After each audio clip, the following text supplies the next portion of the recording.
Hallo zusammen aus Deutschland, ich freue mich sehr, euch alle beim Event in der Arena Geisingen zu sehen.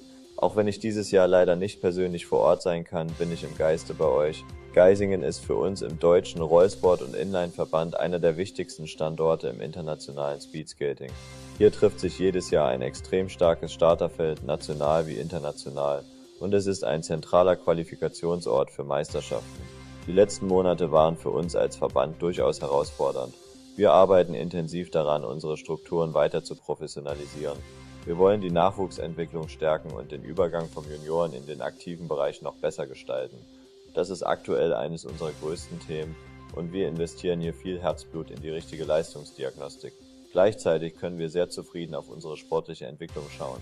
Die Ergebnisse zeigen, wir sind auf dem richtigen Weg. Insbesondere im vergangenen Jahr haben wir bewiesen, dass unsere Athletinnen und Athleten absolut konkurrenzfähig sind.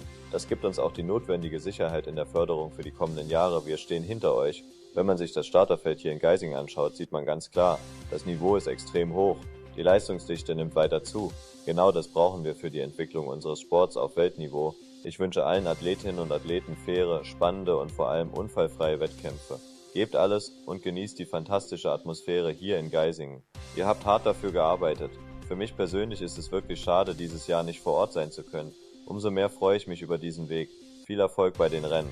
Wir sehen uns bald wieder auf den nächsten Wettkämpfen. Hello everyone from Germany. I'm very happy to see you all at the event in the Arena Geisingen. Even though I can't be there in person this year, I'm with you in spirit. For us at the German Roller Sports and Inline Association, Geisingen is a key location for international speed skating. Every year an extremely strong field of competitors meets here, both nationally and internationally, and it's a central qualification venue for championships. The last few months have been quite challenging for us as an association. We're working hard to further professionalize our structures. We want to strengthen youth development and improve the transition from juniors to the active level. This is currently one of our biggest topics, and we're putting a lot of heart and soul into proper performance diagnostics. At the same time, we can look back very contentedly on our athletic development. The results show that we're on the right track. Especially over the past year, we've proven that our athletes are absolutely competitive. This also gives us the necessary confidence in funding for the coming years. We're standing behind you. When you look at the field of starters here in Geisingen, it's clear that the level is extremely high. The level of competition continues to rise. That's exactly what we need for the development of our sport at a world-class level. I wish all the athletes fair, exciting, and above all, accident-free competitions. Give it your all and enjoy the fantastic atmosphere here in Geisingen. You've worked hard for this. Personally, it's a real shame that I can't be there in person this year. I'm all the more pleased to connect this way. Good luck with the races. We'll see each other again soon at the next competition.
Good morning from Arena Geisingen International.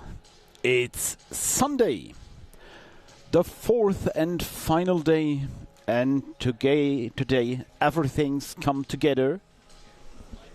No more warm-ups, no more second chances. This is the last stretch on the fastest 200-meter oval in the world.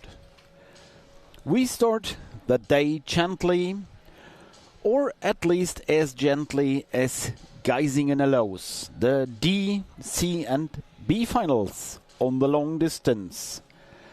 But don't let the letters fool you. These races matter because the top two skaters in every final have the chance to move up one level. One race, one opportunity, one step closer to the spotlight. After the lunch break, the sprinters take over. The last 500 meters semifinals and the sprint tournament. Sharp starts, tight lines and zero forgiveness. And then the 500 meter finals themselves, where the fastest of the fast decide who owns the straightaway today. And after that, the grand final of the grand final, the last A finals of this event. Elimination for the cadets and seniors, points for the youth and the juniors. One more time, full fire. One more time, full speed. One more time, everything on the line. These races will answer the question everyone here has been asking since Thursday. Who will take the overall victory? It's Sunday. It's the final day. Let's finish this way Geisingen always does. Fast, fierce and unforgettable.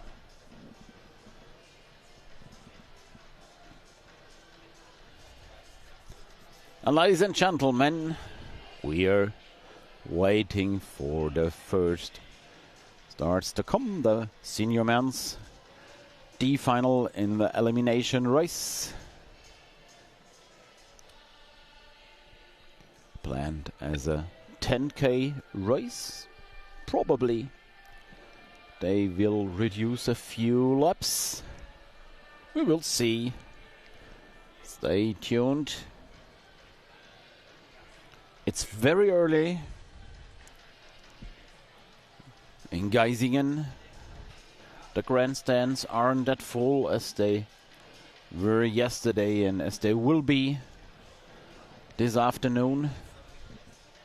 But we are sure the spectators will come back, also all the athletes, to see these last finals of the Arena Geisingen International 2026. And of course, there's the question for the overall victory.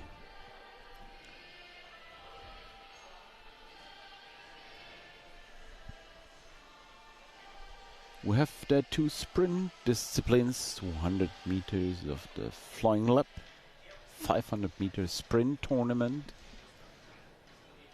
and in long distance, the points races and the elimination races. And yesterday we saw really spectacular, fast and really great races. And especially the showdown, late in the evening. What should I say? This was again Geisingen-like, and everyone enjoyed this show of the fastest legs in the Arena Geisingen.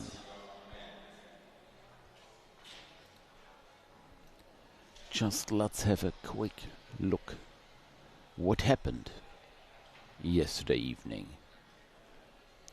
14.620.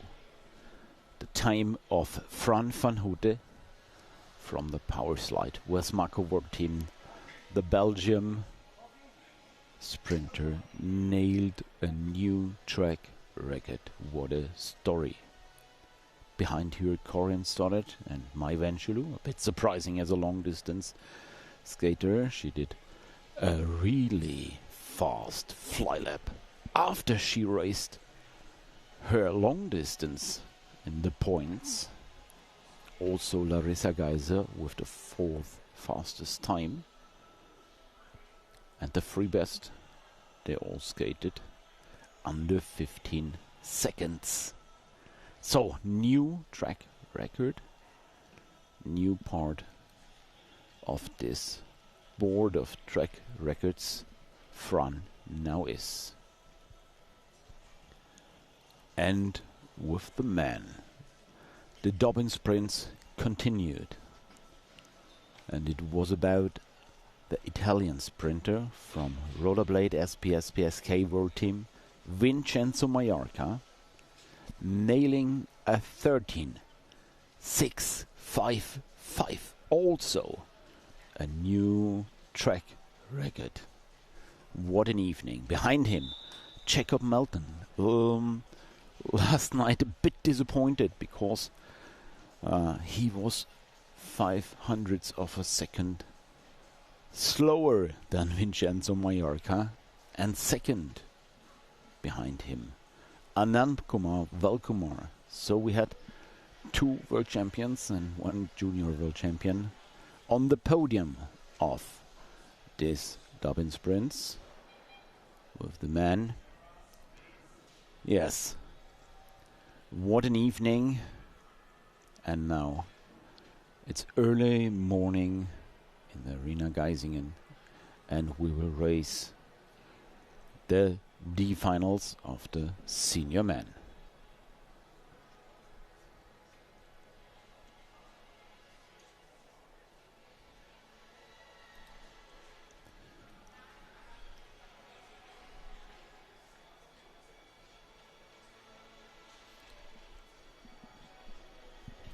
Sunday morning always gives us the possibility to have a bit more of small talk, a bit more of bringing to you background information, and hopefully we will have some guests in the live stream, and hopefully we can have some nice talks with our guests to bring to you, dear audience, much more background information about this sport, about this location, about the athletes, maybe about the federations. Let's see what will happen.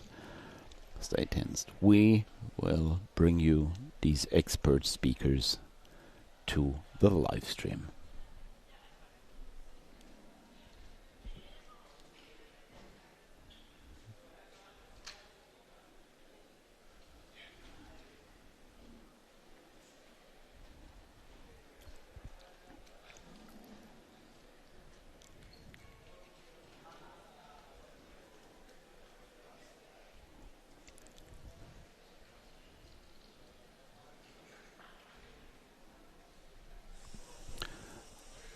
The final, and as the men raised the points yesterday, the senior men will raise the elimination today, and of course the D final will also be an elimination race.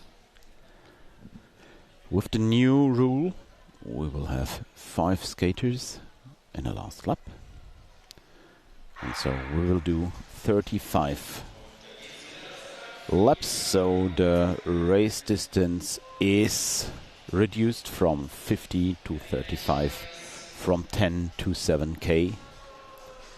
And off to our first race of the day, the senior men's elimination D final. Enjoy all the races today. Enjoy this sport. Enjoy inline speed skating at its best.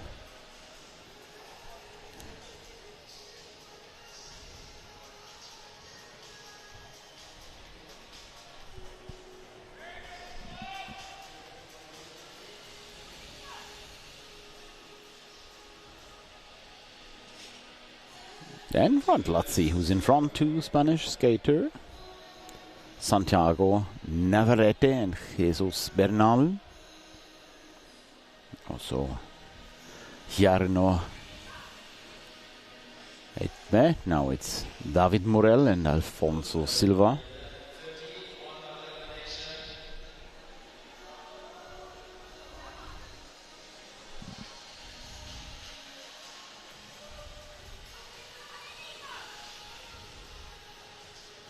Nico Blum in front, Jose Carlos Rojas Rangel,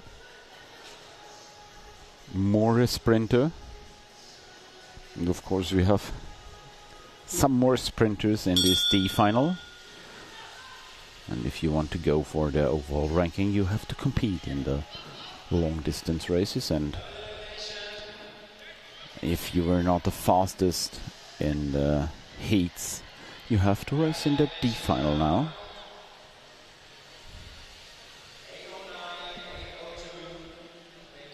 So we have a double elimination. It's Felix Heise and Gibrain Gassali eliminated.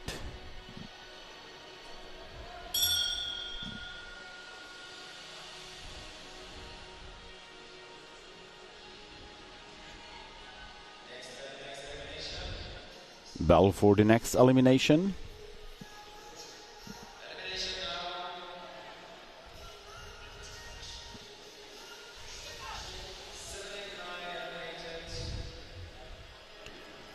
And this is Daniel Uribe from the United States. If you know him, you know. He's a Colombian living in the United States. Sent us pictures from the two tracks in the United States, in Florida. Two we have now there.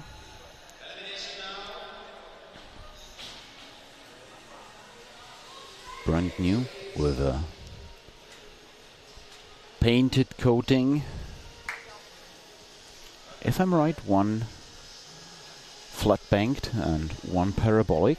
So best training conditions for the skater from the United States in the southern of the US. Thanks for that, Daniel Uribe. Hopefully you enjoyed the races here. Also eliminated Jesus Bernal, Santiago Navarrete,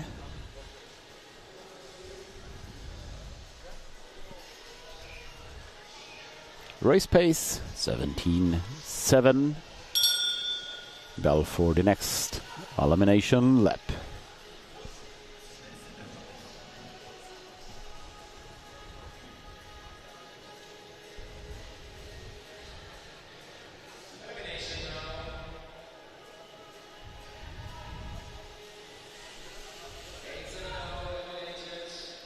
Another elimination, the elimination of Niels Pennings from the Netherlands.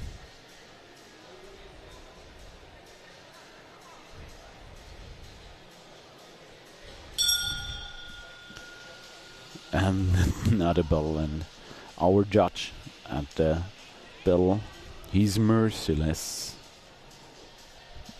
in these eliminations. Every time he's ringing a bell, there's elimination drama on.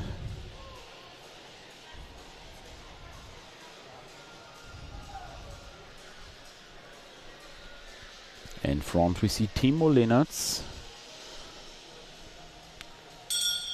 Jose Carlos Rojas Rangel. Timo Lennartz, for himself skater, also owner of a trainer license, doing good work in Cologne together with his father. And he's also the drone pilot. If you saw the pictures yesterday from the final of the 200 meter Dublin sprint, and you saw the drone pictures, he is the one who flight this drone. He's doing this since years. He's doing this with his VR lenses, goggles. I don't know how it's called correct. I'm always impressed about the things he's doing with his drones. Oh, and there's a crash, but I think no bad crash. He's up again, so we'll not have an elimination in the pack next time.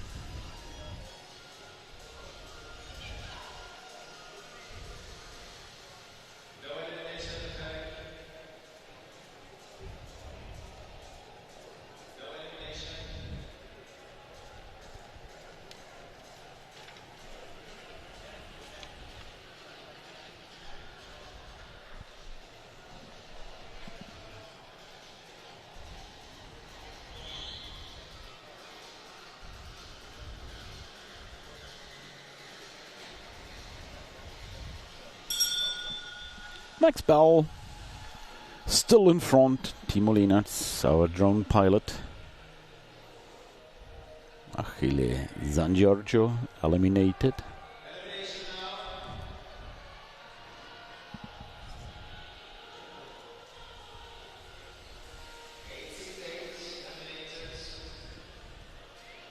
Nico Blum from Switzerland eliminated. Mateusz Kania is inside, a bit of a sprinter.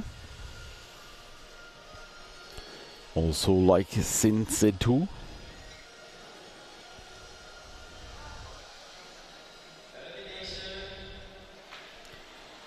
And like Afonso Silva, Rangel Roja. All skaters who belongs to the sprint scene. And now it's Mateusz Kania. Smart Polish skater. Together with his brother, they are always on the ice. I'm not quite sure one of them competed in the Olympics, but I'm not quite sure which one of the two went to the ice. So maybe I should ask him. Joshua Wood eliminated. And another elimination lap. We have 5 laps to go now.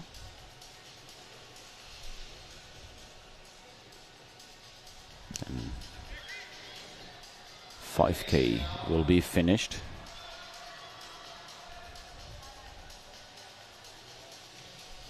There's a skater from Cali skate team. This is Filippo Sassarini from Italy.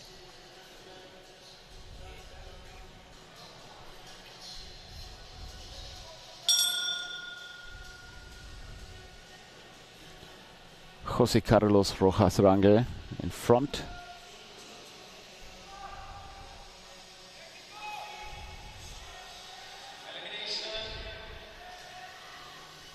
And another elimination. And always remember, best 2 skaters will level up to C final. And now we have a burst of speed. 2 skaters who want to go to the B final. These are Sinsetu and Jose Carlos Rojas Rangel. Also Alfonso Silva is with them. And we have now the last lap. A gap between Rojas Rangel Silva and 2 now. So Venezuela and Portugal.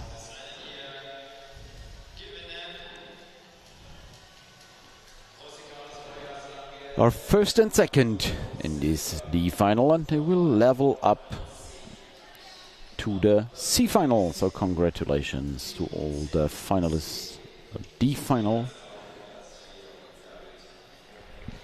First race of the day is done. In the next race, we will see the Elimination D final of the senior. This was the senior man. Maybe they cancelled the senior ladies? Is this possible? I think so, because the data screen shows me we will continue with the Elimination C finals of the Cadet ladies, so no D finals for the senior ladies.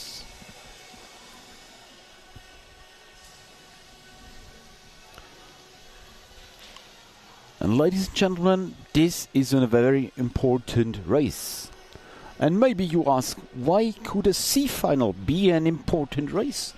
We're heading and looking forward to the A finals. Nope, no at all. This is an important race. Why? Because the young talents, the grown-up talents, they have to have races on their own level. This is very important for their development. And so a C final at Arena Geisingen International, even a D final, is worth a lot.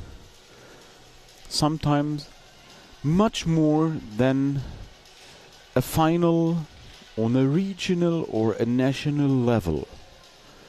Because the level in this C final is much higher than most smaller nations can produce in their national title races. So it's immense important to skate in such a big pack, like in this C final, to skate with a race pace which is different to the regional level, to get experience in these packs, moving in these packs, feeling the dynamic in these packs that exists, even if it's not the A final. So, ladies and gentlemen, this Cadet Ladies Elimination C final is an important race because down on the track, these are part of the talents of the future. So give them a chance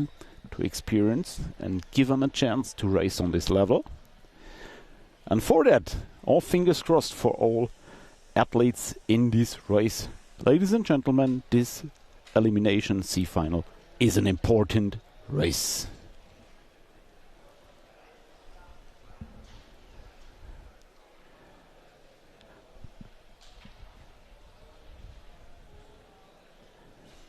And this is even very international, this C final. We have Italy, Germany, Colombia, Austria, France, Switzerland, Hungary, Venezuela and Belgium. So many nations, so many clubs. Also, these races are leading to new friendship between the skaters. And this is also very important. The friendship between the clubs in this sport.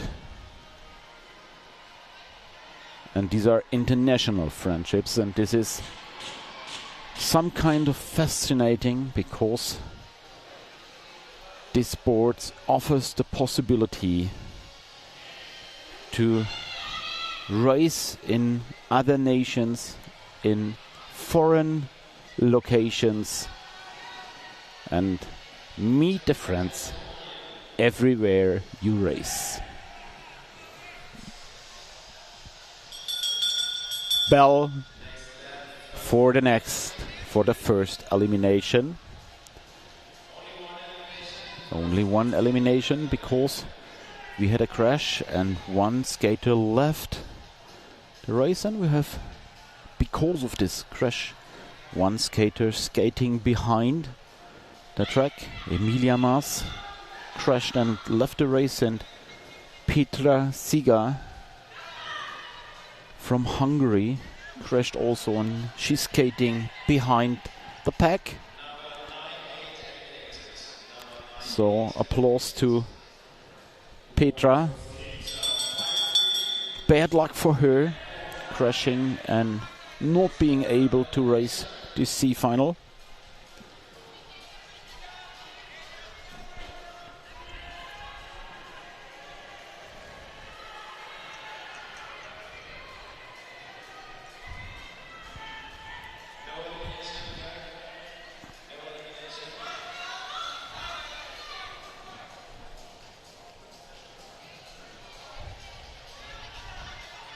We have another skater dropped, and she's holding her arm. I think she was part of the crash.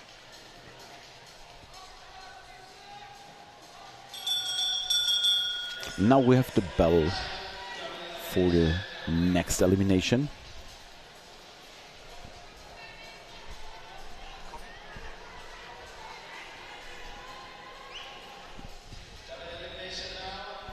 We have another double elimination.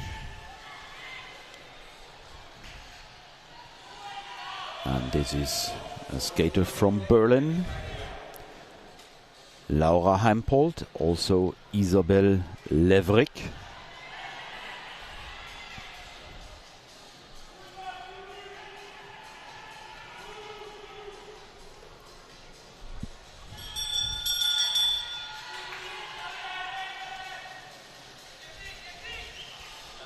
"15 laps to go. 10 laps are done.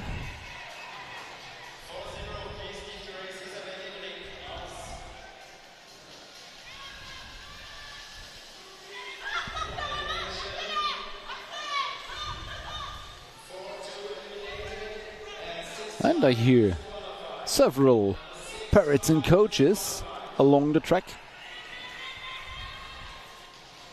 giving comments to their athletes, of applauding them, fire them up. As I said, this is an important one, C final, and we have the next elimination lap.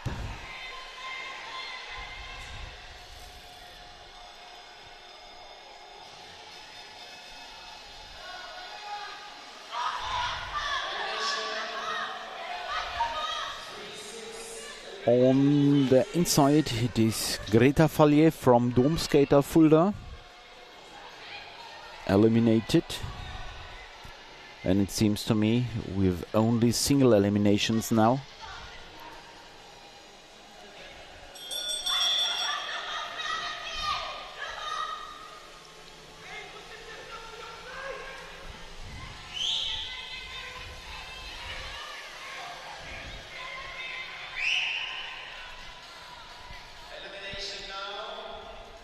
Next elimination.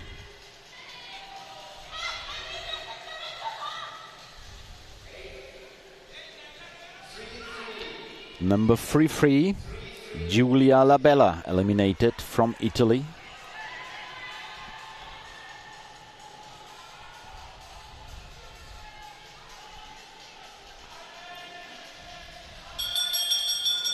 Ten laps to go. 10 laps. And we have much more eliminations. The pack is still big enough. Next elimination. They're doing well, trying to avoid the elimination, trying to survive in the race. Last eliminated, Jana Andreko from Hungary.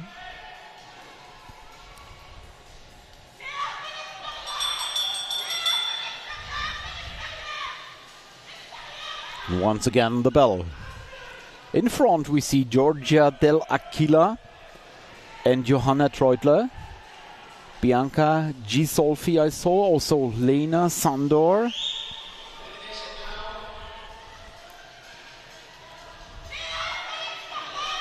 Now in front we have Angela Todt from Austria, followed by Naila Forde, I think.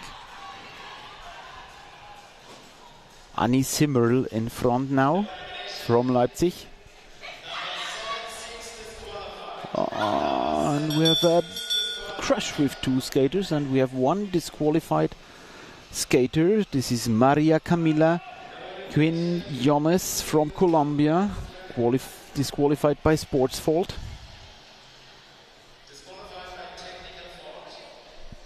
And we have another disqualification, if I'm right.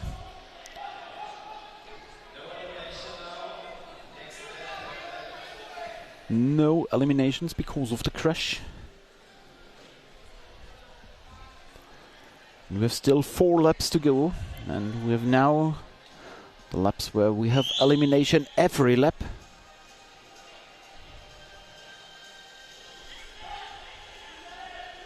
Lea Brechbühler eliminated, Benedetta Bonatelli eliminated.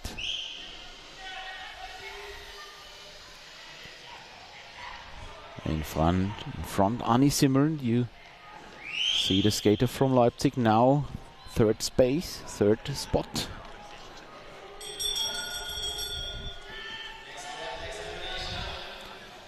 This is 5'7", Lise Picard from Belgium.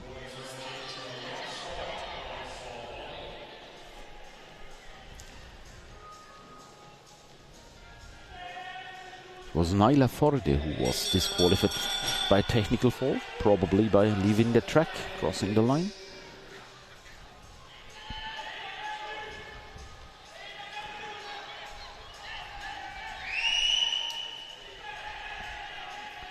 And as we hear the next bell, we will have the last lap.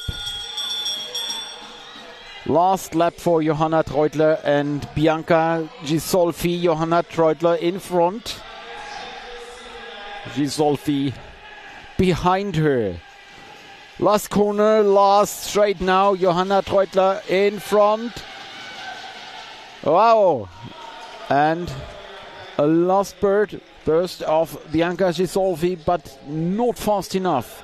It is Johanna Treutler winning this Elimination C final. Second, Bianca Gisolfi, so both of them will level up to the B final. On third spot, Giorgia Del Aquila from Italy, Lena Sander from Hungary, Meik de Vogt from Belgium, Annie Simmerl from Germany, and Angela Todd from Austria.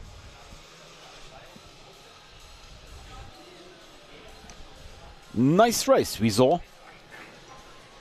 Unfortunately, 2 crashes. And all the skaters are back on their wheels, I saw.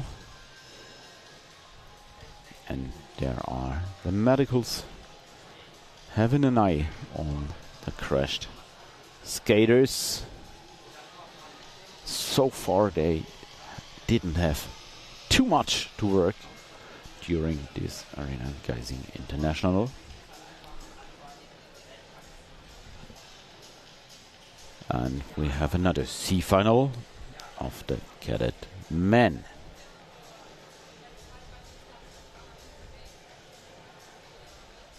And of course we like to bring the pictures to you. It's almost breakfast time in Germany. It's Sunday morning. Maybe the one or the other remains in bed. But I'm quite sure a lot of fans of this sport got up early, starting the live stream and watching these races early Sunday morning to see the kids of their clubs, to see the races of Arena Geisingen International. So good morning to everyone, good evening, good night, everywhere you're watching the live stream of Arena Geisingen International. We have the morning program with the C finals of the long distance. We're quite performing the C finals of the Cadet Men.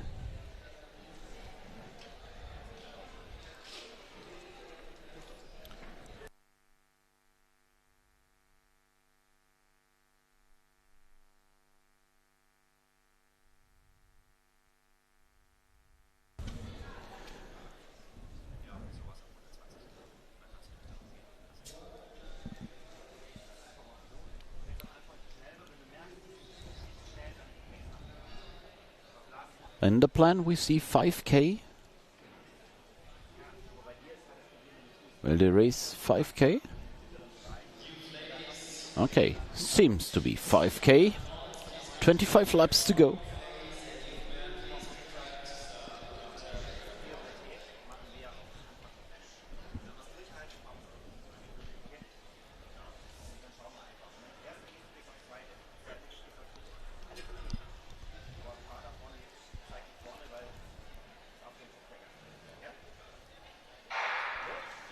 And off they are. Elimination C final.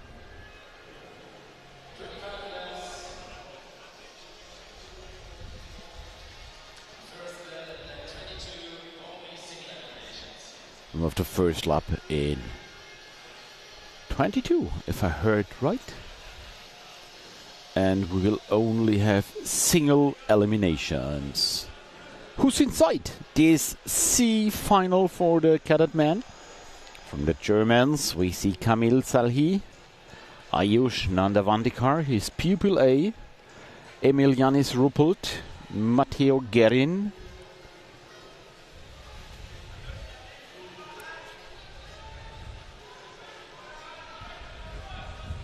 and again we have a skater from Jamaica, but with a name Tommaso Cianettoni.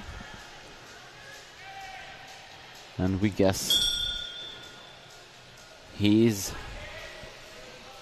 training in Siena. Yes, the suit of Siena. We saw a lot of young talents from Siena this year in the AGI. Now third spot for Tommaso Cianettoni. Italian name, the suit from Siena, but I see the flag of Jamaica on my board. So welcome Jamaica, joining this sport and having athletes in the Arena Geisingen International. And of course you always remember the story about the Olympic bobsleds, where the athletes from Jamaica joined winter sports. And of course I think Tommaso Cianettoni now leading. Second spot now for him. He grew up in the Tuscany, in the beautiful landscape of the Tuscany. Beautiful town to visit, and also a beautiful inline speed skating location in Siena. And this traditional club with so many fast skaters.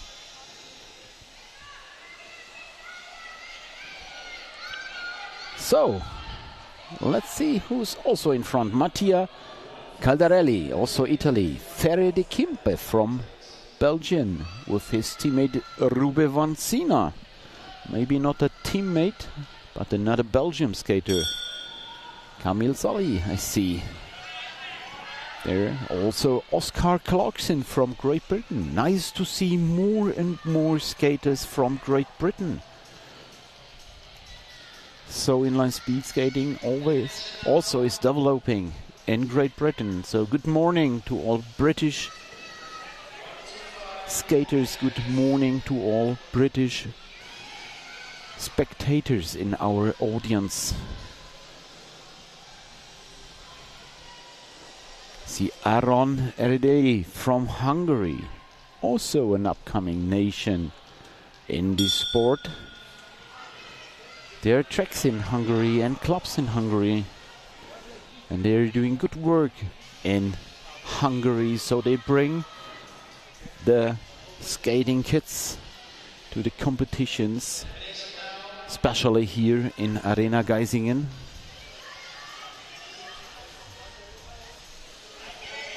And we have one disqualification so far. This is Mats Baker from the Netherlands, but technical fault. Mostly because they left the track by crossing the line, and we have 4 more eliminations so far.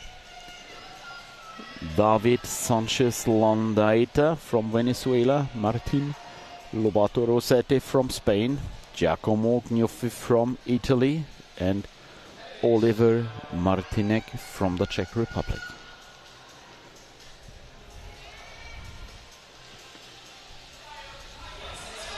Ten laps to go now. And next elimination is Rube Vansina from Belgium.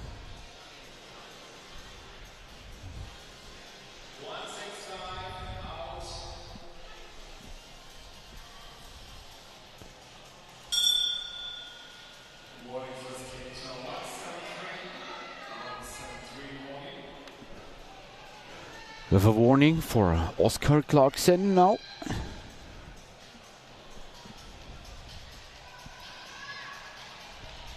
And there's a bit of dynamic in the top spots. Connor Belakovic from the United States is leading this peloton, followed by Salhi Giannettoni Caldarelli de Quimpe.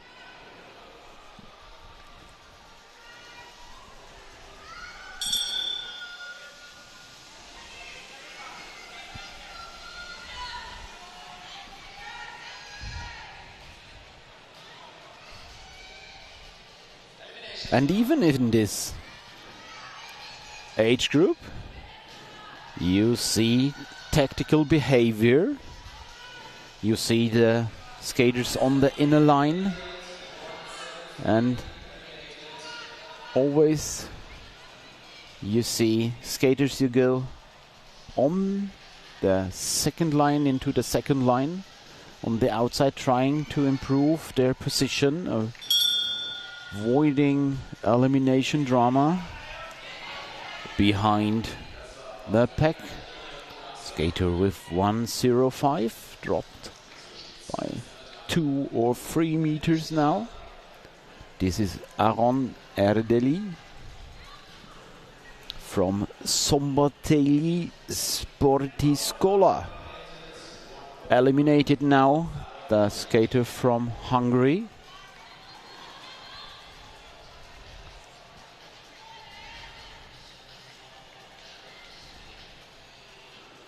So now we have 4 laps to go. 4 laps to go, and now we have elimination every lap. So it becomes extremely dangerous, especially if you skate at the end of the pack.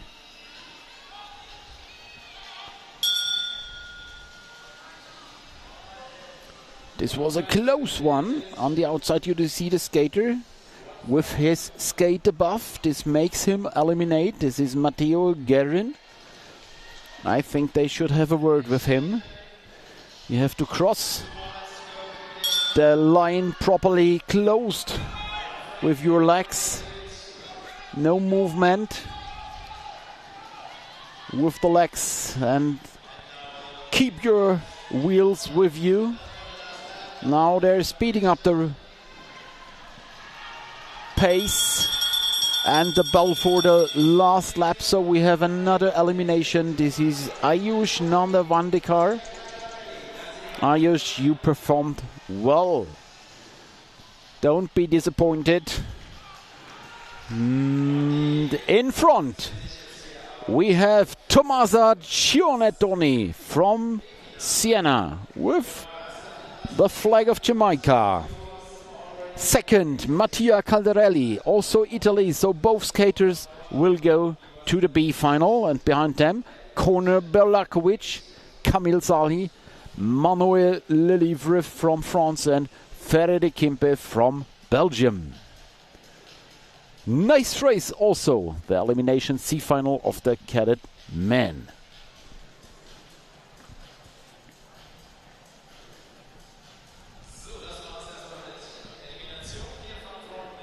And after having 2 elimination C finals, we will continue with the points C finals of the youth category.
The next in the row of C-finals at Arena Geisingen International is the youth ladies.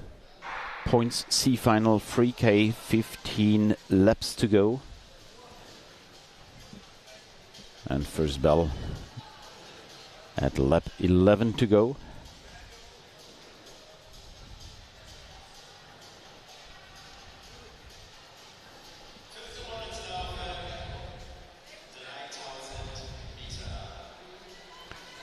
.3K point racing. The youth ladies are not competing the 5K points. They compete the 3K points, and we have a high race speed. We have a 17.8 actually.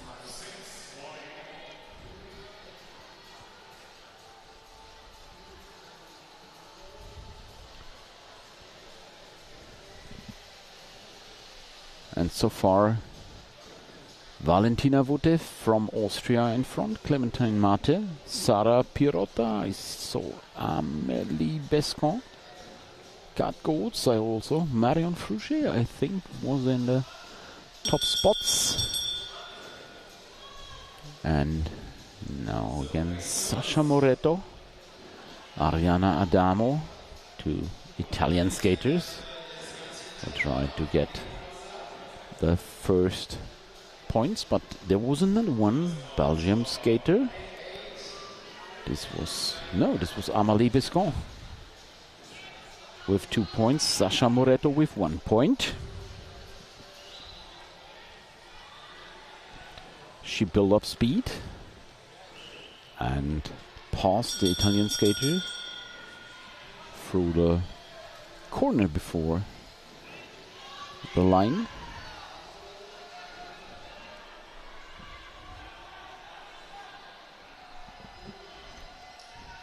And again, points for Amélie Bescon,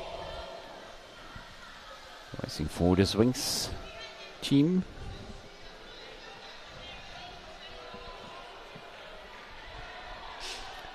Four points for her, 1 point for Cavallo, and another one for Moretto.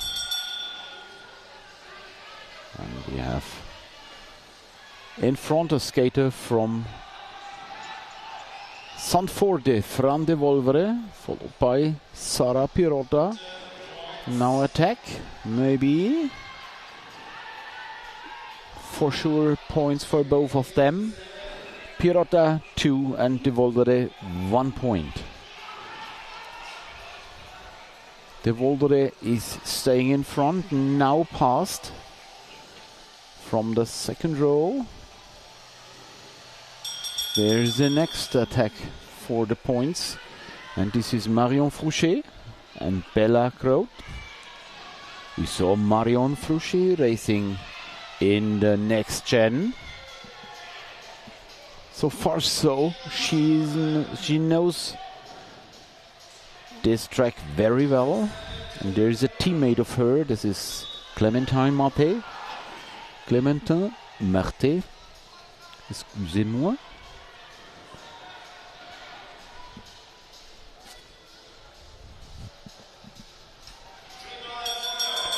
3 laps to go now, and the bell for the next point lap.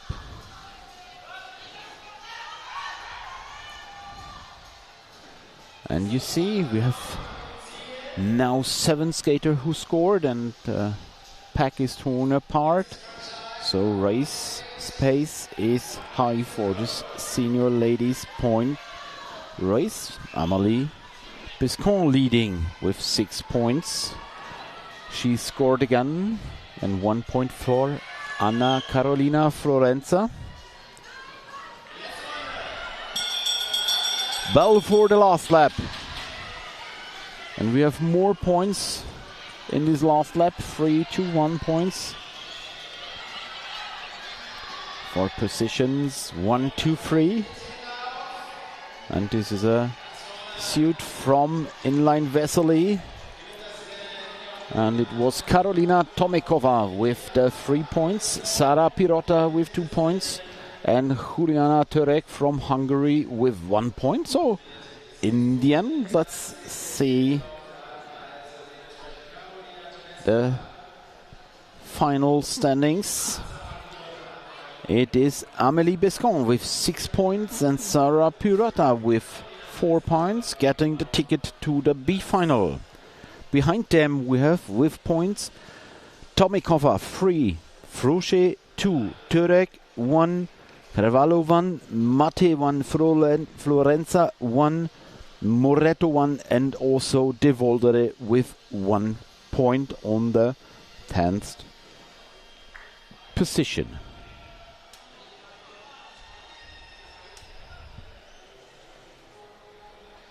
Youth Ladies Points C final. And Bescon and Pirota with another start in the B final.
Also 15 laps 3K to go for the Youth Man C final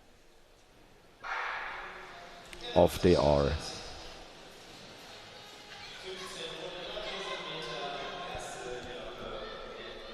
Who will score the points?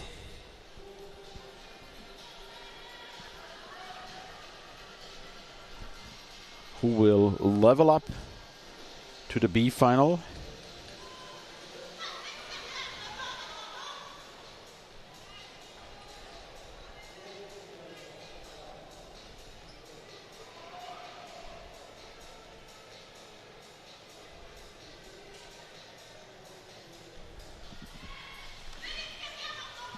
Alberto Bracciotto from Italy, Gabriele Fiorni from Italy, Mattia Pitatore from Italy, and Cosimo Di Bello from Italy.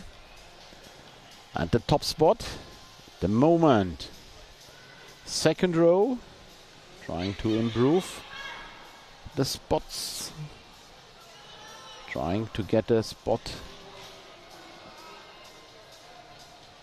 close enough to the top to launch the sprints for the points. And Staff Trekkels from Belgium with the suit of his club Reco Semst, but now attacked by an Italian skater, Wode Burst.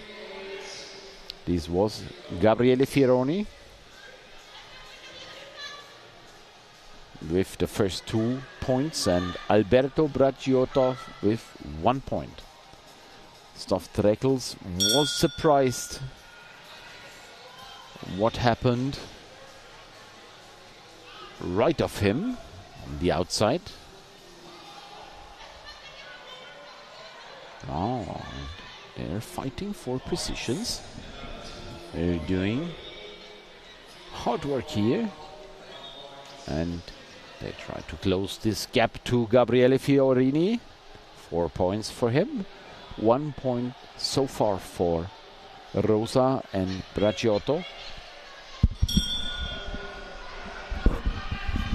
And this burst of speed, it destroyed this pack nearly. With the skaters almost all over the track, the first skaters who left the track because they are lapped, or there was the situation that they would get lapped soon. So now we have a main group again of about 15 skaters, if I counted correct, and all the other skaters in the race. They're behind this main group, and in front we see Leonel Putra Sanyaya, Indonesia, with the next 2 points. Another point for Rosa. So we have Fiorini with 6, Rosa with 3, Sanyaya with 2, and Alberto Bracciotto with 1 point.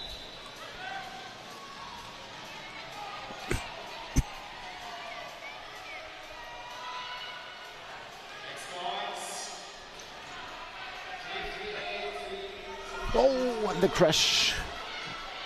3-3. This was Cosimo Di Bello, yet with 1 point. Will he continue racing? He's leaving the track with the help of a judge. I think he will continue the race. This wouldn't be correct.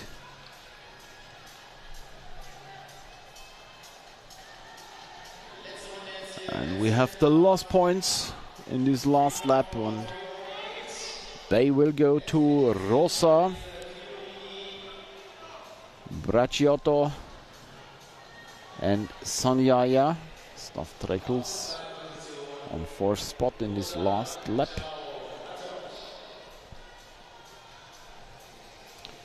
So in the end we have Gabriele Fiorini from Italy with 8 points. Joao Mateus Rosa with 6 points. So the both will level up to B final. And 3 more skaters with points: Alberto Bracciotto from Italy, Leonel Putra Sanyaya from Indonesia, and Cosimo Di Bello from Italy with 1 point, but he has got no time so far, and that could mean, because of his crash, he will lose his point and also a good or a better position in the overall ranking. So let's wait for the official classement, because everything we see is unofficial until it's confirmed by the judges down in the infield. Great work so far by the judges. This is a work, 4 days of judging. An event like this is really a thing you have to be focused. There have to be much concentration, and yes, you have to bring in the time, possibly time you can also spend with your family. So thank you for all the judges, all the people working in the data management, in the live stream, also the medicals or the stuff above in the restaurant.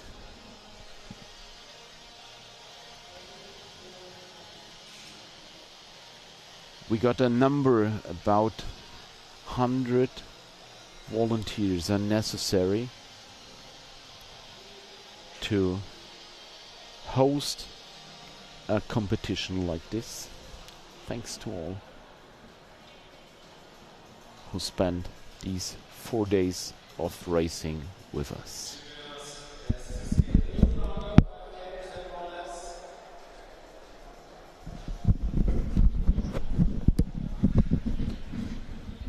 And now we have 25 laps. That means 5K, junior ladies points, C final. This will be the next race.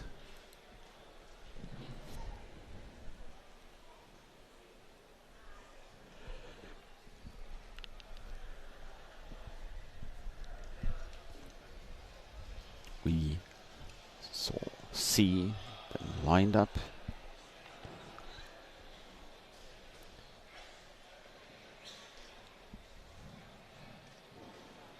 Last instructions about the race protocol, as always.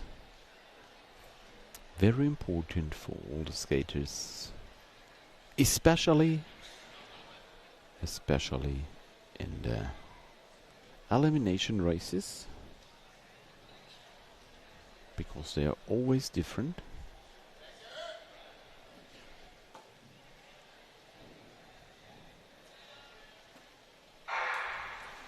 Off they are. We see the junior ladies points C final.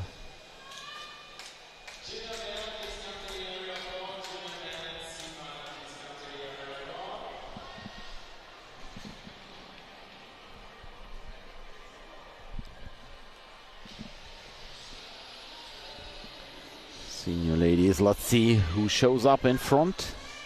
Jese Chavez from France, Victoria Kohlmeier, Verena Milbrecht, both Germany, Martina De Grado from Italy, Camila Lopez Cordero from Spain, Melissa Zimmermann from Germany, also Anna Berschelli from Austria.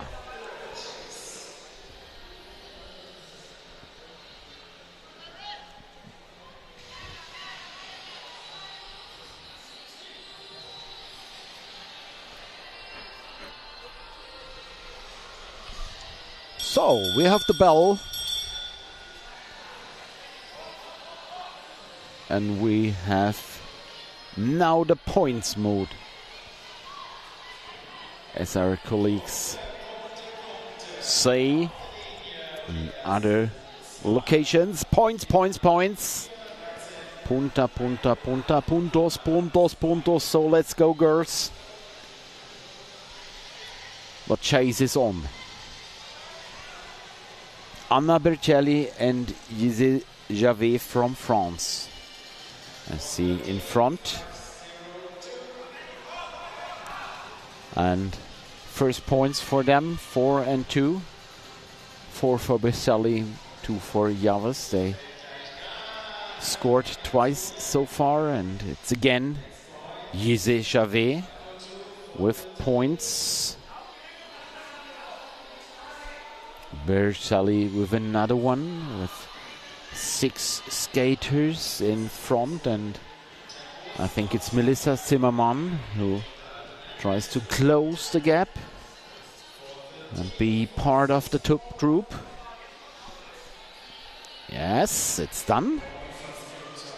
Only a little gap left, but the race pace is high, 18.6 at the moment in this C finals, and we have 7 points so far for Anna Bercelli.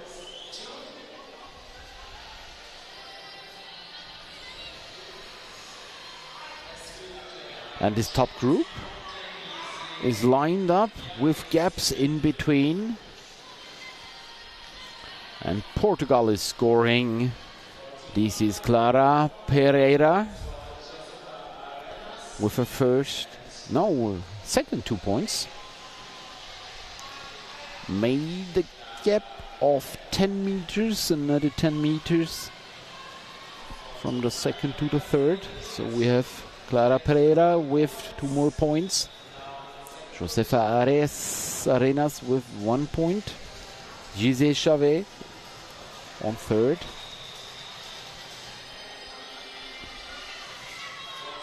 Portugal Clara Pereira is cleaning the track by lapping the opponents.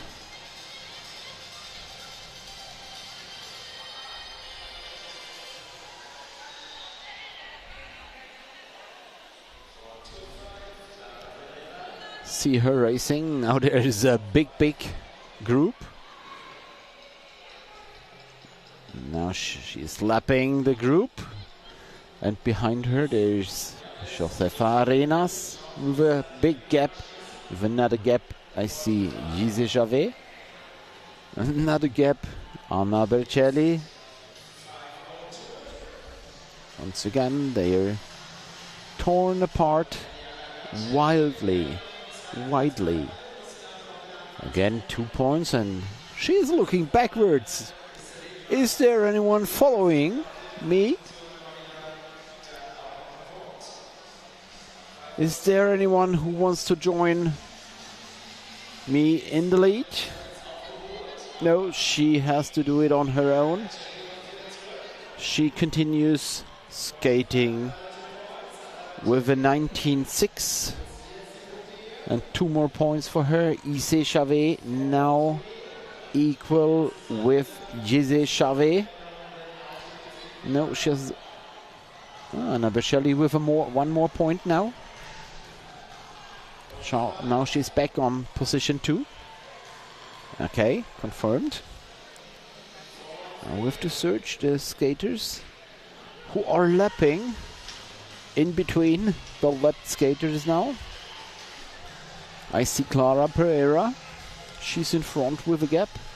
But where is Anna Bercelli?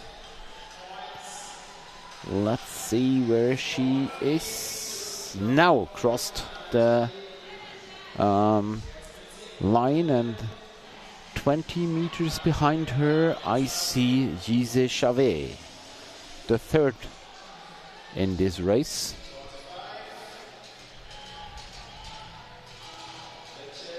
Clara Pereira with 20 points and 11 points for Anna Bercelli. So if nothing strange happens, we will see Clara Pereira and Anna Bercelli in the B final, because nobody else is able. Perhaps Gise Javet, but there is this gap she has to close. No, impossible. I say impossible. We have now Bercelli closing the gap to Clara Pereira. Only a few meters, and they will skate together.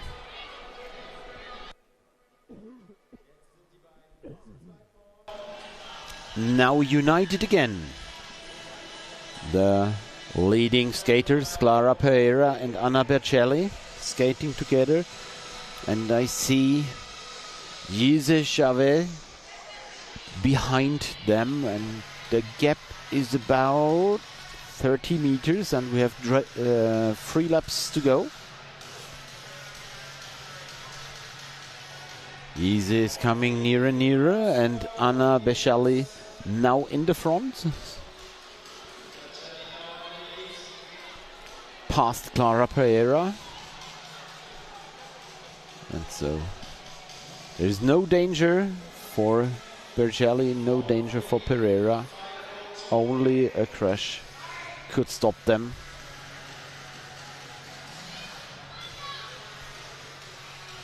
And these are the tickets to the B final for Anna Bercelli and Clara Pereira.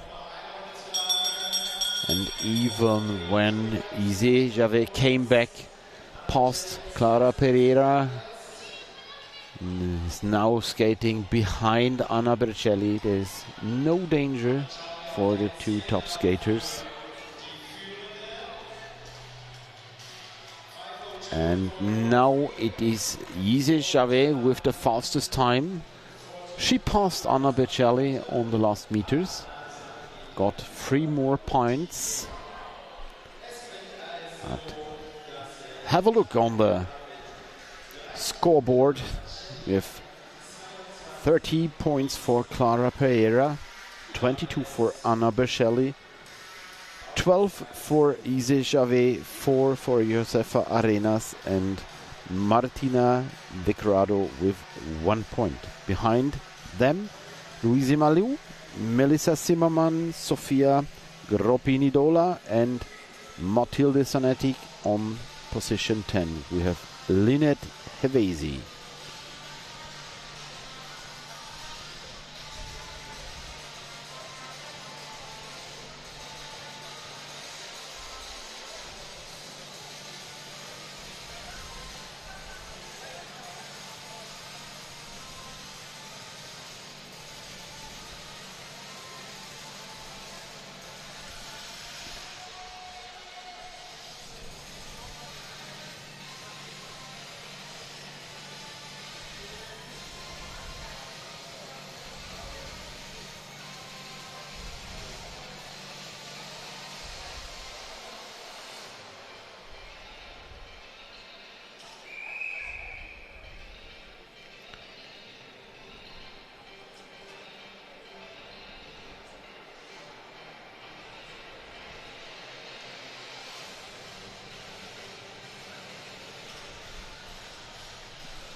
And the next one, the junior ladies points C, not the junior ladies, the junior men's points C final.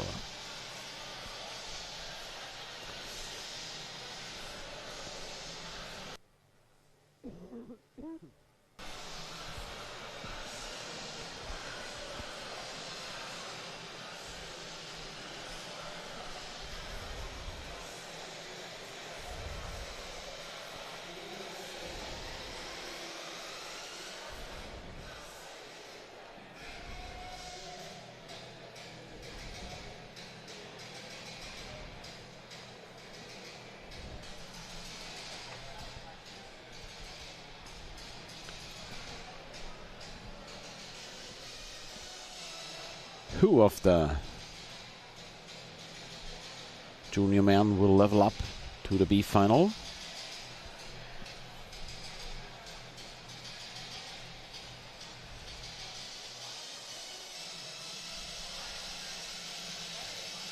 I'm sure there are some of them who want to level up. 25 laps. We have the new race mode. Also, of course, for the juniors.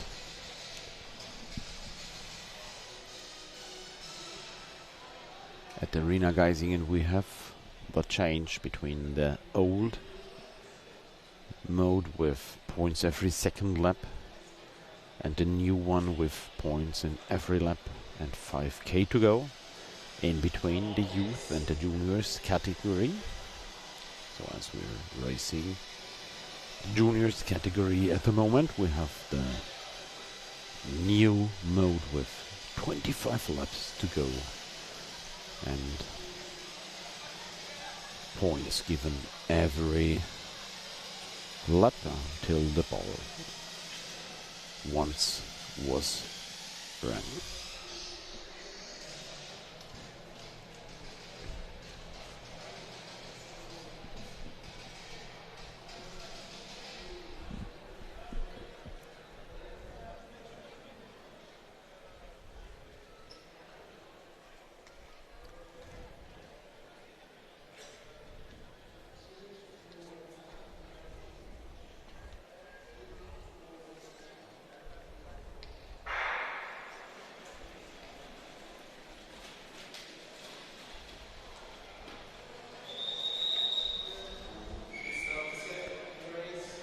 And they stopped because there was a crash in the first corner.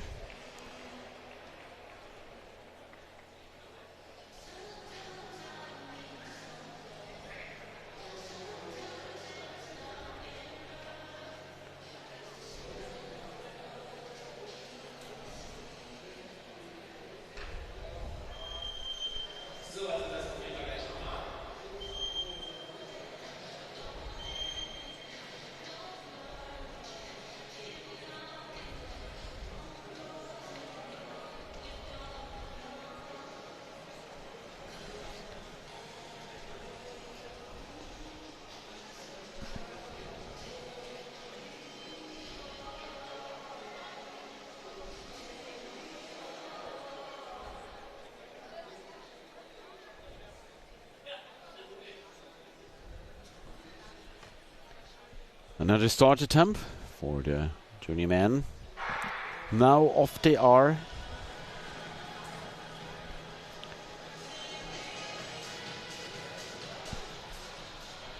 And another crash. And they did not stop the race. And the skater fell down, complains, why didn't they stop the race? I fell down. No chance for him to join the race again. 5K points race. The junior men's are on the track. Let's see who's in front. Teije Heikema from the Netherlands. Tommaso Marzucchi from Italy. So, Juan Candia from Colombia. Afonso Bento. Oh, everything's new now.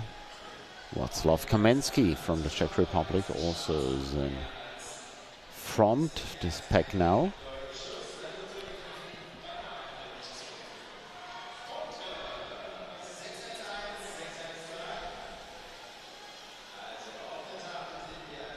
Marzucchi, Kamensky, Candia, Heikema, Couto, Arradas and Sevilla.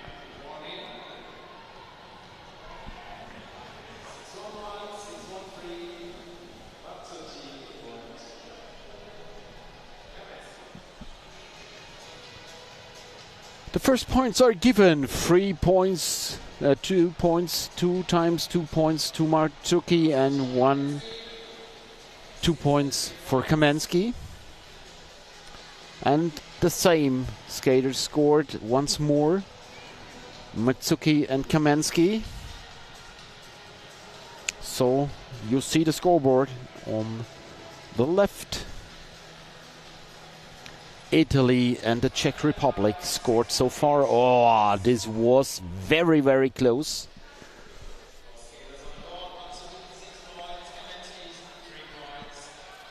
Let's see who will score next time. This is Raul Couto Araras and Filippo Sevilla. Have a look on the scoreboard.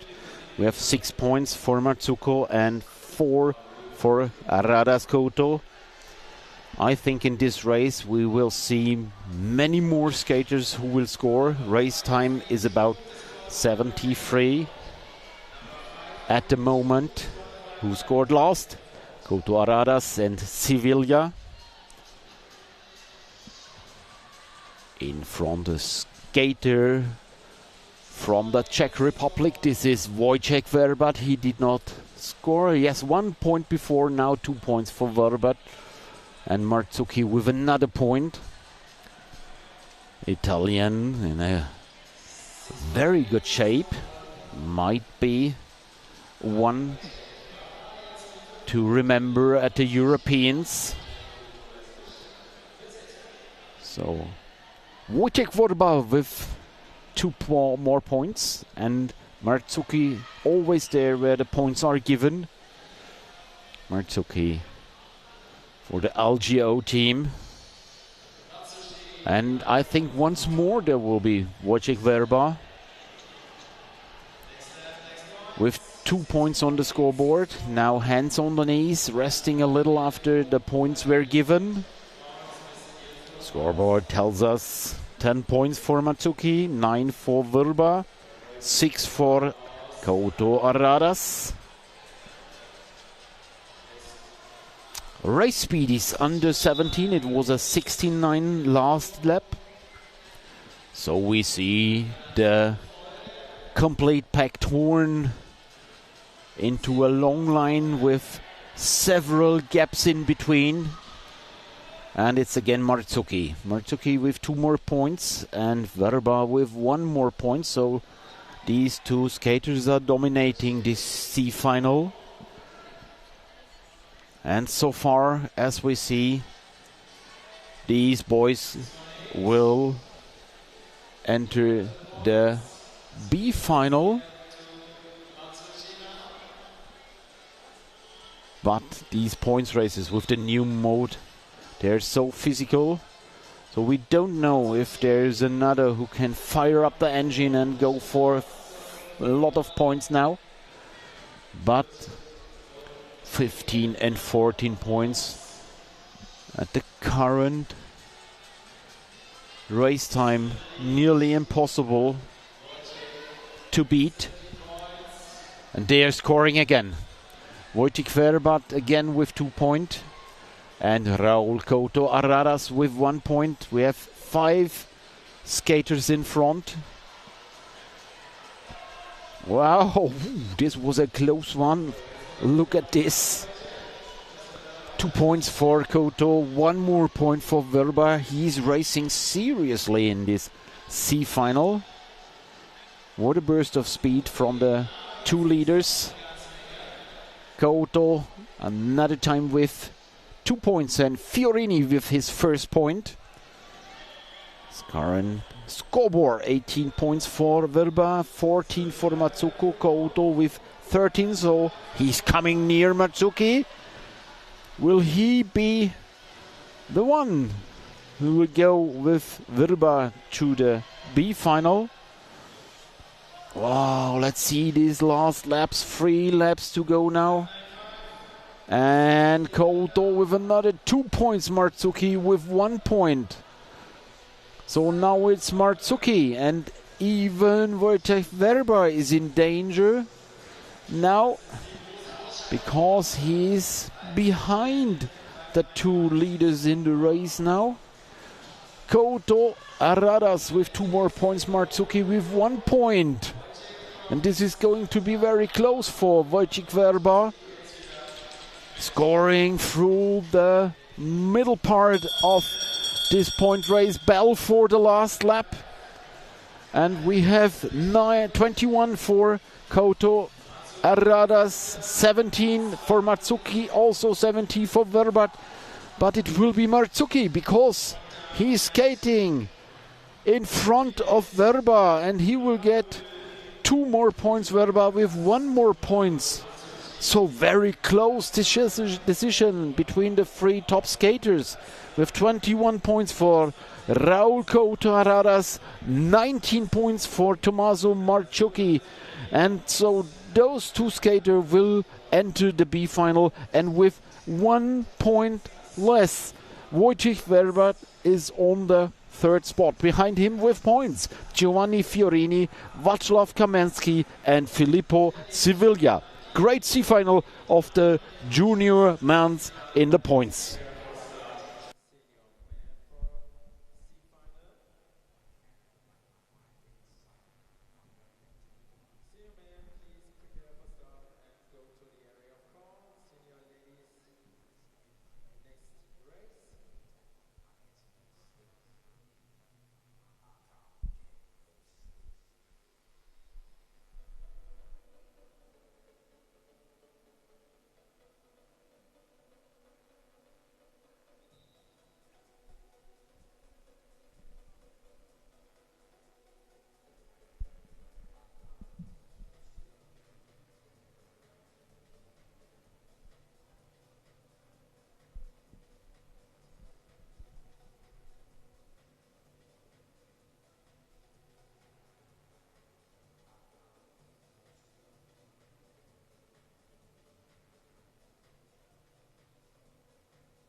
I'm your eliminator for today.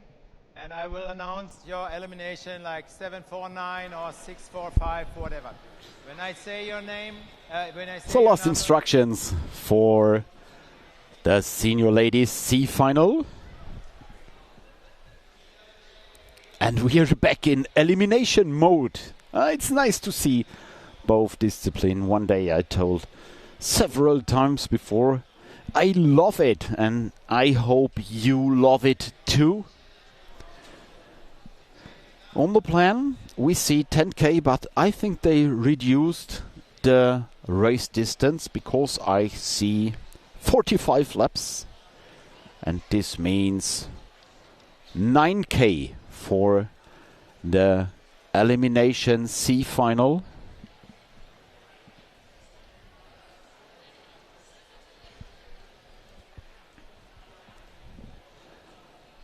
The elimination C final. And of course, again, the possibility for the first two skaters to level up to the B final.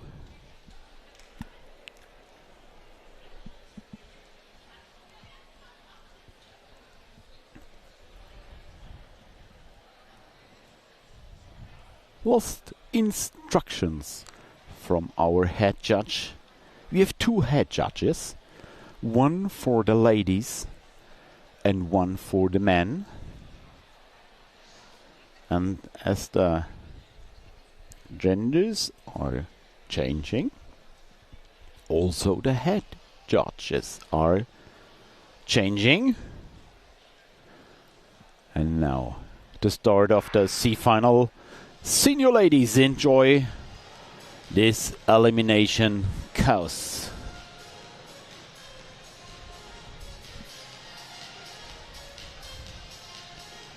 Elimination is on. Back to elimination mode. 9K to go. 9K of elimination chaos. I like it. I hope you like it too.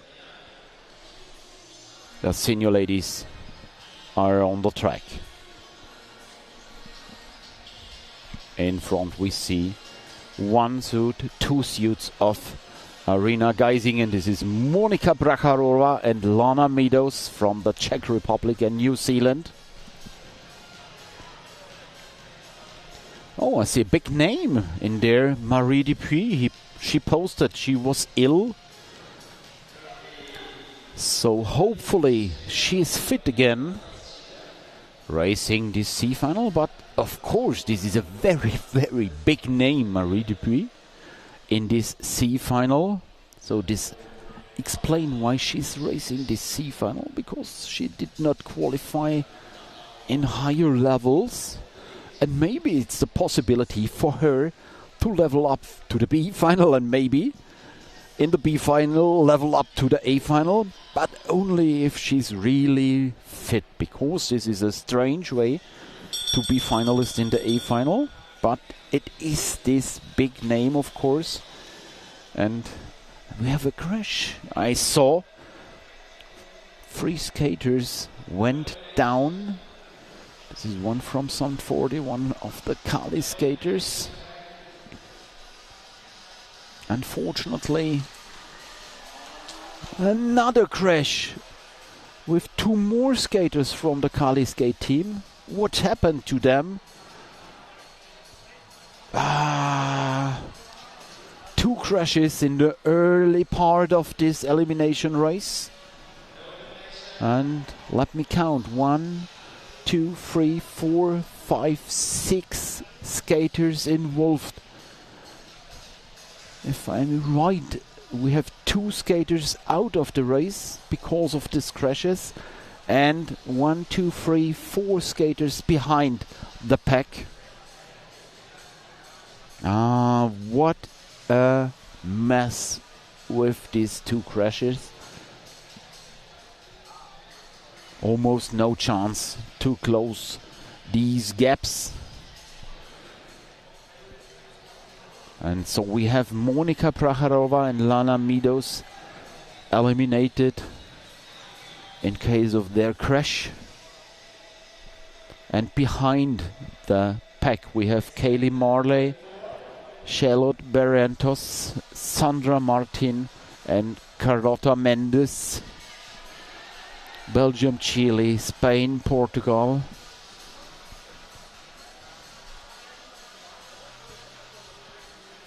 And in front we see Marie Dupuis.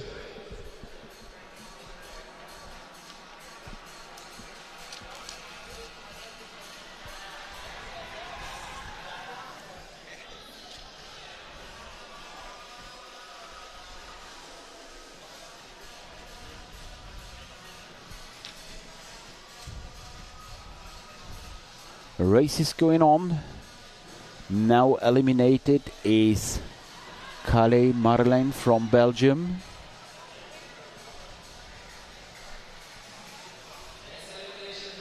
And calmly in front we see Marie Dupuis in the leading position of this race. Marie Dupuis last year with a bronze medal in the World Championship with the French team in the relays. She is current European champion in the elimination on the road and got 2 silver medals on the track, once in the elimination and once with the French team in the relay. So of course she's favorite in this race.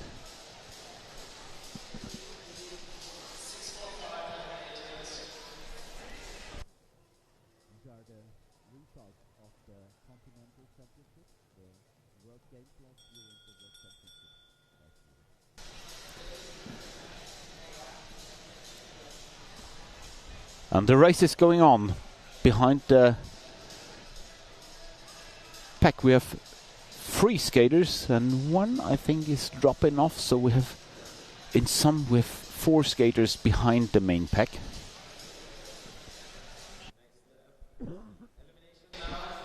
So we have no eliminations in the pack at the moment. 737. This is Charlotte Barrientos from Chile. I think she was involved in one of the crashes, skated behind. Very calm. Hopefully there are no injuries for all crashed skaters.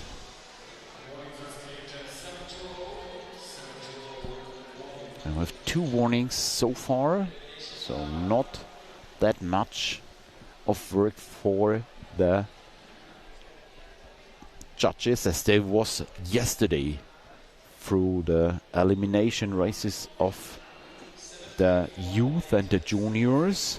There was a lot of work for the judges, a lot of warnings were given, and we had quite a lot of skaters who got disqualified by having 3 warnings. And also a lot of disqualifications by skaters who crossed the line and left the track. This is always the danger in the elimination races. We have 2 skaters skating behind the pack, so there is no danger for the pack because the eliminations aren't in the pack.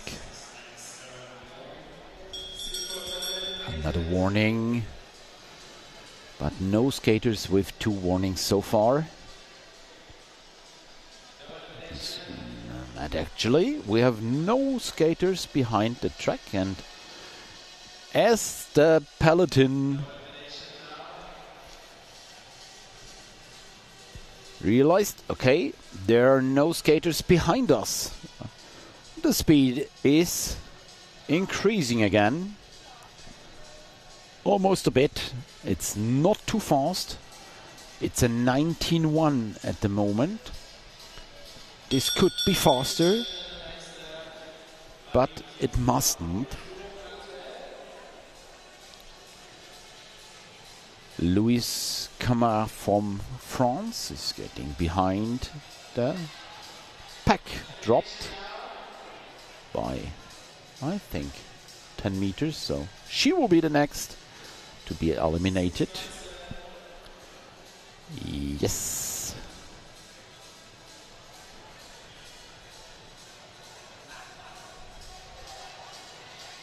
And I'm quite sure this race will have an increasing speed in the last laps. Next lap, and we have 19 laps to go.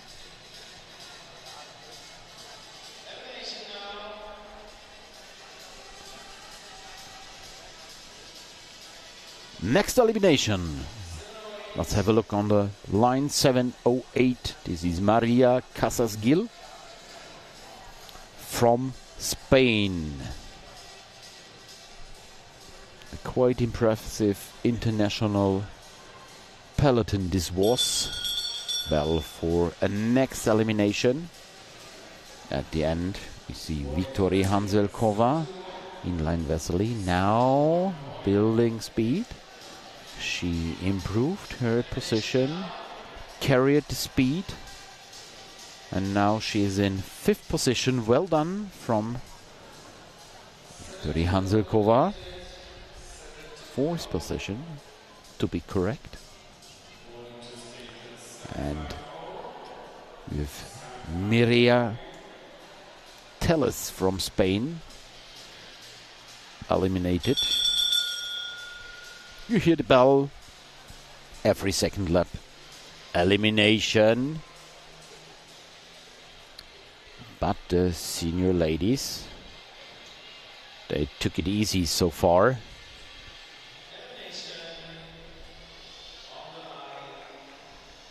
"15 laps to go. 6:49.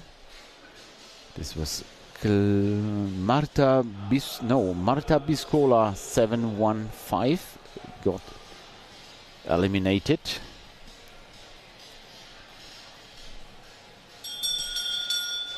"40 laps to go. 14 laps at a race speed of 26 at the moment. This isn't the fastest train so far we saw.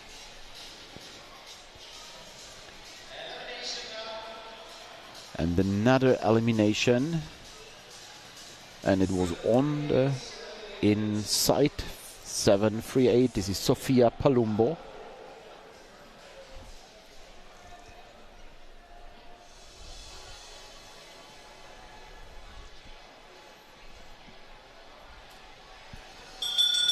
And another bell and 12 laps to go. At the end of the pack, we see Sara Pettenuzzo and Clementon Fauché. And both are working hard on not to get eliminated. And it was on the inside. Oh, girls, we are skating. We're not swimming. Just use your legs, not your arms. My advice.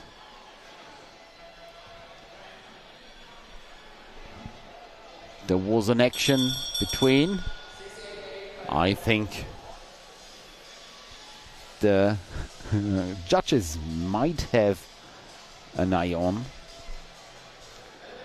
Laura Palmero from Spain eliminated.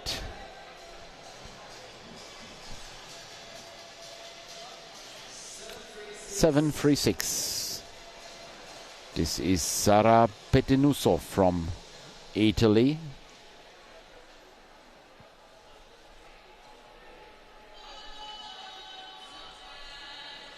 With 8 laps to go in front. As always, Marie Dupuy, followed by Monica Seoane from Spain and Franziska Petri from Germany.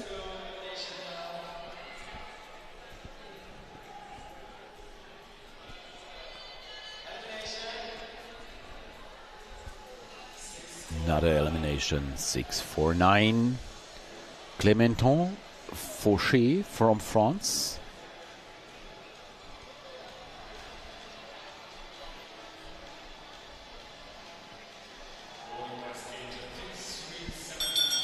And 6 laps to go. 7:42. Viktoria Hanzlkova at the end. Again with a few quick steps. Solved the problem. She's not the last one. Because behind her we have the number 719, and this is Mireia Medina from Spain.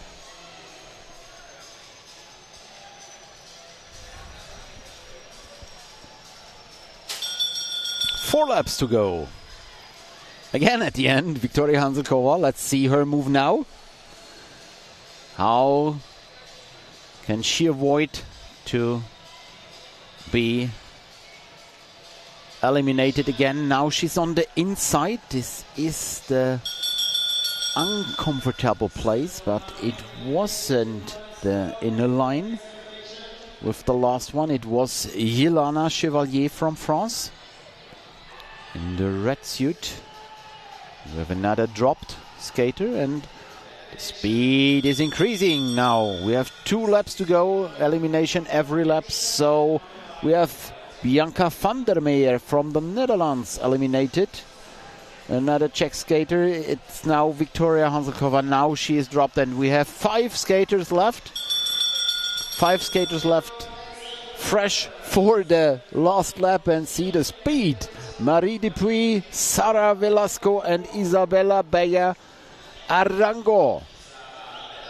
But, oh, what a demonstration. Marie Dupuy, she accelerated and took the victory. Behind her, Sara Velasco, Isabella Baez Arango, Franziska Petri, Monika Soan. These were the skaters of the last lap, and Viktoria Hanzlkova skated brave and was eliminated last. So, Dupuy and Velasco will go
The next race will be the senior men's C final.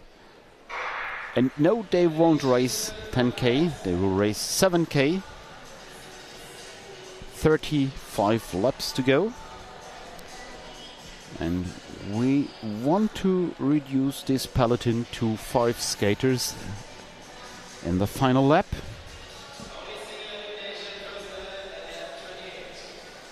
And of course, 2 skaters will level up to the B final. Several skaters are not at the start line. One of them, I miss Miles Mead. He did so well during this weekend. Not racing this long distance race. Brett Groot, Henk van der Gluten, Janus Seifert, not at the start. Also Trevor Kraplin. Okay. They are sprinters, they don't want to get in trouble in an elimination race. Understandable, but I think the remaining long distance skaters in this peloton, they enjoy this C final, the senior men.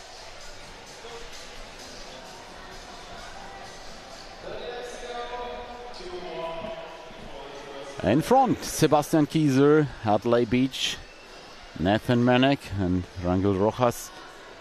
He leveled up from the D final, so great done.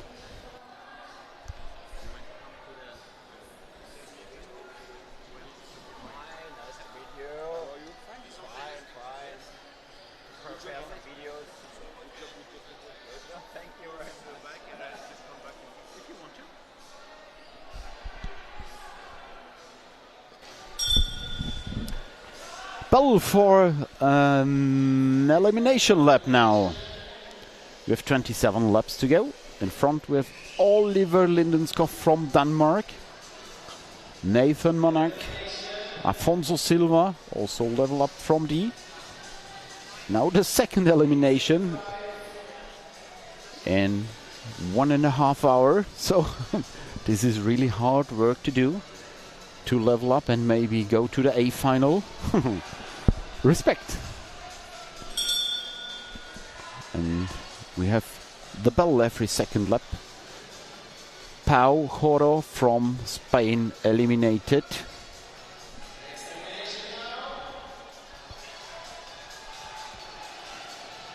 So far a fast C final.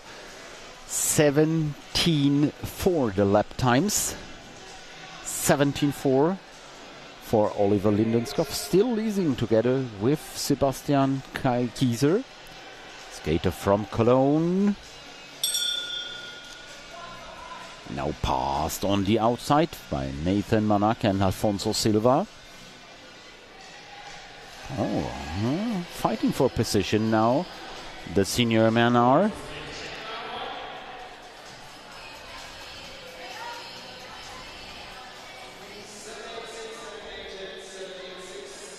Two more elimination. Junior de Blois from the Netherlands and Daan Zerterts from Belgium.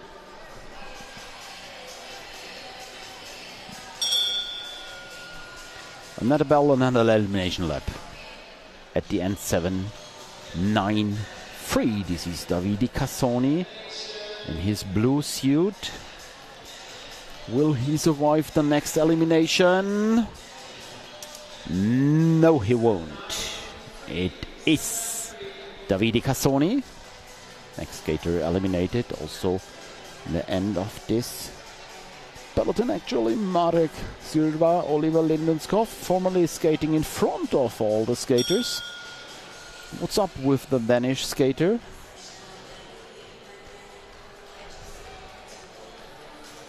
And from Nathan Monak from France and Jose Carlos Rojas Rangel. Also Afonso Silva. K-Skipper is in this peloton, of course. I always wonder how they do this, the Skipper brothers. K who is involved in all the organization of this event, and he's finding time to race every time he's in the start list. So what a story.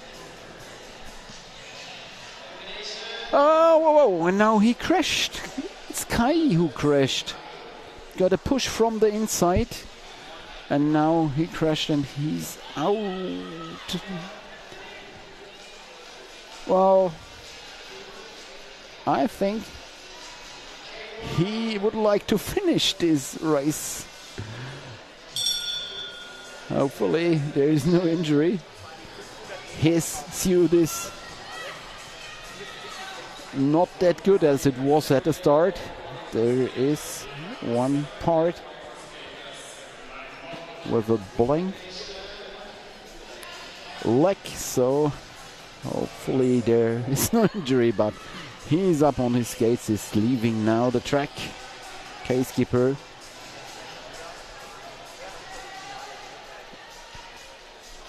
He works here for the Arena Geisingen, and of course together with Juliana, most of the organization details are with him, and he has got both of them has got a really thrilling and troubling weekend with all the things that have to be done. So thanks for the work they are doing for the sport and for this event. 12 laps to go for the senior men eliminations. Let's have a look on the board. Of course, Casekeeper eliminated, Oliver Lindenskov, Denmark eliminated, Spencer Curtis, USA eliminated. Who will be the next of them? Oh, very close together they are. It was the Spanish skater Iker Ruiz Cortez with the suit with red and yellow, the same as Neil Lopp wore yesterday.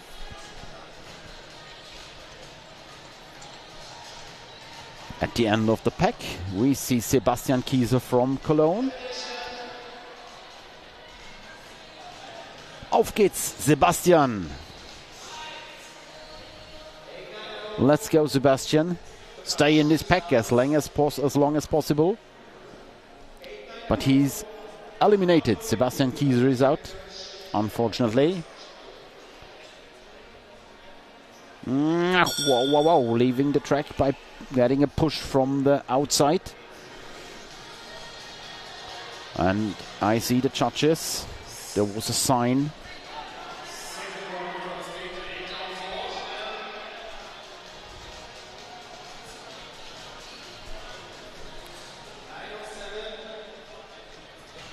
(907) Tristan Faron eliminated. And a second warning for Flavian Dugas. You saw the action on the last lap, quite before the elimination. The M skater from Double F, this is Sietse Drost, together with Hadley Beach, fighting to survive the eliminations. Now Hadley Beach going to the outside. Is it fast enough to avoid the elimination? We saw Hadley Beach on the outside. Nice picture, but it's Hadley Beach who got eliminated. Now we will have elimination every lap. The elimination drama continues, and we will end up with 5 skaters, and only 2 will go to the B final. 3 laps to go now. And another elimination. It's 891. This is Sebastian Ramirez from Colombia.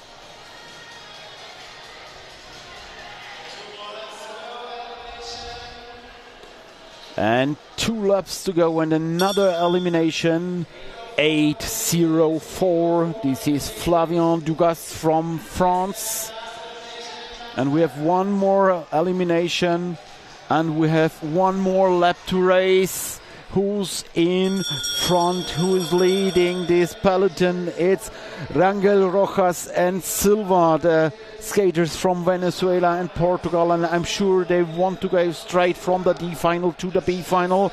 And they will. It will be Rangel Rojas and Silva with the position 1 and 2. And they will skate again in the B final. What a story. Behind them in the last lap, Nathan Manin from France, Carlos Herrera from Spain, and Elia Marchese from Italy. Congratulations.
And as always, the first and the second of these races level up.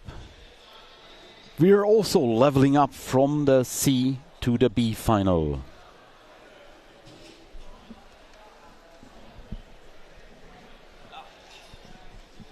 Now we have the first B final, the B final of the Cadet ladies.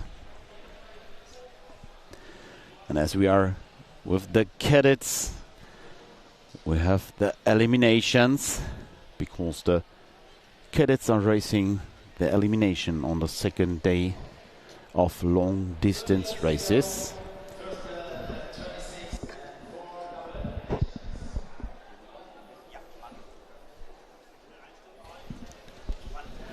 And we have another expert speaker with us. Welcome and good morning to Remy Hubert. Morning, everyone. We just have to fix your headset. You are the expert. Yes, let's change the direction, I think. This is the right one. So let's try this one. That's perfect. So it's perfect. Welcome, Remy Hubert. Thanks. In the live stream of our AGI 2026. First question of all, did you enjoy the races so far? Yeah, always. This is really the best place just to have a lot of races with a very high level. And it's always interesting just to see all the athletes, young or old athletes, just to do the top speed race here in Geisingen. So always a pleasure just to be here. Yes, and it's a pleasure to have you here in the live stream. Last year you did that analysis of the fly laps. This year you're here with home with the Belgian team? Yeah, this year I just supervised the team Belgium because it's one of the race for qualification for European Championship. Yes. So I just watch a lot of Belgian skater, and next week we are in another race, Grausgero, with national team cadet for Team Belgium. So cool. So that's cool. It's always step by step, and just have focusing on Belgian skater. So a bit earlier in the commentations, we had the D and following the C finals, and I told the audience these D, C and B finals, they are very important races. Do you think so too? Yeah, and what's now it's really interesting that we move about the races. It's each time more high and high level, and it's always interesting just to see how the athletes can manage their physical level after 3 days of racing, and we see now a good difference with skater who just can manage their physical level between the first day and now, because they are a little bit tired. So the idea, especially for the young one, is just to be focused on their management energy. So it's we know that the last day it's always a little bit difficult for the young skater because they are less focused, and their legs are tired too. We saw Johanna Treutler. She was one of the skaters who leveled up from the C to the B finals. So she did one race before, and now she was eliminated first. But a great experience for the young skaters to have the races on their own levels, to go through the qualification and get the level they need. Yeah, that's really interesting for the skater, because like this they can just race against skater with their almost the same level, and sometimes it's better just to have race with much more experience, and there is no little win. If you can win a race, you can win a race, and that's really good. Yes. Eliminated Ambra Boldi and the local skater Alexandra Pilat. And at the head of the pack we see a French skater with Clara in front. So she leads the pack. We see at the inside just to save the place. We have two more eliminations with Margot Moreau and Georgia Del Santo. And we already see just 1, 2, 3 lanes. Try just to save the place. With a nice control in the inside from the head of the pack. And you see here for the last straight, 2, 3, 4 lanes, and at the inside just a big sprint just to save. But here with this camera and this point of view, it's really clear about the elimination. Yes, and actually we have double eliminations. Last eliminated Mila Pape and Malialu Rikat.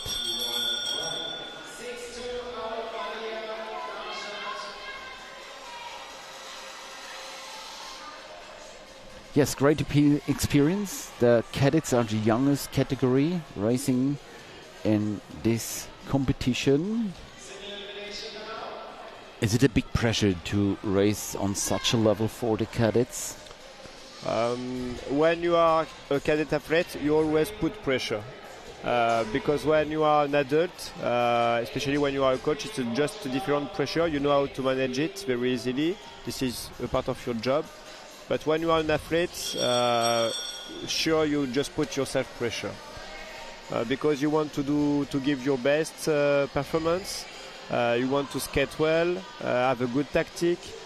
So it's really difficult because there is a fall with 2, 3 athletes, unfortunately, in the corner. But everybody's safe. Just stand up. Yes, but they're up again. Yeah, one of them just give up.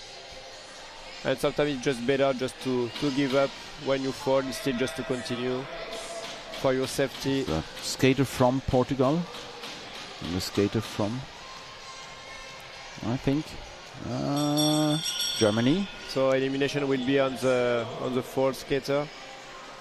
Yes. Race continues. There is a big fight just before the corner with two skaters, an Italian skater and Roxane Jos from Landevant. So Roxane, she goes now in front of the pack just to avoid some fight position. We see. The idea is really just to avoid just the contact when you race in this kind of elimination race, because when you have contact you lose speed, and each time you need just to build speed again, and it costs a lot of energy. So sometimes it's just better just to be in the front, have your own pace, and like this you avoid some contact. And especially because here you just arrive at 12 laps to the end, and energy and focusing is less than at the beginning, so sometimes it's just better just to go in front. We have lap times in 20 high. Yeah. For the Cadet ladies? Yeah, we know in geisingen it's always fast. No? Yes. We can't really compare the pace of this race at what you do at the training, or when you are at the track outdoor, you can't really compare. In the 200 meters heats done on Thursday, I saw a lot of skaters speeding up, accelerating, coming across the line and having this first really fast corner. And I saw a lot of skaters who were very surprised about the top speed in this first corner. Here it's so special because if the weather outside of the arena is really hot, the track is hot too, and the speed is so high because you are always in overspeed here in geisingen. So you have a lot of blood in your legs in the corner, and yes, a lot of when you have 200 meters, even if you think it's just only 200 meters, but when you do it in full speed, you have so much blood in the corner. So you have to resist about some centrifuge force or something like this, and you can kill your legs. Yes. So in front we have a Belgian skater with Jente. She just decided just to take the lead at 7 laps to go. And always the French skater at the outside now, she passed in front, followed by the Italian skater. And we have just now a little group with 3 skaters in the second pack. We just arrived really at the end of the race. 6 laps to go, and you can see just different level in this pack at the end. Less of energy for some skaters. Yes, So you always see they're sorted out with the eliminations, and as the race continues for many laps, you see the differences in physical. Yeah, you have always different phases in elimination race with a big pack and a lot of contact, a lot of fight in the beginning, just to avoid not to be eliminated. And the second part with 1, 2 or 3 lanes, but with not less contact, but big move and replacement in the pack. And here we just arrive at the end with just 1 lane because everybody is tired, and just survive at the end of the pack. This is Emma Pollux eliminated. So now it's really the idea just to survive just till the end and just to the finish lane. And skater, we did a lot of distance and a lot of move during the race. It costs so much energy, so now they pay it. And it's much more natural elimination. And now we just arrived 2 laps to go. With now 2 skaters in front, with a little gap with the third. It's getting loud here. And with Emotions Italian are getting skater up. in front.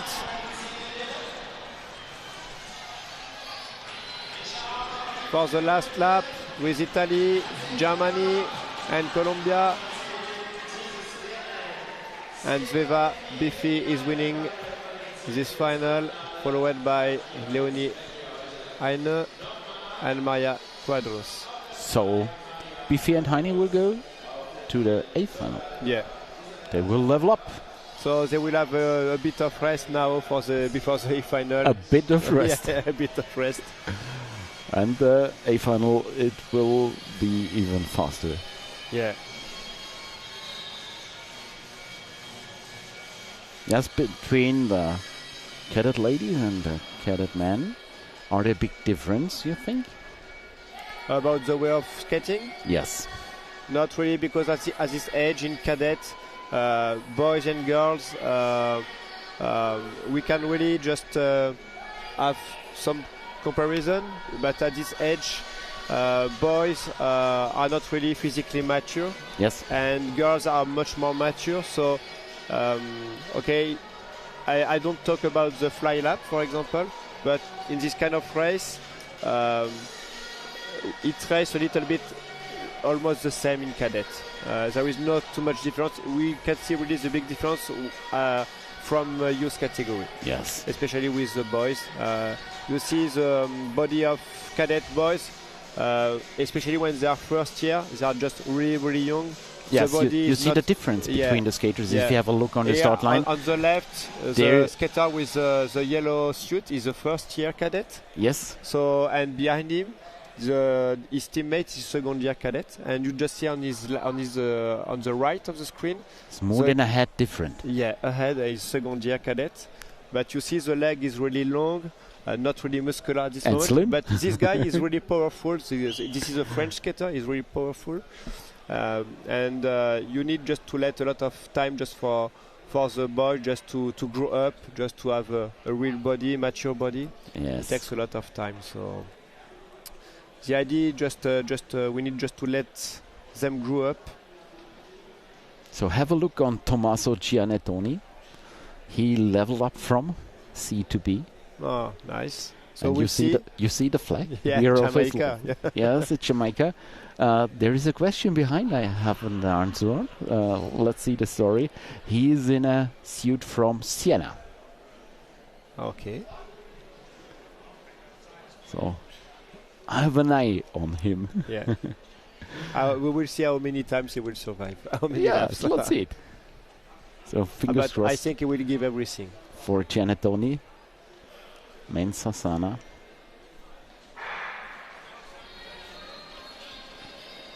So here we go. We start with this B final for elimination race for cadet boys. And already we just see a good first lap in front of the pack, just to be safe and to avoid some contact. And after the skater from the back will reach the full pack. So we see already some skater in the back of the pack, they just let them roll, they don't really skate. There is a lot of skater, it can be impressive at the beginning. So it's like a little bit, I just take the temperature at the beginning and just, I might wake up because it's the morning, yes, it's elimination race, with my brain. and sort it out. Well, we know that the fourth day is really hard for the skaters, but for cadet this is the third day because they have started their competition Friday morning. And they're young, they're not adult. They're racing strong races here.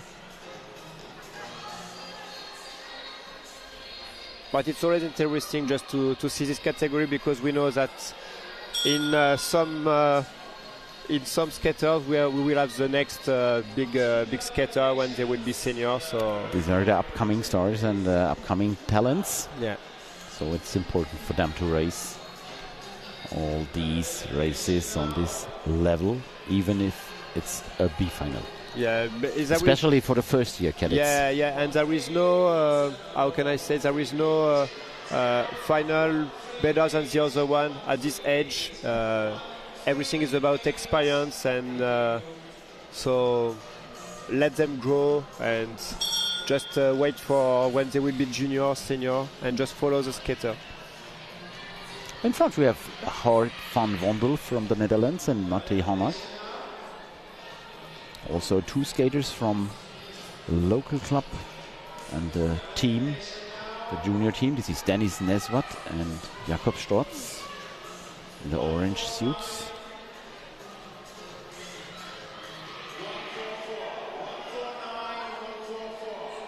So with two new eliminations with Marco Citello and Matej Kalamar. And we just see Tommaso, he's always in the pack, much more in the back now. So we'll see for the next. Yeah. So the idea now is just to, you just heard the bell, the idea is just to have always open trajectory, just to build speed on the track, to avoid contact. You just see in the last corner, you just see a lot of skaters, they put the end of the back of the other skaters, they stop skating, so they lose all their speed. Yes. This is really important to know. Not to act like this, not to stop skating, carry the speed. And now you see 4, 5, 6 lanes. Everybody wants to save. Oh la la, this is a crash with 4 skaters. Yeah. So at this moment we wait. 2 skaters are back in the race. Yeah, everybody just stand 3 up. skaters. Everybody just stand up, so it's okay. So we have no eliminations in the pack now for a period of 3 eliminations, I think. There would be double eliminations.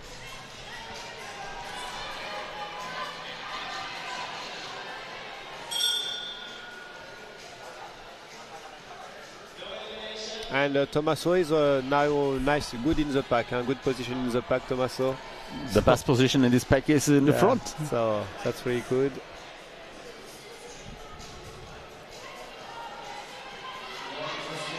And in front of the pack we just try to protect, to stay protected by other skaters. So we just replace second place, try to be easy, just to save a lot of energy. We just see second, third, fourth place. They really use the first skater in front. And Hilmar Vogelsang, Jort van der Wondel, Maël Blossier.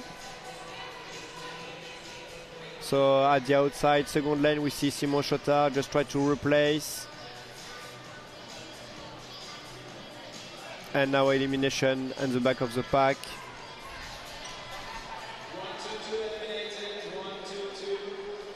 So with elimination with Filippo Galliani. And we continue just to try to replace in front now with Simon, who comes back in front of the pack. Second with Jacob now in front. So now try just to keep the pace. And avoid elimination chaos in the back of the peloton. Yeah, we see at the inside a lot of effort from the skater. Yeah, that's really nice just to see the lane. Yes. And you saw our friend from Jamaica was at the end of the pack, moving on the inside into the second spot. Was a clever and a smart move. And now we have Klaas Garmont in front of the pack, Belgian skater. From Reykjavik.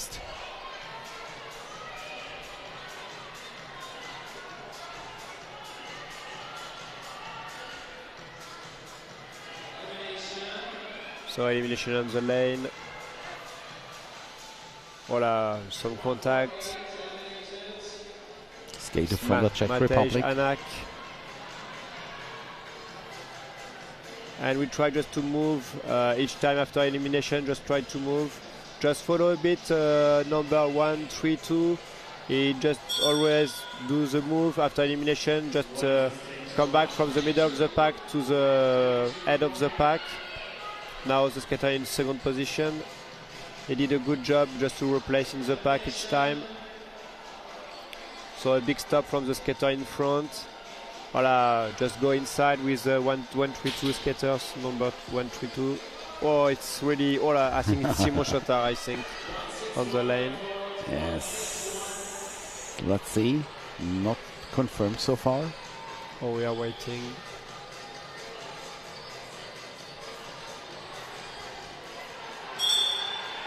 So for the moment we have no information. So yeah, 1-6-7 by 4 eliminated, Simon Chotard.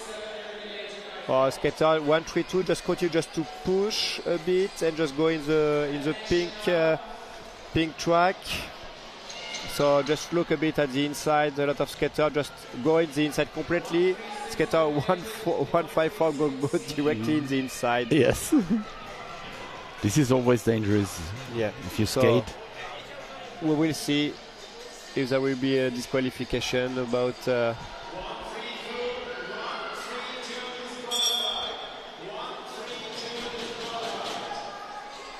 132 disqualified.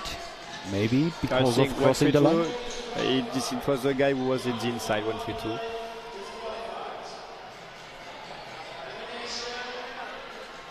He was disqualified by sport fault. 3 warnings. 3 warnings.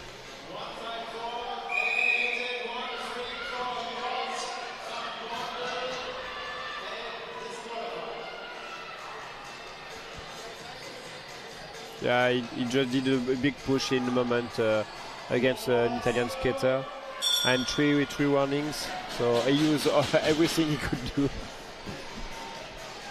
Yes, now we're in the last laps. And we have now elimination every lap. And with Dutch skater in front with a pass now. Jacob just takes the lead. 3 laps to go now, 600 meters. And followed by French skater, Maë Blonnier.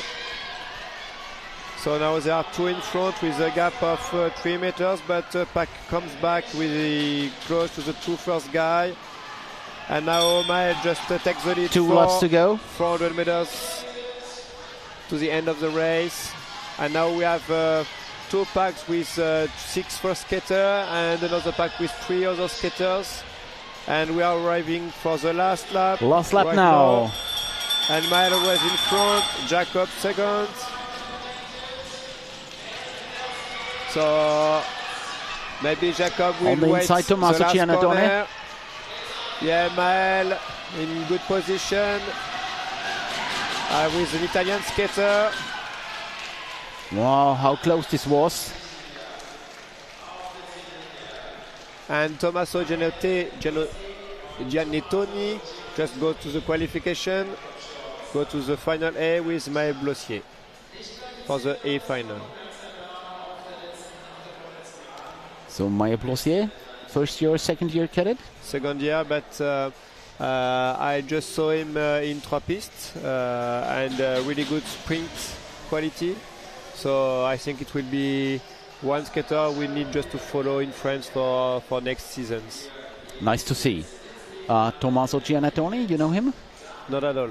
Yes, most of the Italian young guys are known outside of Italy. So yeah, because we don't see really them outside of Italy. So that's why it's always interesting just to have international races for young skaters.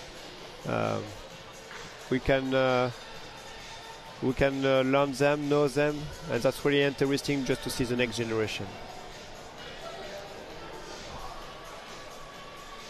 So we have another category with another B final, and we change the discipline. Yeah, it's points, 4K now. 4K. Do you think it's interesting for the audience to change the disciplines, to have eliminations and points mixed? I think it's interesting for the audience. Is it good for the athletes, or is it stressing the athletes? Only my opinion. Okay.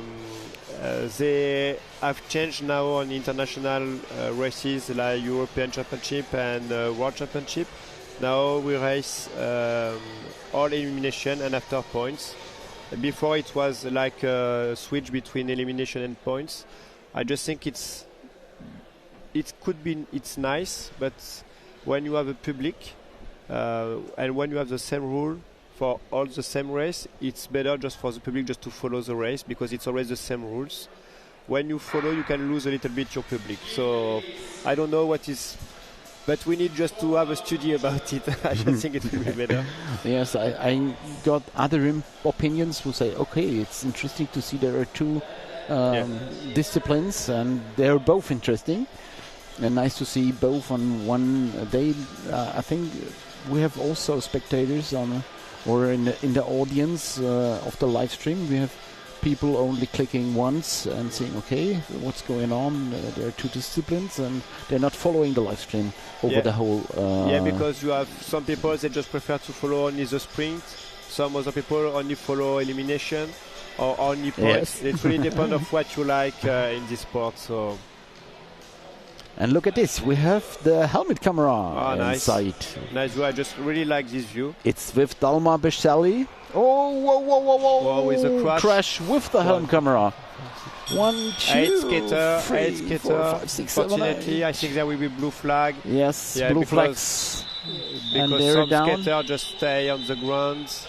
So just for safety of everybody, blue flag. So it means that race is not race. I just think it's stopped. Yeah, it's race is stopped. Now it's not neutralized, it's stopped. This is the first really big crash we have. We had several crashes, but not that hard. Okay, the skater is moving, so that's good. And so we are waiting now. Judges are calling back the skater on the start lane, just waiting just to take care of the other athletes who are on the track. Another skater is up on her wheels. Yeah. So we have only one skater left on the track. Everything stand up, yes. so that's nice. And the last. Perfect. The audience, maybe applause for the crashed skater. They're a bit lazy. So now morning. Judges will replace all skaters on the start lane, and we will give the start again, a new start. And skaters who have crashed, if they are able just to skate again, they can come back in the pack, or if they want to stop, there is no problem. They can stop and just give up right now. So judges come just to ask to the skater if everything is okay or not. Yeah. As a coach, if your athletes crashed, what's going on in the head and the heart of a coach? It really depends of the age of your skater. I think when you are cadet and youth, when you are a coach, you can really decide, because you have to take care of your athletes. And when they are juniors, seniors, they are much more able just to say I can skate or not, and they can take their own decision. You can discuss with them, but they know if they are able to do, because you know it's really fast race. So, but when they are really young, when you are the coach, you have, only in my opinion, just take the decision for them. They are not always able, because they want to race. But if you know them, you know if they are able just to race or not, if it's safe or not. First for themselves, and second for the other one. Yes. Because it's not only, even if we do an individual sport, it's an individual sport with other skaters, so we have to take care of everybody in this moment. And what we know, it's always safety first for everybody. This is a word of wisdom. Thank you for that. Yeah, that's really important.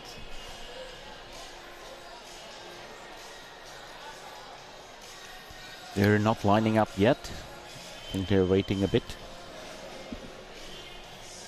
to sort things out. So we'll start again. And you, Thomas, are you happy just to be here and just did some comments since Thursday, because it's a big job. Huh? So are you happy just to be here, and just do you enjoy the race at your place? And we're happy to have you here. It's always good to have expert speakers in the live stream, so I can be a bit calm after all the races. Some rest. Take some rest, but get very deep insights into the sport. Yesterday we had Steven Wansenkiste. Always a nice talk with him about what's going on in Belgium, what's going on in Europe maybe. What about the structure of competitions? So these informations are so worthy to give to the audience, I think. Also, you're coaching a lot of skaters, you have a long coaching experience, so also everything you bring into the live stream is very, very exciting for me and all the audience. Thanks you for being here. That's normal, and I just think it's always nice just to have all people with so much different culture, so much different experience. I just think there is always a lot of good ideas everywhere in the world, and I just think we can really improve season after season. We have to be inspired about what happened in other countries, about what they do in other culture, because South American culture, European culture, Asian culture, North American culture about sport is not at all the same. So the idea is just to always take what is the best in each culture and just to improve each time. So I just think some skater can just inspire some next generation skater. So Yes. for example, we see the Indian skater who are now just arrived at really top level. So I think in the next season with Chinese Taipei, there will be Another one nation. They will be able just nation. to beat Colombian skater at Worlds. So we'll see. Already last World Championship, it was already nice just to see Chinese Taipei and just to see the first World Championship title for India. And every year it will improve, I think. So it's good. It's a good challenge for everybody, and we need to have a lot of challenge for everybody just to improve.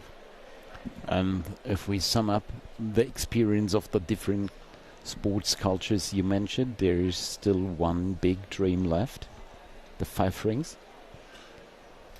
Yeah. If we just look only the rule book, we could be Olympics about the rules, because 5 continents, we have the minimum number of countries, but I just think we don't have really we don't have inside economy. If we have to compare with skateboards have a global economy for themselves, and we don't have. So it's just not just about the rule book, it's just about something else, and we don't have. Okay, we have to work on it. Yeah. If you want to follow this big dream. Yeah, because at this moment, I just think we don't have a product to sell for the broadcaster. We only can say, okay, we do some event, but we need to have a product to sell. For example, what they like in the newspaper or for TV, they like the stories. Yes, the story of the athletes, the heroes. Exactly, and I just think we need to be able just to find some hero story, some athlete story, and I just think like this we can just have good link with the medias and move on and just pass another step. So if we talk about heroes, one hero, Belgian Bart, got injured during the heats of the 500 meter. Is he fine so far? I just think he knows perfectly his body. He has just decided just to stop. It's because he knows he has already just finished his Olympic season. It was already a tough season. So it's just when an athlete like this, so professional, he just decide to say, I feel something bad, I stop, it's normal. So he's so professional, so he knows what he is able to do, what he has to do. He knows he has other goals. It's always a long process, and I just think he has nothing to prove anymore. Yes. He has a so incredible career, so... There is another hero we miss, you know? Yeah, I know, yeah. We talked about it. I just think it's, I just say, just big recovery already just for Jason. I just hope big support, and I just hope you will recover as well as possible. And I know you have the mentality, you're a fighter, but I will stop just to talk about it. Yes. Because from all the community, I hear always the same, all the best. Yeah, he deserves it. He's a really, really nice guy, and just big support for him, for his family, for everybody. So back to the races. We jumped just into the Youth Ladies Points B final, 4K you mentioned. We have 3 skaters scored so far, with Gabanzo with 3 Bescon with 2 and Hoffmann with 1 point. Voilà, when you just see the image, just to try just to get the points. Yes, Nele Pechstein second and Cabanzo first with another 2 points. 5 points. With Amélie now in second place, just to try just to get some points. So on the second lane, just try just to get the best play, just take the lead now. This is Bell, so points on the next lane. And how we go in front with 3 skaters.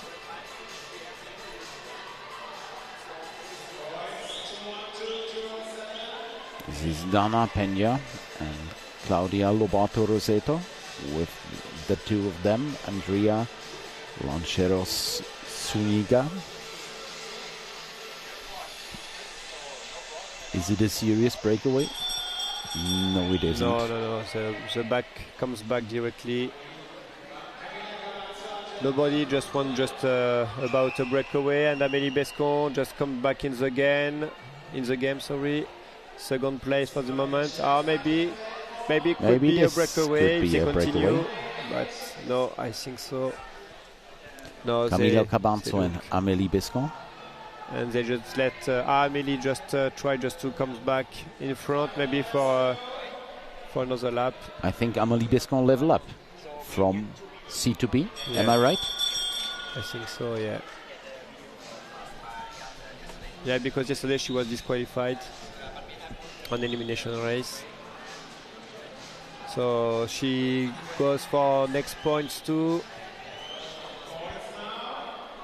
So she will have 5 points now. 8 points for Cabanzo.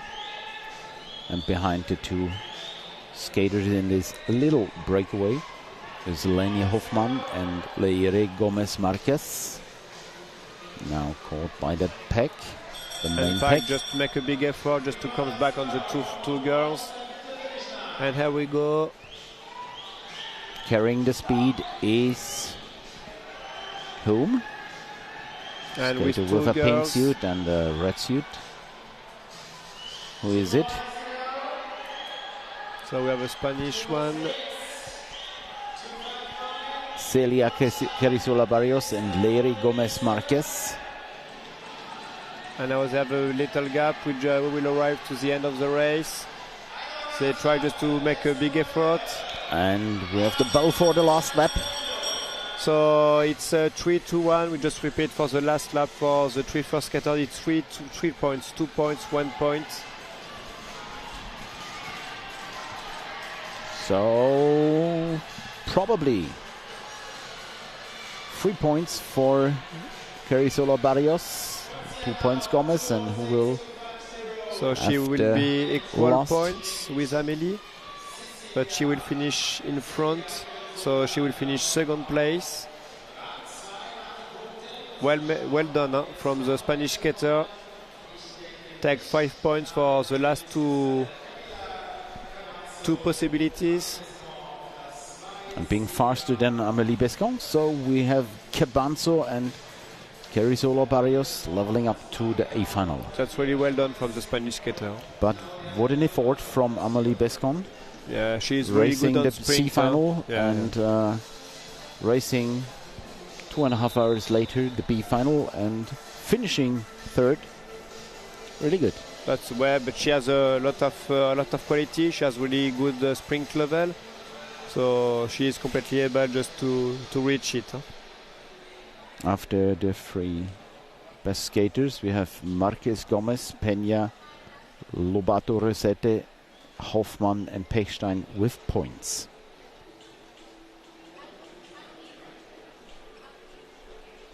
And with the youth man in the point B final. So here we go for the same protocol. 4K points every 2 laps. 2-1 for the 2 first skaters, and last lap 3-1 for the 3 first skaters.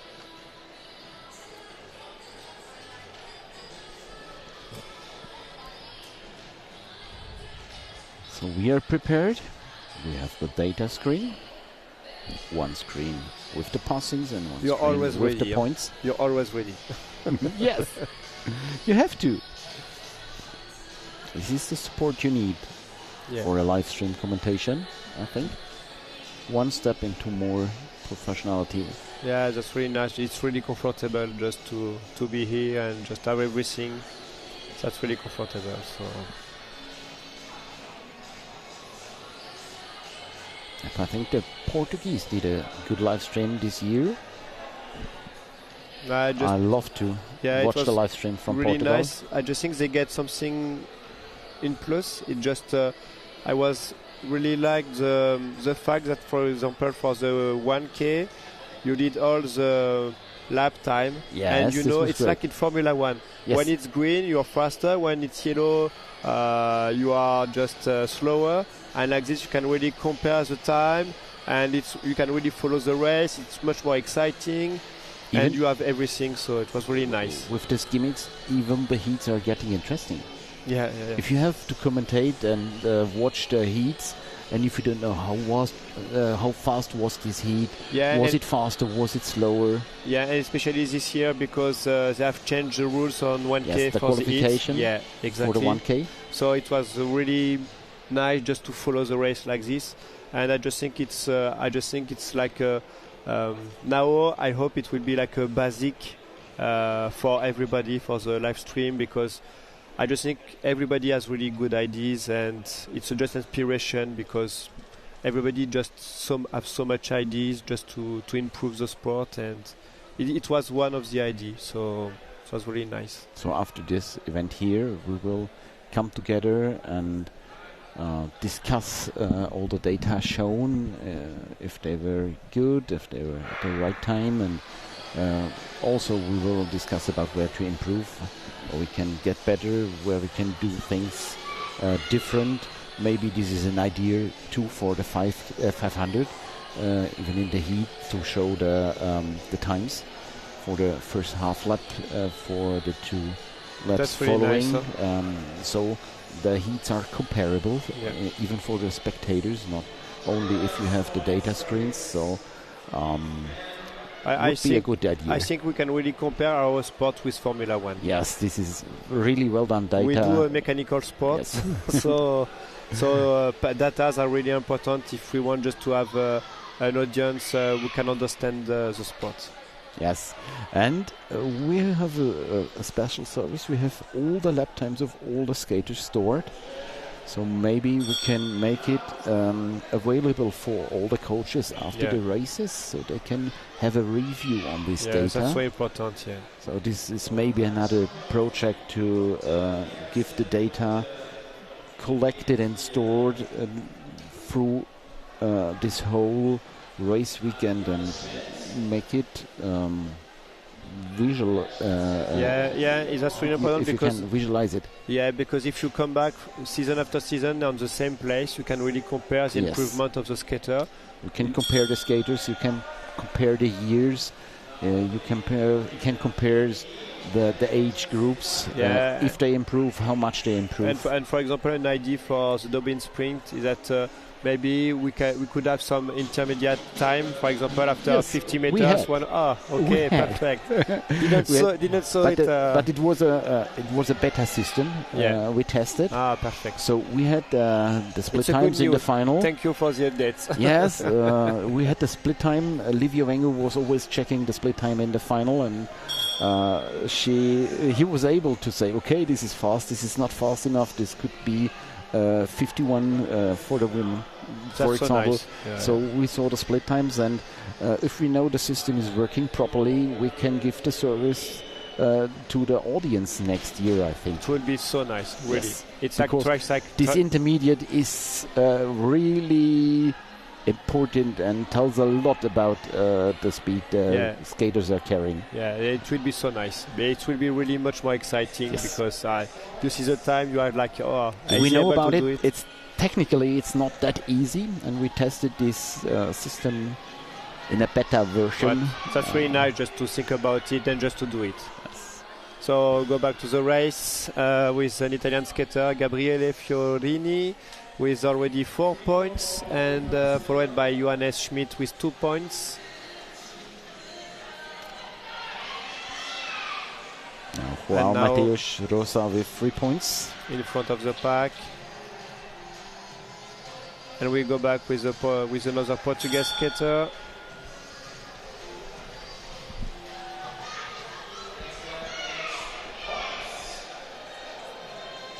Points on the lane with 2 skaters in front, Italian, Portuguese skater.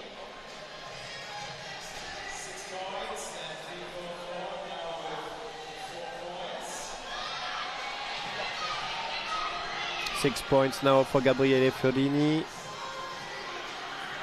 The BMAR skate team is showing up very strong this year. Yeah. When you see especially junior category, junior men category, yesterday it was like 1 and 2 place on the elimination race.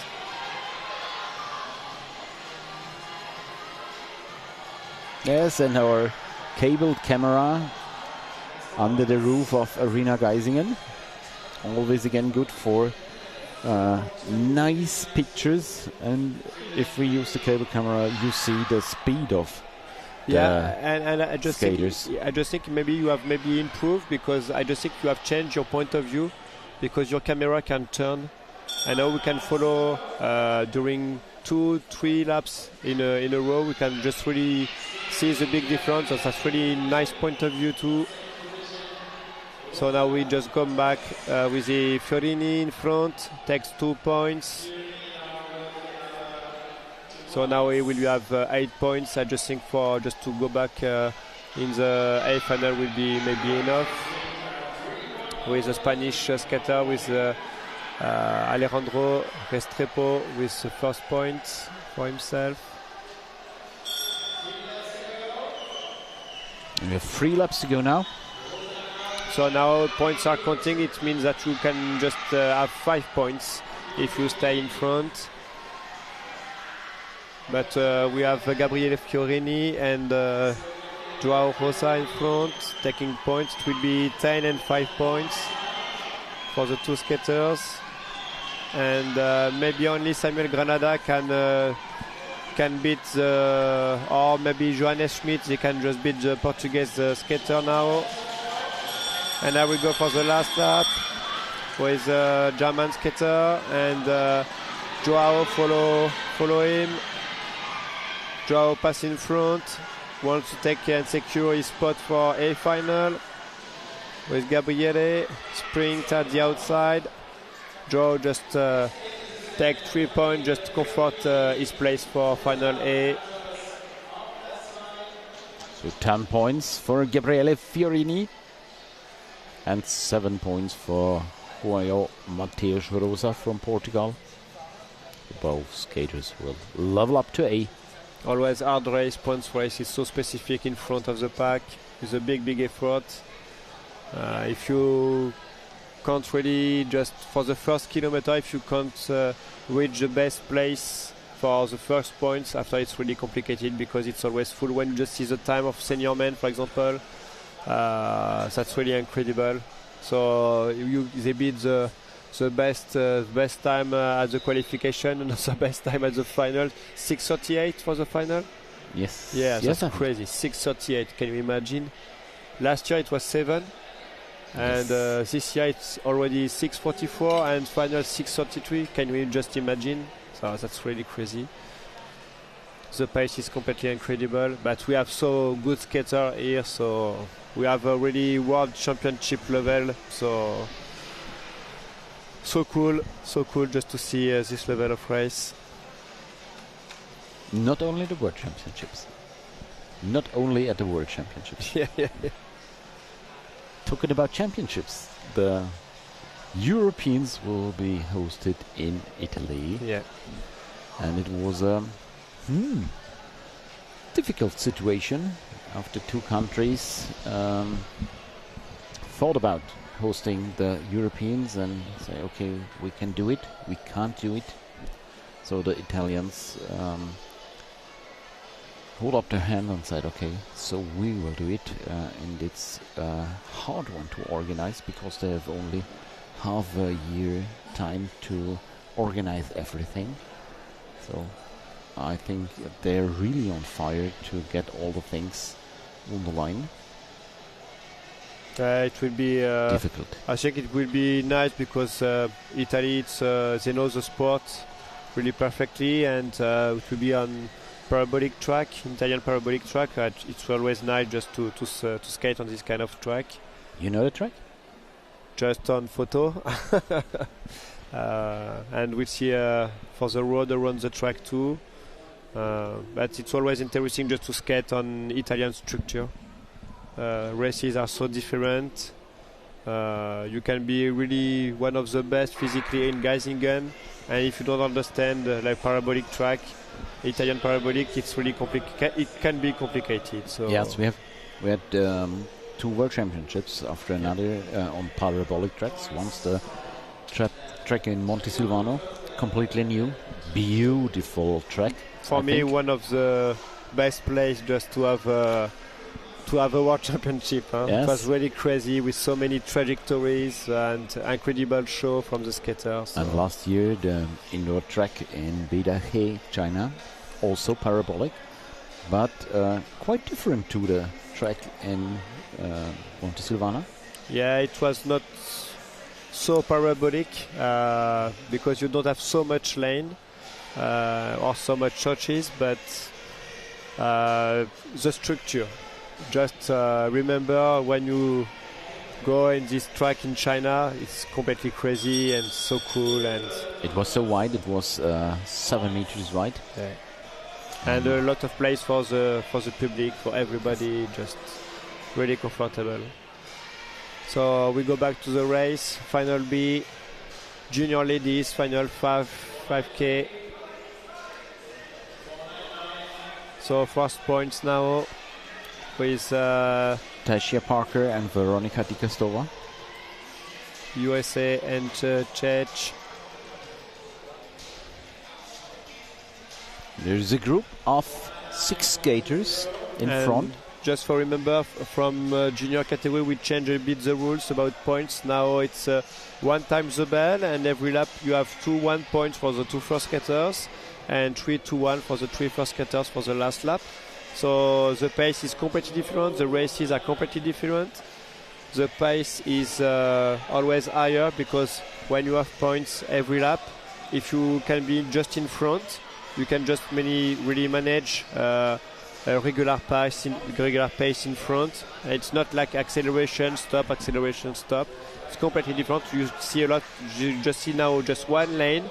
When you just remember the youth races, you have 1 lane, and after the pack comes back, and you have 2-3 lanes just for the next point to prepare the next point. Now it's 1 lane and the pace. So now you have to be really strong physically. Yes, this changes to a very from a very technical race. It changed to a very physical race. Yeah. But points are at least physical. Yes. And but we have an Indian skater with 6 points now in first place with Baya Bayai.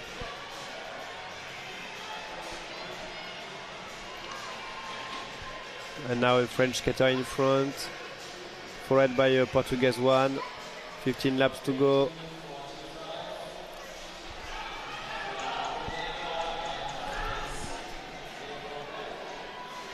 Surprised by seeing India in front? Not at all. Are we surprised to see India in front? Not at all. No, now not at all. Now, from now 2 seasons, we are not really surprised. 4 skaters in front.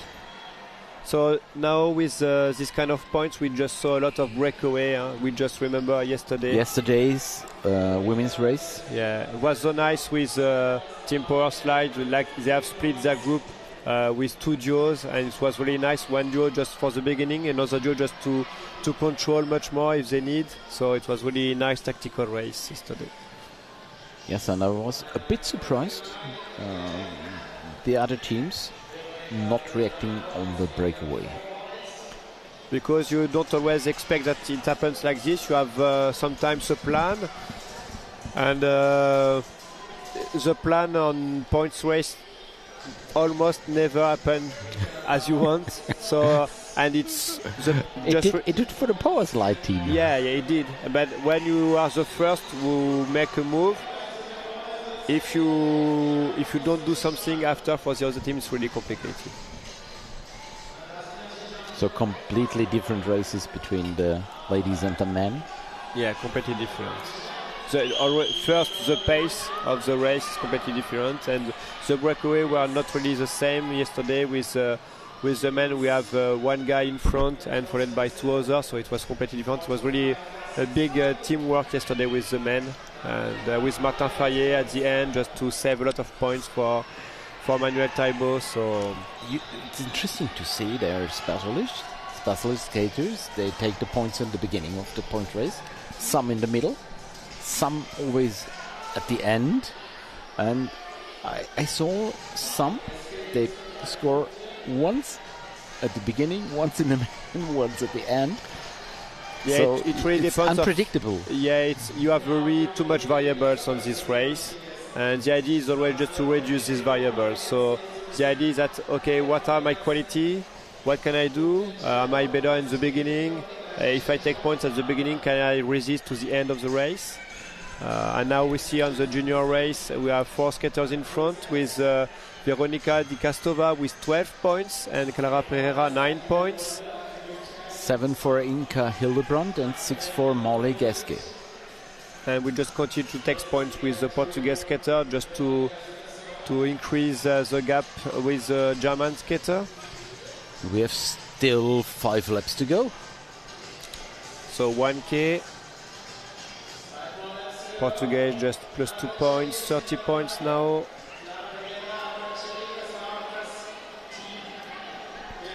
And with Anna Daxeli.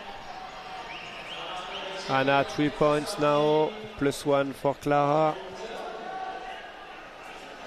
And now if the Australian skater wants to be qualified, I just think it's complicated. Maybe she can do it if she takes all the points now. She can do it. But so she has to do. Yeah, she has to do a great effort now. Plus 2 for Australian skater.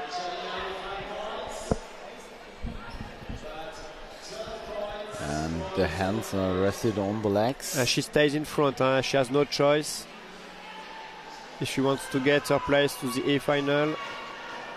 Plus 2 for Anna. 7 points. She comes back to the 3rd place. And she has 5 points gap with the 2nd place. She has to take 2 points and 3 points. And because if she takes the 5 points, next 5 points, she will go to the final A, because she will be in front of the Czech skater. But now she's 3rd with the 4th girls. And this is effort for the last lap. Yeah. Big effort now in front. With 3 points. 3 points to Tasia Parker, 2 to Marley Geske, and 1 point to Anna Berselli.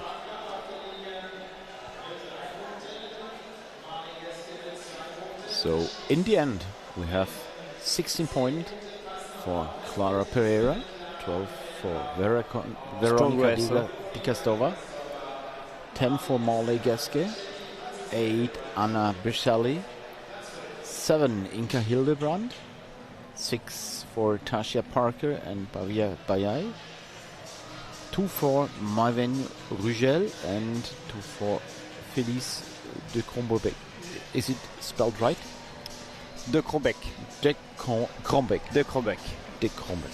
For me, it's not that easy. No, it's not easy, no. It's like me for some German name. So.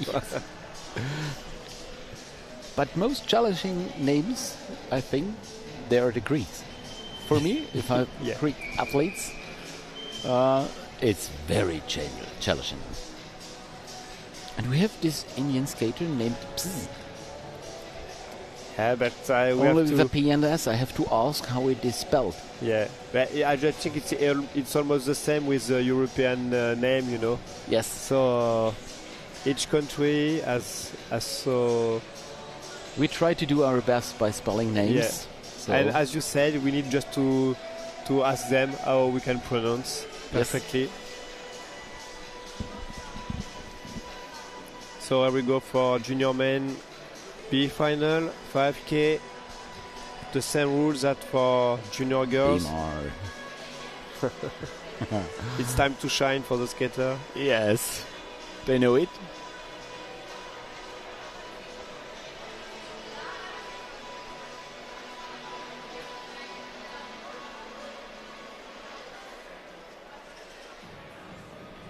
Some are a bit impressed, some are that kind of coming to the outside, some stay calm and still. They have all their own focused. character, so.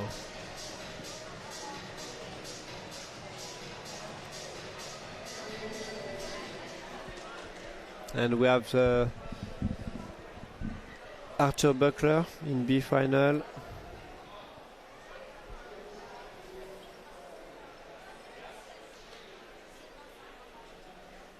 Jacob Adams, also his teammate.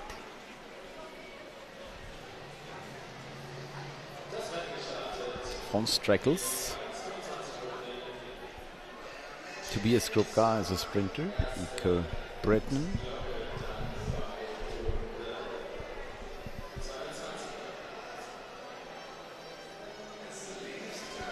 I think it's incredible hard to win this B final. A few hours later is the A final on an even higher These level. are the rules, huh? These are the rules. If you want just to skate and shine a bit in in A final, you have just to come to the B final and fight a bit. Arthur Buckler, Ika Breton, Jacob Adams in the top spots of this peloton. And we have now the bell. And we go to the bell with an acceleration in front of the pack.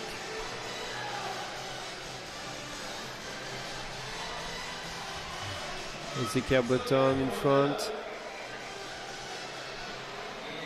Race is fast. We have a 15.7 lap time. It's a good time. 4 points race for junior men. But you see here you have at the beginning after 1K you have the pack all together with here 2 lanes, so it means that the pace is not so high at the beginning. So when you will have 1 lane, it means that the pace will be really hard for everybody. So just wait a few laps and you will see only 1 lane on the track. This is another Marzuki, Thomas Marzuki. So far with 4 points. Sika Breton with 3 points. Elianisi with 4 points now. The skater from inline Czech Vesely. Republic with Tobias Krupka. 2 points.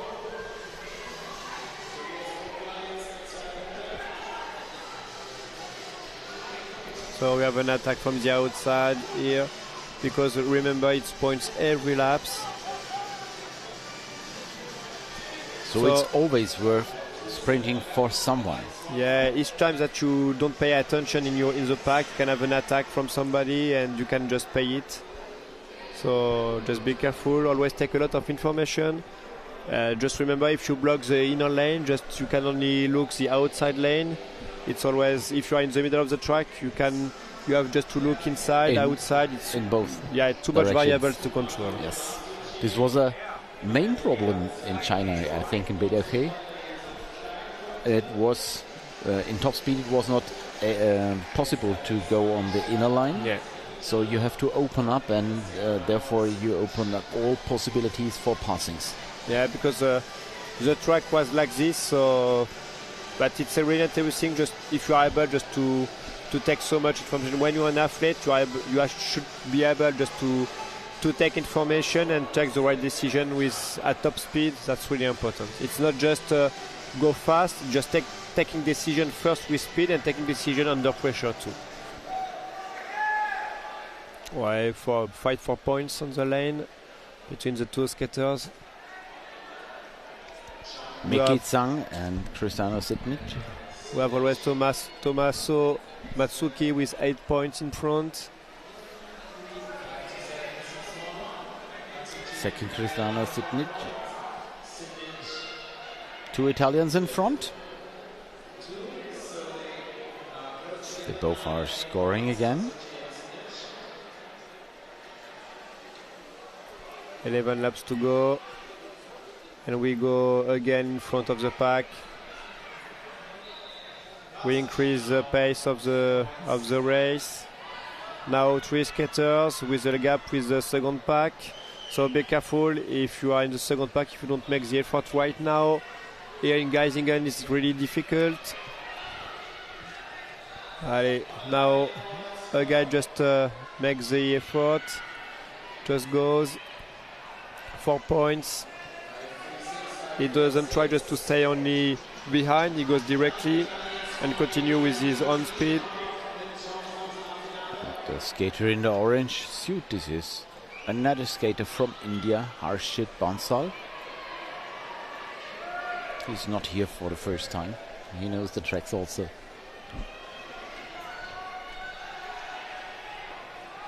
So 10 points for Matsuki, 8 for Sitnic, Nisi with 7, Sang with 5 points. So now you see on the track you have 6-7 groups on the track. So the pace now is really too hard for most part of the skaters. They're racing with a 16-8 currently. So here we go in front with one skater. Raul Couto, Couto, he goes alone. I just think he will go alone till the end. Maybe second skater will try just to catch him, but that's really hard. The pace is not the same. Attitude is not the same between the 2 skaters. Raul Couto is really regular on his skate. Elia Nisi tried to make a big effort because Elia just needs 1 more point, but there are 2 Italians with 8 points with 1 Spanish, but Raul Couto will go in front. Yes, we have now and 3 Italians with 10, 9 and 8 points, so now 5 more points for the first position. 2 more points. We have 7 more points. Now 5 more points for Raul if he continues skating in the first position. Yeah. Everybody just tried. So Elia Nisi now just takes the second place. This is the last lap. Last lap. And now Nisi is passing. Just Raul Couto just stand up just to start to manage his energy for the afternoon. And 3 points for the Italian guy. And 7.5 for the time. Yes, 7.5. So 14 points for Nisi, 15 points for Couto Aradas. Fast race, huh? Both Fast will race. go to the A final after this fast B final. Also with points, Tommaso Matsuki, Cristiano Sitnic, Samuel Oliver Sulc, Mickey Zhang with 3 points, Harshit Bansal, Ika Breton Baraswain, David Bayai with 2 points, also Thijs Rinsberg Lundstedt, and Tobias Krupka. But there are 3 skaters without time. Yeah, Maybe they got lapped. I think so. Well, if so, they will lose their points.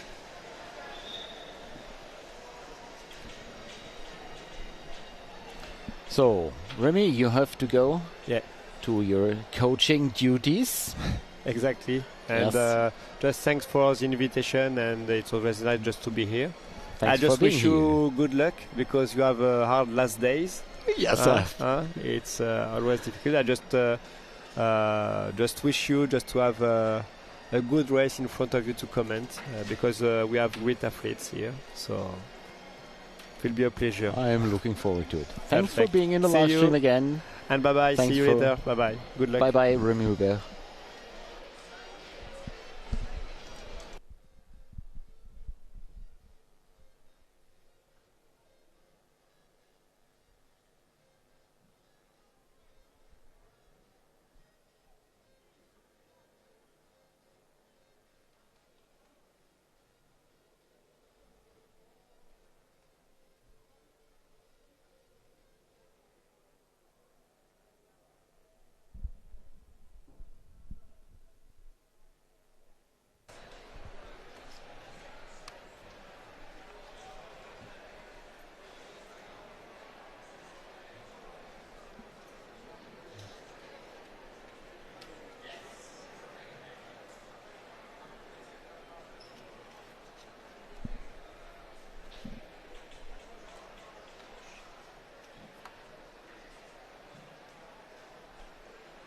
Another expert speaker, Remy Hubert, with a great coaching experience. He's always bringing background and insight information into our live stream. Thanks for that.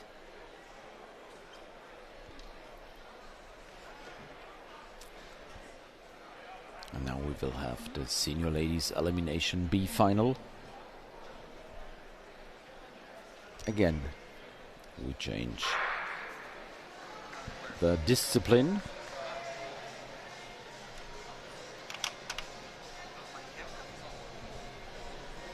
First, from the 44 only single eliminations.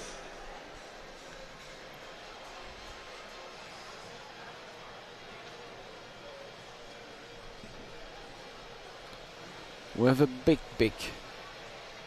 peloton in this B final. The senior ladies.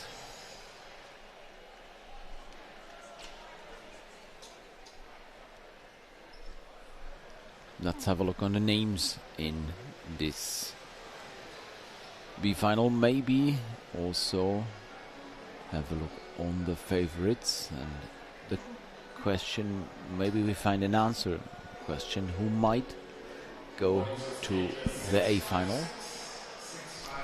We have Illyri, Francisca Henriquez, Lisa van Steenkiste, Marie Dupuy, who leveled up from C to B final. Elisa Foley in this pack. I see Paige Dawson, Sophia Skilder, Katharina Metzkolitz, Neil Neumann from Germany, Lila Sandor. So let's enjoy this B final of the ladies. And thanks for these amazing pictures.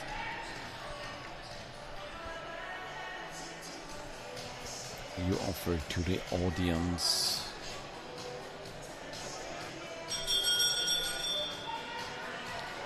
Bell for the first elimination.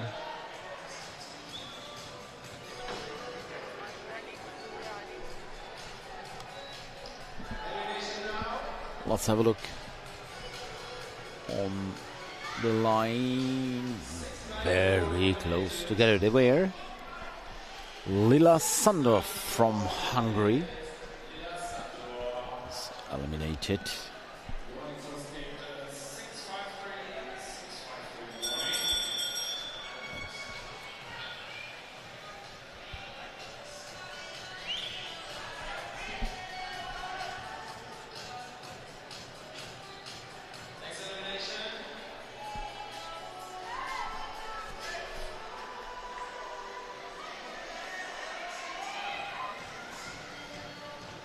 Next elimination is Jasmine Forster from the United States.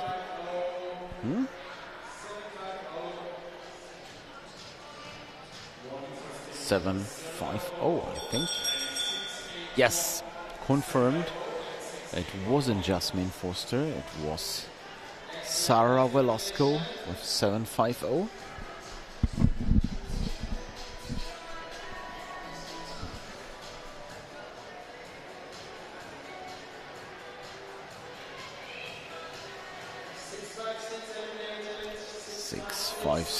This is Larry Scott.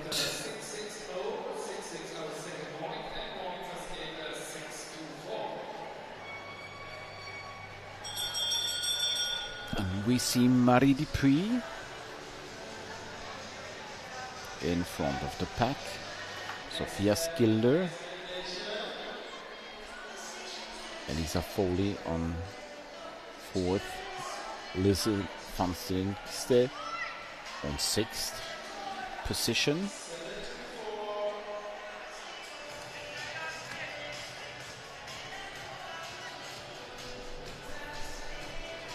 Nele Naumann eliminated. German skater.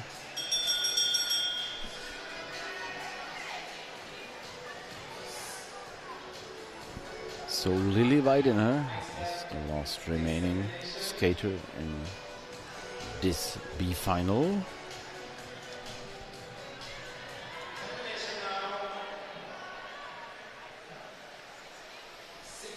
Six, 8-0. Katarina Metzgolitz eliminated.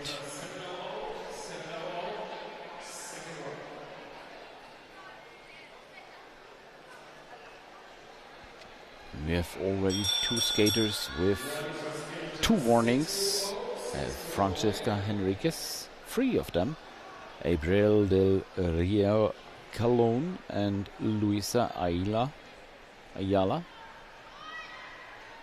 So, ladies, please take care not to get another warning.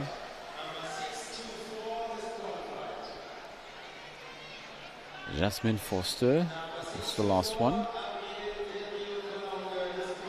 So, Abril del Rio Calon is disqualified by technical fault.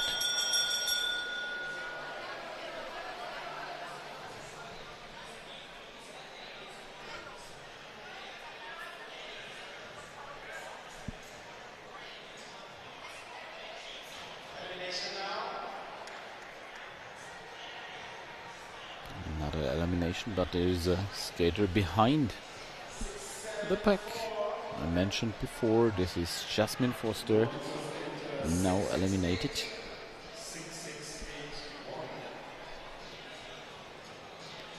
And a few warnings now. And we have 30 laps to go.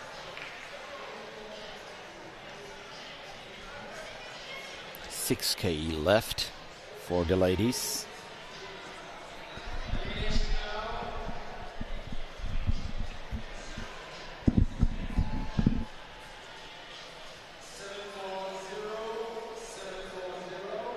Ilaria Carrer, Aitana Gonzalez, Artime Francisca Henriquez, Lisa van Stenkis, Paige Dawson, Marie Dupuis, Elisa Foley. All the favorites are lined up in front of this peloton. Also in this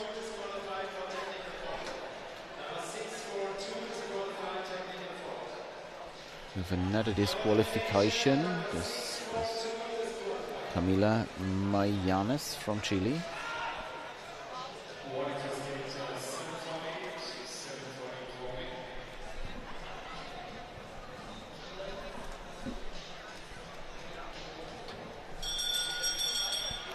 Well, for the next elimination, Susanna Rocchetti, last eliminated skater.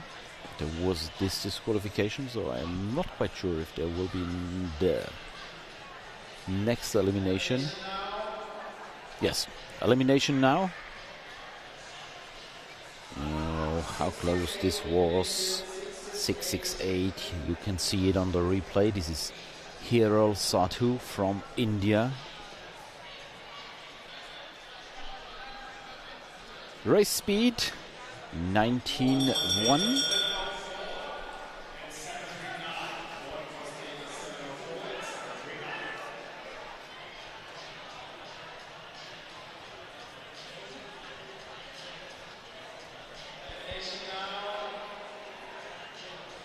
Next elimination.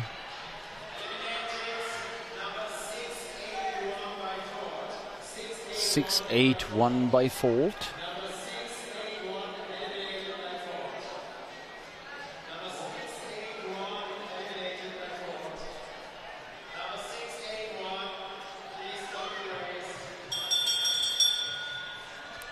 Two laps to go. This means 4K and 400 meters.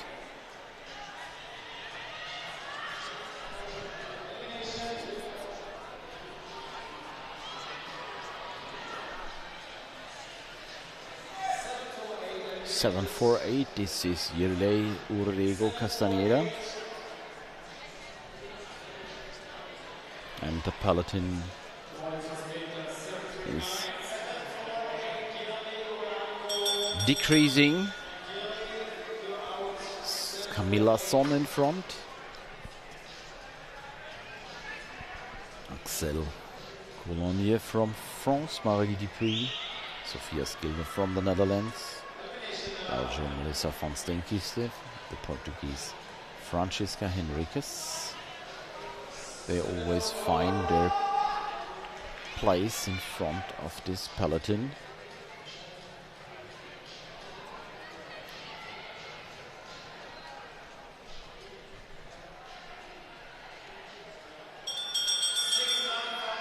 $18 laps to go.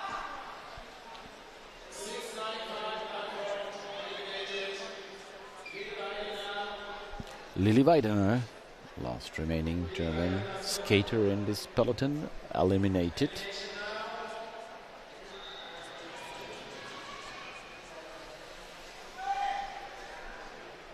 Fix 3-0, I think. This is Amber van der Meyden. Was it elimination or wasn't it?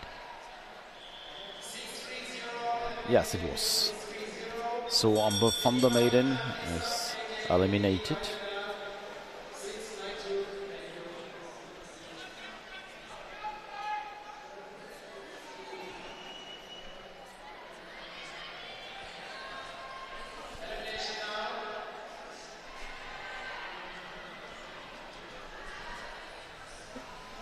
Next elimination.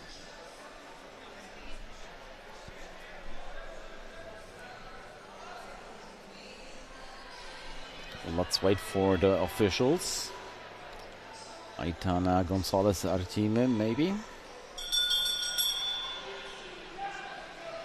And the next bell.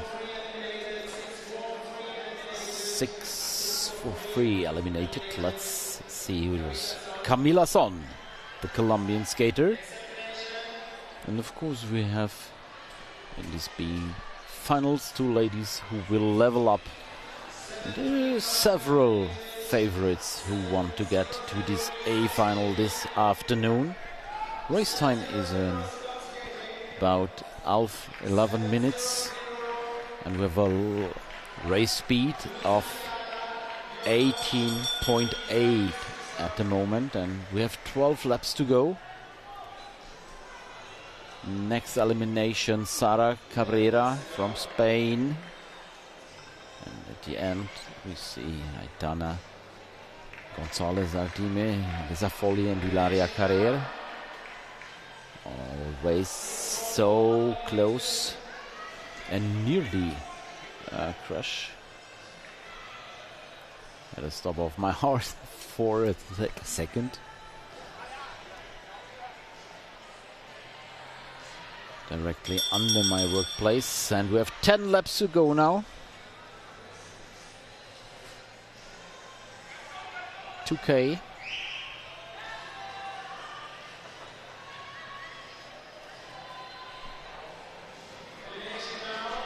And the next elimination.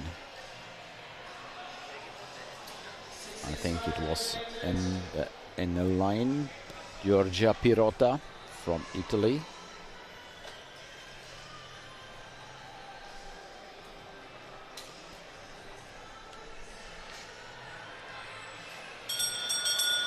And as the race speed isn't that high, the skaters, they come very close together in every elimination situation. And then they have to resort.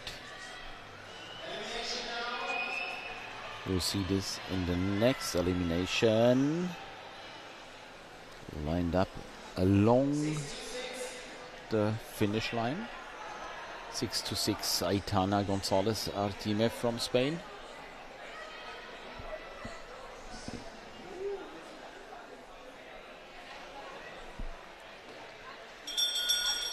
Six laps to go, and another elimination next lap.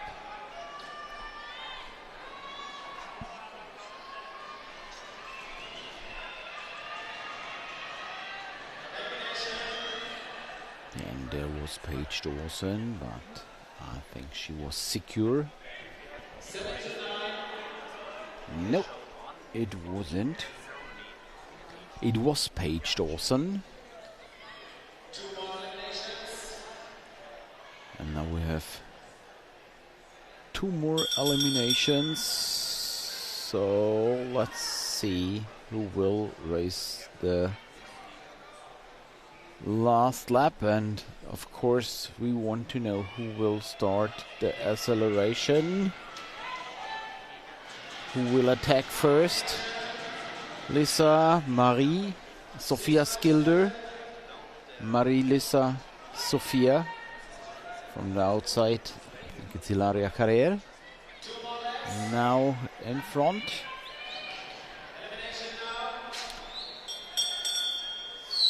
Two more laps to go. And it is Lisa. Lisa and Marie Dupuis. Lisa and Marie. They did a breakaway. They burst to the front. Marie Dupuis and Lisa behind her. And Axel Kolange, Sophia Skilder will not be able to follow them. So Marie Dupuis first in this Senior Ladies B final. Behind her Lisa van Sinkis. They both will go to the A final. Level up.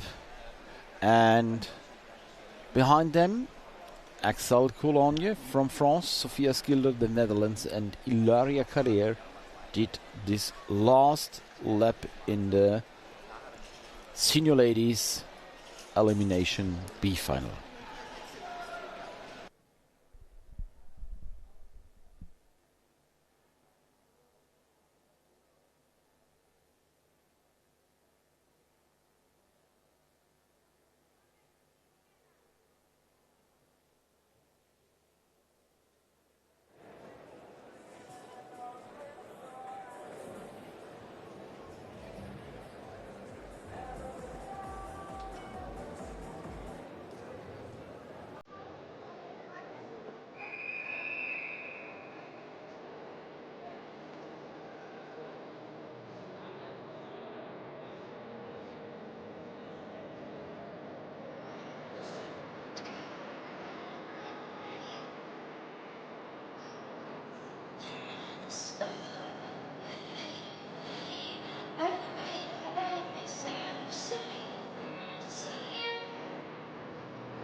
You saw the preparation of the next race, Senior Men's Elimination B Final. 10k to race. All 50 laps are on the counter. And we have a very impressive peloton. And again, we have the home camera, thanks to Mike Pass from the Swingsworth team, carrying this camera around the track along these long 50 along these 50 laps. And now I think you will see some kind of teamwork, because we have 3 skaters from the Swingsworth team in this race. So they form up in front of this race, and if you have seen the races from the last World Championships, you know, okay, it's a typical picture, seeing the nations lining up in the elimination races. And we're racing in teams mostly in the Arena Geisingen International, so not the nations are queuing up in front. There are the teams. Oh ho ho! And we also see Valley Skate team with the black suits also together. Wow, there were crossings. The line. If they are not with intent, the judges will not judge them. If there are pushes from the inside. So far, this race is a physical one. It's fast. 16 middle at the moment.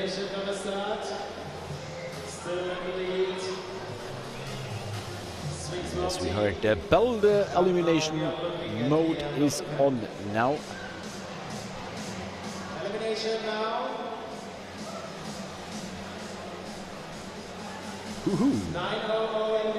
Fast and very close. Torin de Witt eliminated. Going to stage 836, 836 warning. You always have to check on your teammates, you have to check on your opponents, you have to check what's happening. Especially right of you are the skaters trying to pass in a second row, in a second lane.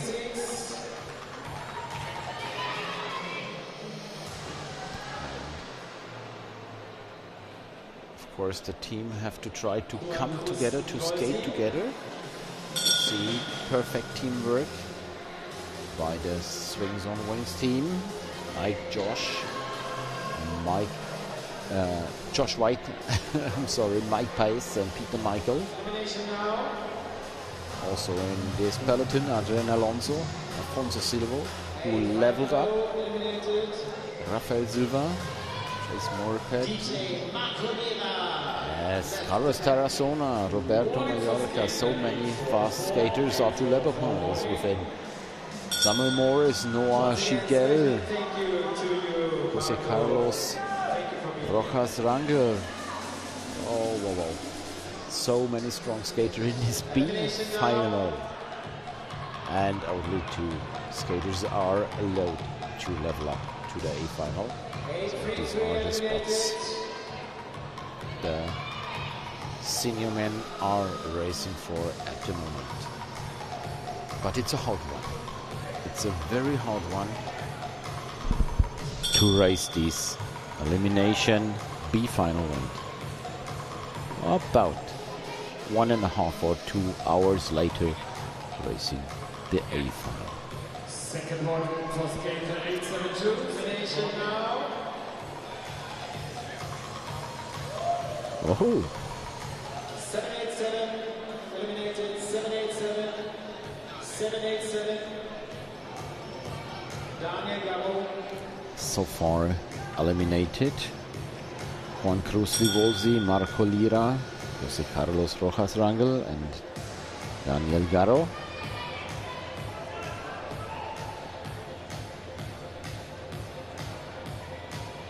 And still leading this race, the Swings on Wings team. 762. Behind them, Alonso and Tarazona. Warning for skater 884 warning. And we have a change in the leading. This is Elias Peszek from Manau Future Team. Elias Peszek now leading.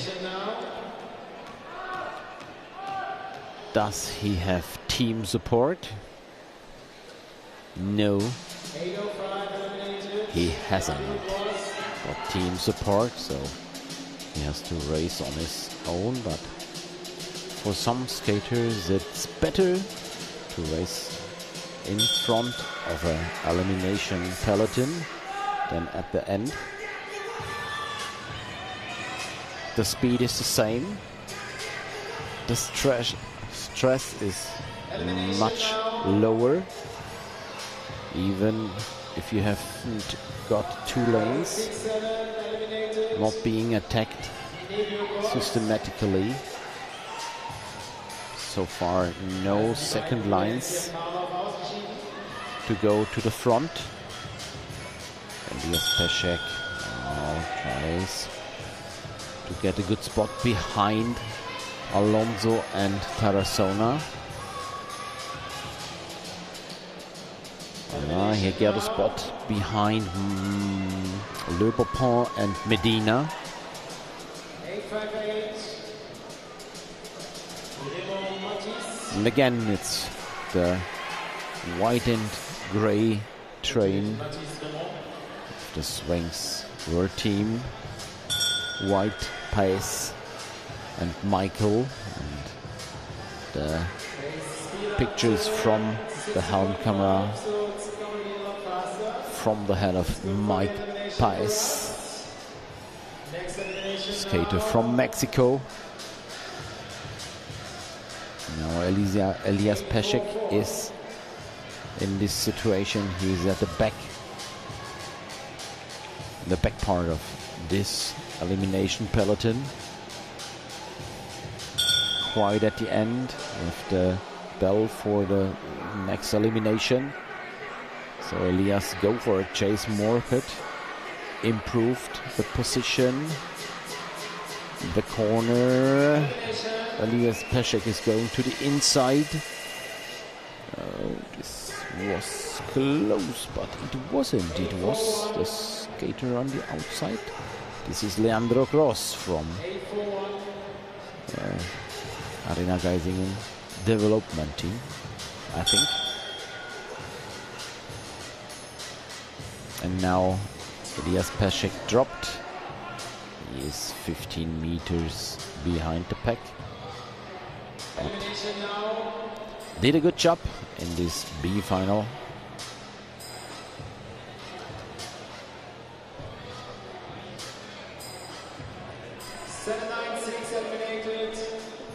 Now he's eliminated. Elias Peszek. 18 laps to go now. At the end, Chase Morpeth is fighting to stay in contact.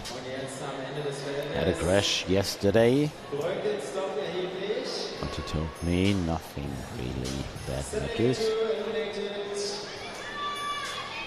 So now he's eliminated, the skater from New Zealand. But you see his Kali skate suit. This white and grey train. Josh White, Mike Pace and Peter Michael.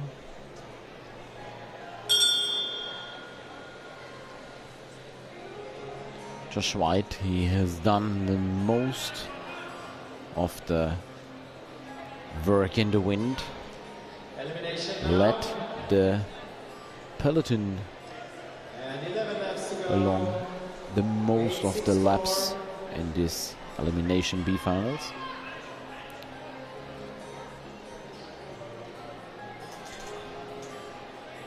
"40 laps are done, 10 laps to go." Samuel Morris is out.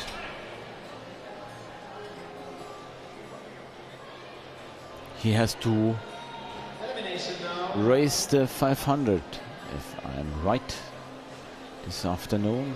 Noah Shigel or Afonso Silva. It was Afonso Silva. Well, are they right? I'm not quite sure.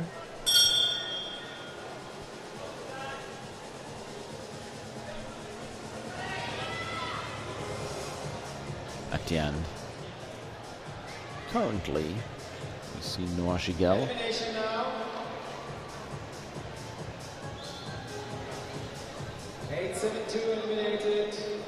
But now, Noah Shigel eliminated. Still in the lead, Josh White from Swing Sword team. 6 laps to go. Sicherlich noch was vor nachher.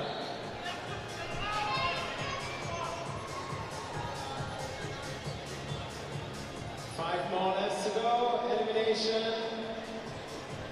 And now we have 1K to go. 7-9. And 792. This is David Sarmiento from Ecuador.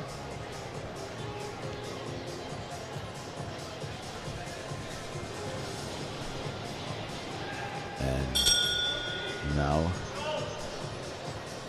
Josh White is behind the peloton. He did a big effort for the team. In front we have Peter Michael and Mike Paes. Attack from the outside. Rafael Silva tried to pass.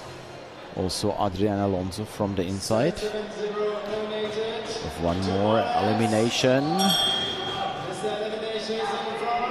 Speed is high, 14.8 currently.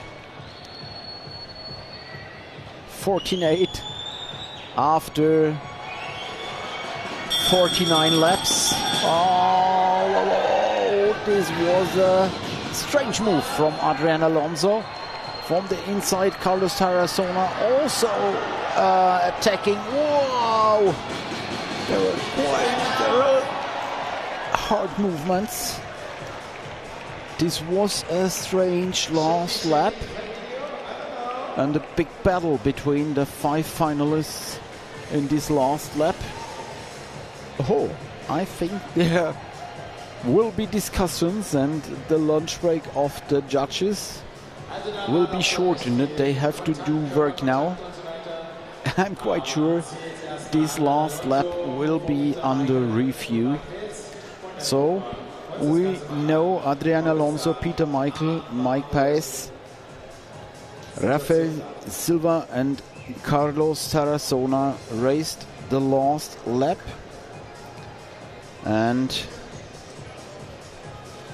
we have to wait for the judges' decision. I don't want to make any expectations about this last lap and who will enter the A final. So stay tuned. We have lunch break now.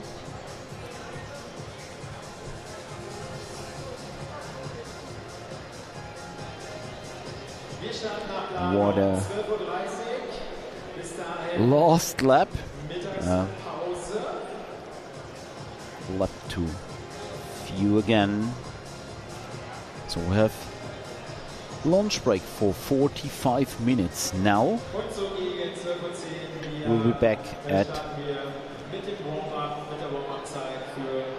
Yes, and you see the review of the referees. Nice perspective. Watching this last lap, discussing the situations. Yes, and all that what happened brings us into our lunch breaks. Lunch break here on day 4 at Arena Geisingen International. the final day of this incredible weekend. And our morning block may have started gently with the D, C and B long distance finals, but the fights were anything but gentle, as you saw in the last lap of this last B final. And every race had tension, every lap had ambition, and the battles for those who precious upgraded spots were pure geisingen drama. We'll be back after the lunch break. Stay tuned.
So, neben mir sitzt jetzt der Thomas Sturz und es ist ganz spannend, denn normalerweise kommentiert ihr und jetzt übernehme ich einfach mal und der Thomas wird uns ein bisschen was vorstellen, denn er hat etwas sehr Beeindruckendes erarbeitet.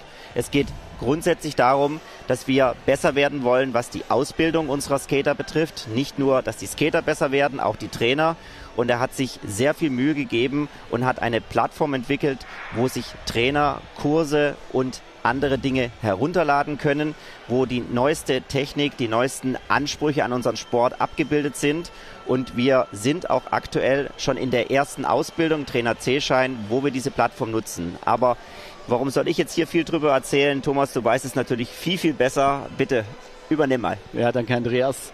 Wir hatten gestern Theresa Moll von der Sportschule Ruhed hier bei uns. Wir haben eine Kooperation mit dem Württembergischen Landessportbund, mit der Ausbildungsstätte an der Sportschule in Ruhed.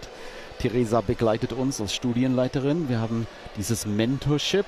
Das heißt, ein Teil der Ausbildung wird durch die Sportschule gestemmt und der andere Teil, der fachliche Teil, der kommt von uns. Das war unsere Aufgabe und das war unser Antrieb und in diese Richtung haben wir entwickelt.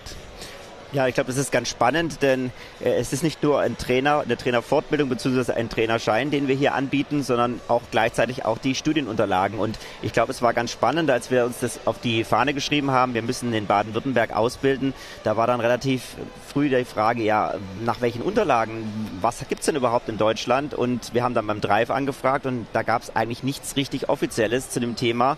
Und wir waren relativ schnell an dem Punkt, wo wir selber gesagt haben, wir müssen da was erarbeiten. Der Thomas, der hat ja schon mal in der Vergangenheit ein Curriculum erstellt, aber das war natürlich auf dem Stand von Anfang 2000, wenn ich es richtig weiß. Und das ist natürlich absolut nicht mehr aktuell. Und dann hat er sich, denke ich, jeden Abend so zwischen 23 und 1 Uhr in sein Zimmerchen eingesperrt und hat über 1,5 Jahre diese neue Plattform entwickelt. Ja, Frage war natürlich, wollen wir das drucken, wollen wir in den Print gehen?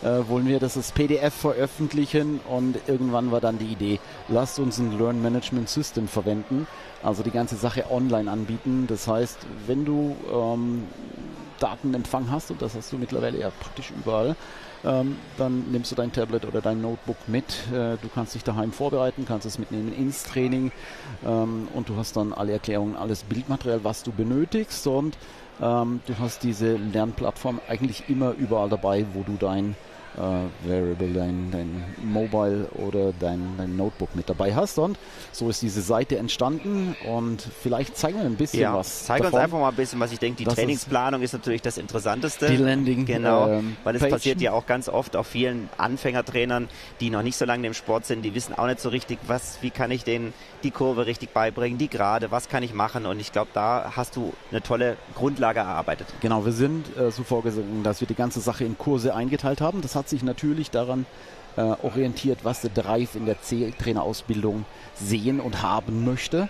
Das haben wir versucht abzustimmen, die Inhalte, dass da alles mit drin ist, was rein muss. Wir haben es ein bisschen anders strukturiert als der Drive, weil wir gesagt haben, okay, wir brauchen die Inhalte ein bisschen anders zusammengestellt und so sind die Kurse dann entstanden. Ich scroll mal kurz nach unten, damit ihr seht, welche Kurse das es gibt. Wir beginnen mit Kursen Sportorganisation, der Sportbiologie, Sportmedizin und Trainingslehre. Das sind allgemeine Themen, fachübergreifende Themen. Und dann geht es aber los in die Ausbildung. Zum einen, welche Ziele setzen wir in der Ausbildung? Das ist so der Hauptpunkt für den Kurs Ausbildung beim Inline-Speedskaten. Und dann geht es richtig rein in die Theorie der konditionellen Ausbildung, der technischen Ausbildung und der taktischen Ausbildung. Das sind diese 3 Ks und die 3 Säulen der Ausbildung. Und danach kommen dann die Kurse mit den Übungsformen. Also wir beginnen tatsächlich ganz, ganz unten in der Anfängerschulung, wenn die Kids zum ersten Mal zu uns ins Training kommen. Und das geht dann hoch bis zum Mehrphasenabstoß. Alles sauber in Phasen eingeteilt. Und ich zeige mal ein bisschen, wie dann im Kurs drin aussieht. Das ist der Theorieteil der technischen Ausbildung, ist gegliedert in mehrere Teile und Lektionen. Die sind kurz, die sind knackig und die haben immer Medien mit dabei. Wir sehen hier die Positionen in der Skating Position, die sind erklärt, bebildert und was du über den Text nicht kriegst, kriegst du hoffentlich über die Bilder Und natürlich kannst du diese Bilder auch mit reinnehmen in das Training. Und wenn du niemanden hast, der das demonstrieren kann, kannst du das hier über die Bilder dann mit ins Training reingehen. Und nach der Theorie geht es dann weiter in die Kurse mit den Übungsformen. Und die sind nach 6 Phasen gegliedert, methodisch hoffentlich sinnvoll in der richtigen Reihenfolge. Immer wieder definiert Schlüsselqualifikationen, die du brauchst, um schnell und gut weiterzukommen. Hier beispielsweise die Basisübung 1, Kurve, Rollen im Kreis, äußeres Bein stößt ab, ist wahrscheinlich eine der wichtigsten Übungen überhaupt, die wir haben, weil das der Einstieg ist in die Gerade und in die Kurve. Die Beschreibung, die Hilfestellung dazu, welche Hilfsmittel brauchst du, um diese Übung laufen zu können. Und dann geht es runter. Meistens sind Medien mit dabei, in Form einer Bildfolge, manchmal als Video. Und ich kann mich hier durch diese Bildfolge durchklicken und sehe, wie diese Übung funktioniert. Ich sehe, worauf du als Trainer in der Korrektur achten musst und nochmal die Erklärung hier der Körperlinien visualisiert in diesen Einzelaufnahmen. Das ist so der prinzipielle Aufbau. Das versuchen wir immer zu geben. Wir geben Variationen dazu. Wir sagen, wo kommt die Übung her? Was musst du im Prinzip davor gemacht haben und wohin führt sie? Und so entwickelt sich hoffentlich ein methodisches Ganzes, dass wir schnell durch die Ausbildung kommen mit unseren jungen Skatern. Und wir sehen hier, wie hoch das Level bei den Kadettinnen und Kadetten bereits ist. Das heißt, wenn wir junge Sportler hier an dieses Niveau ranführen wollen, dann müssen wir schauen, dass wir systematisch, schnell, gut und ohne viel Stress durch die Ausbildungsschritte kommen. Ja, ich glaube, das ist sehr, sehr wichtig und man muss ja sagen, wir haben ja auch vor 3 Jahren gemeinsam dieses Talentkaderkonzept in Baden-Württemberg ins Leben gerufen. Wir haben in der Zwischenzeit bis zu 40 Kinder, die dort immer hinkommen und genau diese Sachen, die du hier gerade erklärst, die lassen wir dort einfließen. Das ist einfach das langfristige Ziel, dass wir in Deutschland wieder Skater haben, die einfach technisch besser sind, weil das war auch etwas, was in der Vergangenheit immer wieder gesehen wurde.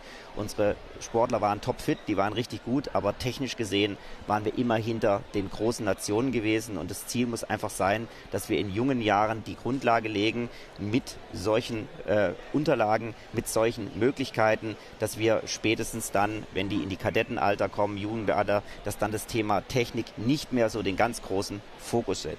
Was auch noch ganz wichtig ist, das Ganze gibt es natürlich nicht nur auf Deutsch, natürlich auch auf Englisch. Auch das hat der Thomas noch gemacht, weil er auch der Meinung war, das ist jetzt nicht nur uns in Deutschland vorbehalten, sondern es ist auch möglich, das Ganze in Englisch komplett zu bekommen. Du hast also alle diese Kurse, die du vorbereitet hast, auch in Englisch übersetzt. Noch nicht alle. Wir arbeiten daran. Die Zeit ist begrenzt. Ich mache das ja nicht als meinen Hauptjob, sondern das muss immer in Lücken zwischendrin passieren. 5 Kurse sind bereits ins Englische übersetzt. Selbe Inhalt, dieselben Medien drin. Also wer sich lieber auf Englisch weiterbildet, und wir werden natürlich dran arbeiten, die Kurse wird es alle in Englisch geben, früher oder später. Wie kommt man denn an das Ganze ran? Erklär mal kurz, wenn jemand da Interesse hat, wie kann er sich diese Kurse herunterladen? Wie kommt er da drauf? Ja, das ist ein Learn Management System, hatte ich schon gesagt. Jeder Kurs ist ein Produkt, der da drin steht. Schlussendlich ist es ein kleiner Shop und im Shop gibt es eben keine T-Shirts oder Sweatshirts, sondern in diesem Shop gibt es zu kaufen diese Kurse. Das heißt, man klickt sich die Kurse an, die man möchte, legt sie in den Warenkorb, dann geht man bezahlen und dann hat man Zugriff, solange diese Seite besteht. Ich möchte sie sehr lange betreiben, es gibt keine Nutzungsbegrenzung oder ein Limit. Und so, wenn du den Kurs gekauft hast, wird das sehr, sehr lange Bestand haben, damit du darauf zugreifen kannst. Und ein weiterer Vorteil von diesem Online-Medium ist, wir können diese Kurse immer wieder verbessern und ergänzen. Das heißt, wenn neue Medien dazukommen, wenn neue Inhalte kommen, werden wir die Kurse immer ergänzen, das auch kommunizieren. Das heißt, wir bleiben damit tatsächlich auf Stand und up to date in dem, was in unserem Sport passiert oder was gefordert ist. Ja, Thomas, Mensch, das hört sich alles sehr, sehr toll an. Ich denke mal, wir werden es auch sehen. Ich hoffe auch schon bei der nächsten deutschen Meisterschaft, dass wir, nachdem wir mit dem Konzept ja jetzt schon ein bisschen länger arbeiten, dass auch die möglichen Erfolge kommen. Und ich freue mich, dass wir das entwickelt haben, dass du dir so viel Arbeit gemacht hast. Du bist natürlich noch über das Ziel hinausgeschossen, würde ich manchmal sagen. Also auch, wenn ihr mal wissen wollt, wo denn in Europa oder weltweit denn Bahnen sind, dann könnt ihr auch hier mal reingehen. Er ergänzt immer so in seiner Freizeit irgendwelche Standorte. Also als ich in Chengdu war, musste ich ihm auch die genaue Position schicken, dass man einfach so ein bisschen Überblick hat. Wenn man mal im Urlaub ist und man möchte skaten, dann kann man einfach mal in diese Karte reingucken. Die ist auch, glaube ich, kostenlos, wenn ich es richtig weiß. Die ist frei und kostenlos. Und dann könnt ihr einfach schauen, ob ihr vielleicht in der Nachbarschaft eine eigene Bahn habt. Feature. Genau. Es ist ein bisschen Herzblut mit dabei, zu sehen, wo sind Clubs, wo sind Bahnen.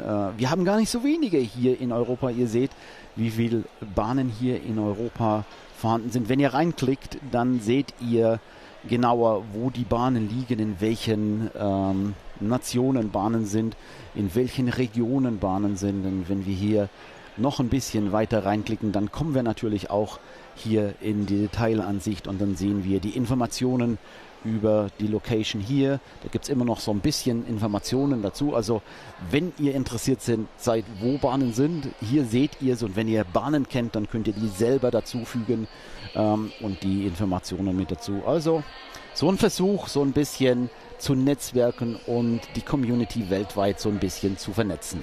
Ja, perfekt, Thomas. Dann würde ich sagen, lasse ich dich jetzt kurz in die Mittagspause. Du musst ja jetzt relativ bald wieder weiter kommentieren. Vielen lieben Dank, dass du uns das vorgestellt hast. Gerne, und vielen Dank. Wir werden jetzt kurze kleine Pause machen und werden dann direkt mit Interviews weitermachen. Wir haben jetzt gleich noch den Jan Wolf bei uns und haben natürlich, Itai hat auch noch ein paar tolle Videos vorbereitet, die wir jetzt so nach und nach zeigen, um die Pause für euch zu füllen. Vielen Dank. Dankeschön.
El patinaje ecuatoriano se está mostrando a nivel mundial y para nosotros es un orgullo pues estar acá también hoy como Ecuador.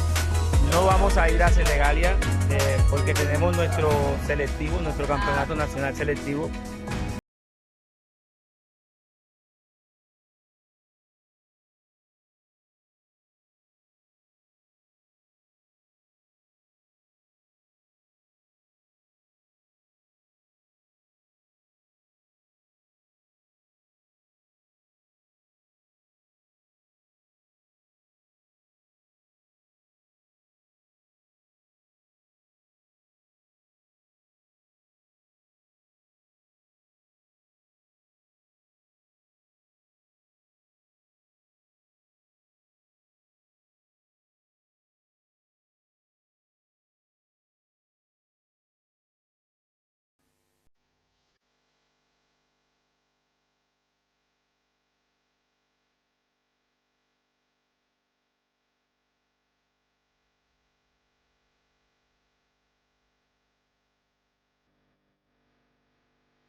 So, neben mir sitzt Jan Wolf, unser Bundestrainer.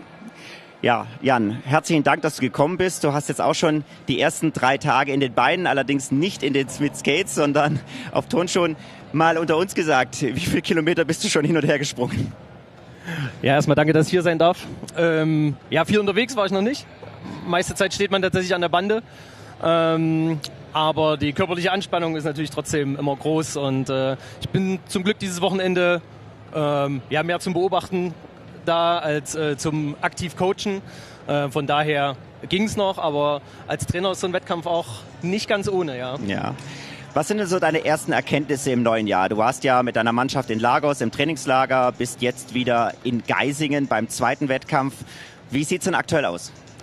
Genau, also im Prinzip beginnt unsere Saison ja schon immer am Ende des letzten Jahres, wenn wir Oktober, November, im Januar und im März unsere Lehrgänge hier in Geisingen machen.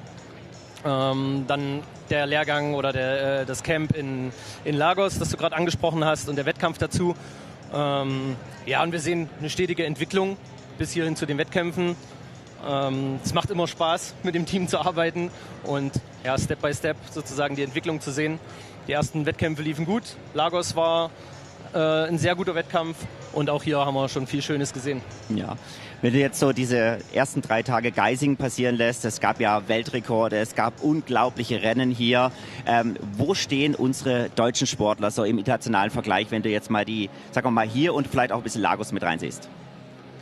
Ja, wir sind gut dabei. Also Pascal und ich als Trainerteam, wir sind absolut zufrieden mit den Dingen, die wir sehen. Wenn man sich die Seniors anschaut, jetzt kommen gleich die 500 Meter Halbfinals, da sind 3 deutsche Männer dabei. Die einzige Nation, die mehrfach vertreten ist in dem Halbfinale, das ist schon echt stark. Also im Männersprintbereich brauchen wir uns gar nicht verstecken, aber auch in den anderen Bereichen sind wir sehr gut dabei mit unseren Sportlern. Und auch der Nachwuchs verbessert sich, fährt gute Rennen und zeigt gute Leistungen.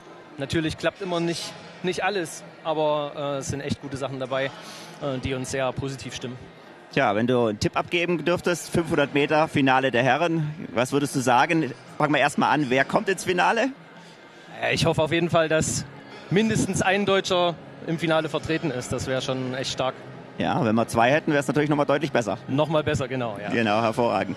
Wie geht's denn jetzt weiter? Wir haben ja jetzt relativ bald schon Anfang Juli die Europameisterschaft, die ja auch für uns sehr, sehr wichtig ist. Davor noch die deutsche Meisterschaft.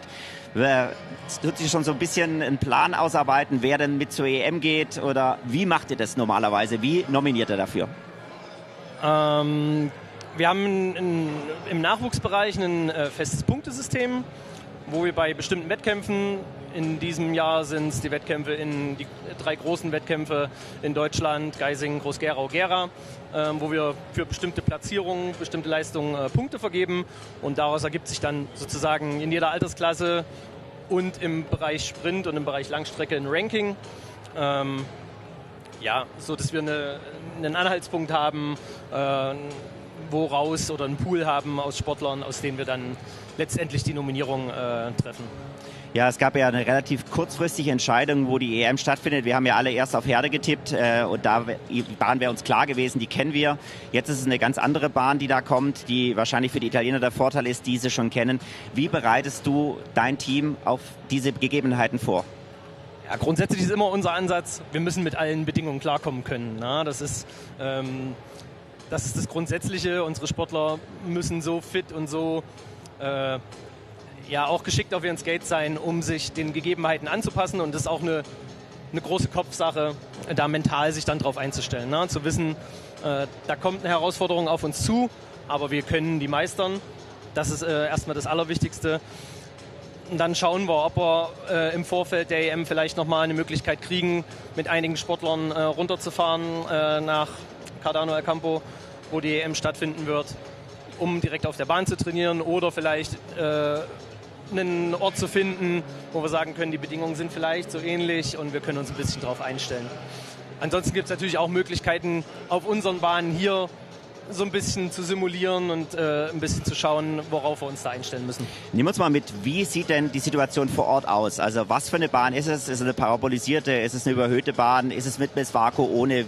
Was weißt du darüber? Also soweit ich jetzt informiert bin, ist die Bahn 200 Meter lang. Es war eigentlich mal eine kürzere, aber sie wurde wohl irgendwie umgebaut.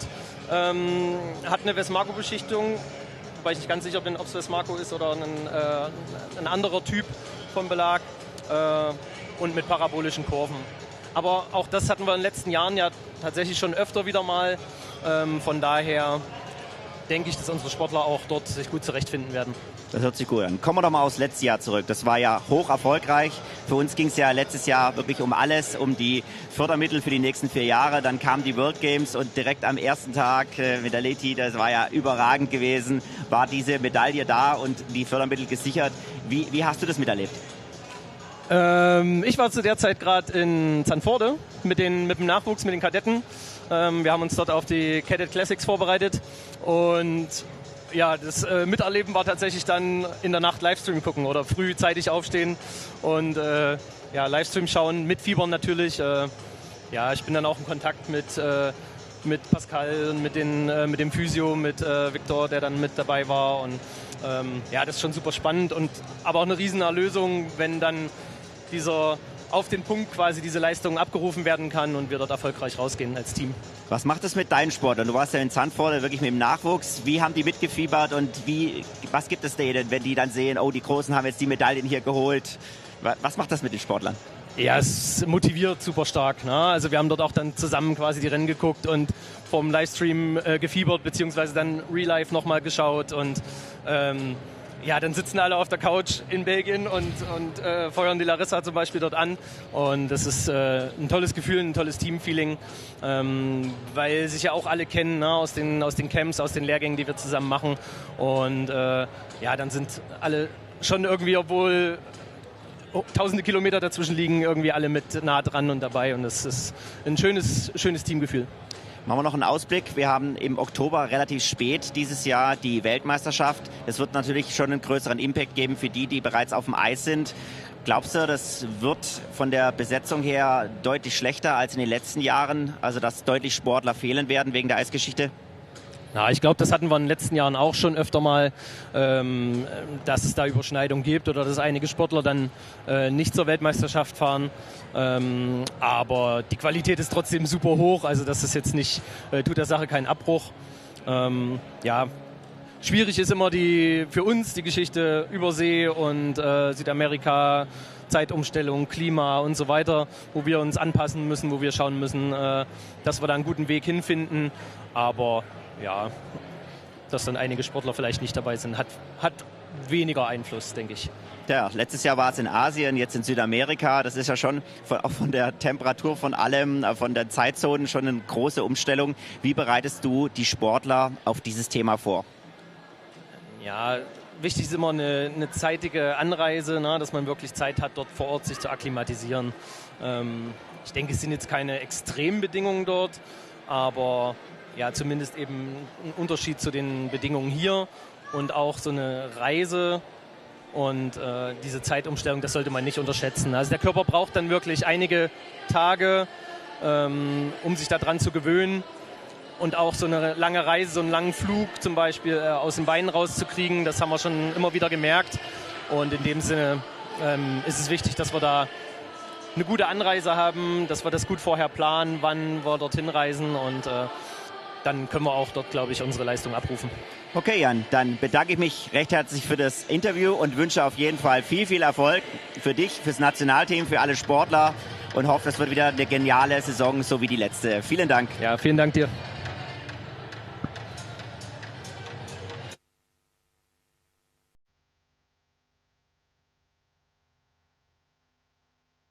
Let's go. Wow, this looks not bad. It's very smooth. A little bit of long road, but he kicks out. Yeah, I think it's a bit too wide, but let's see. Oh, wow. 14.860. Now I know why he was wide. He was just fast. Yes, he was wide and he was fast. And I mean, not the last American to win today. We hope so. Congratulations. Nice, well done from the mothers. Look at this. Look at this. It's amazing how she's in accelerating. This is one of the qualities in the 200 meters time trial. Let's go. Let's go. Wow. Look at this leg speed. Impressive. And crossing. Nice. Oh.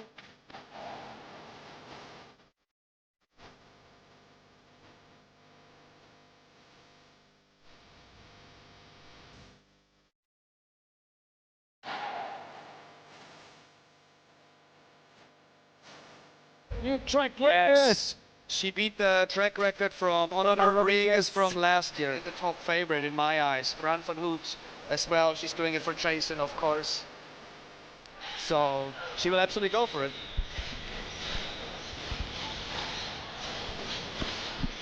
Let's see how she's winding up. I assume she's going to be a bit longer than Corey. I think it's also a bit early almost, but she's really going to hit it now, yeah? Yeah, that looks good. That looks really good. Good acceleration. She's a very powerful, clean skater, so... And it's better than in the heat. It looks better than in the heat, so... Yeah, but... You think even better? Yes.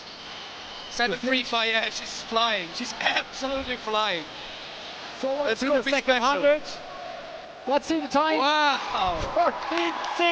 14.620. Unbelievable. We have it. New track record. New track record. Amazing race. That was, yeah, perfectly executed. Yes. And now Vincenzo Mallorca, world champion, superstar, rollerblade, SPSK world. Powerful skater from in the 500 meters. His lap times were impressive. Yes, very impressive. He gets better every day in the track. So let's go, Vincenzo. Look at this acceleration, unbelievable. So it's going to be aggressive here. Very aggressive. He went in a little bit too early. That was not perfect, but I think it's fast.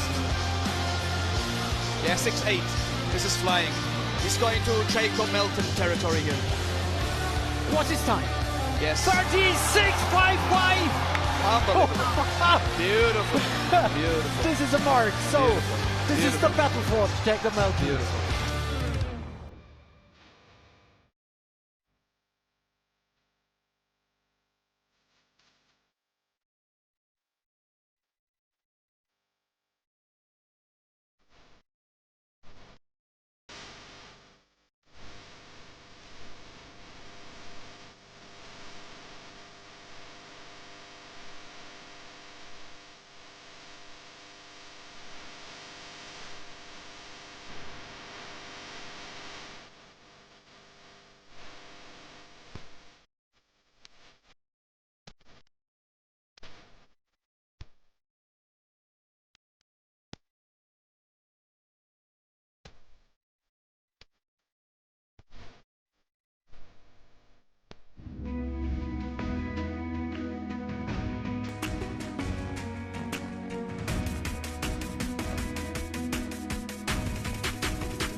Pascal. We didn't even start it. You already excited? So welcome to another episode of Arena Geisingen Coffee. Our guest right now is very hard to introduce. I don't think I can remember the whole biography by myself, but I believe 8 times world champion. My head, if I'm not wrong. And it's interesting to sit on the other side to interview you. After a few times you interviewed me. So welcome, Pascal Briand. Thank you for having me here. I hope you will enjoy the coffee the arena offered us today. So thank you for the arena for that, and hopefully to hear interesting stories from you. So welcome to Geisingen. How do you feel? Yeah, good. Just arrived back from Lagos weekend. Quite interesting weekend. Also very high level. And you were in Lagos? I was in Lagos. Yeah, how were the races there? It was good. Very windy actually also, but the program was intense. Racing from morning to late evening. They have also a good formula with days on the track and a cool marathon. I was coaching the German team. We were having first camp because the winter in Germany is a bit tough, so it's good for us to go a bit in the sun to train early to start the season.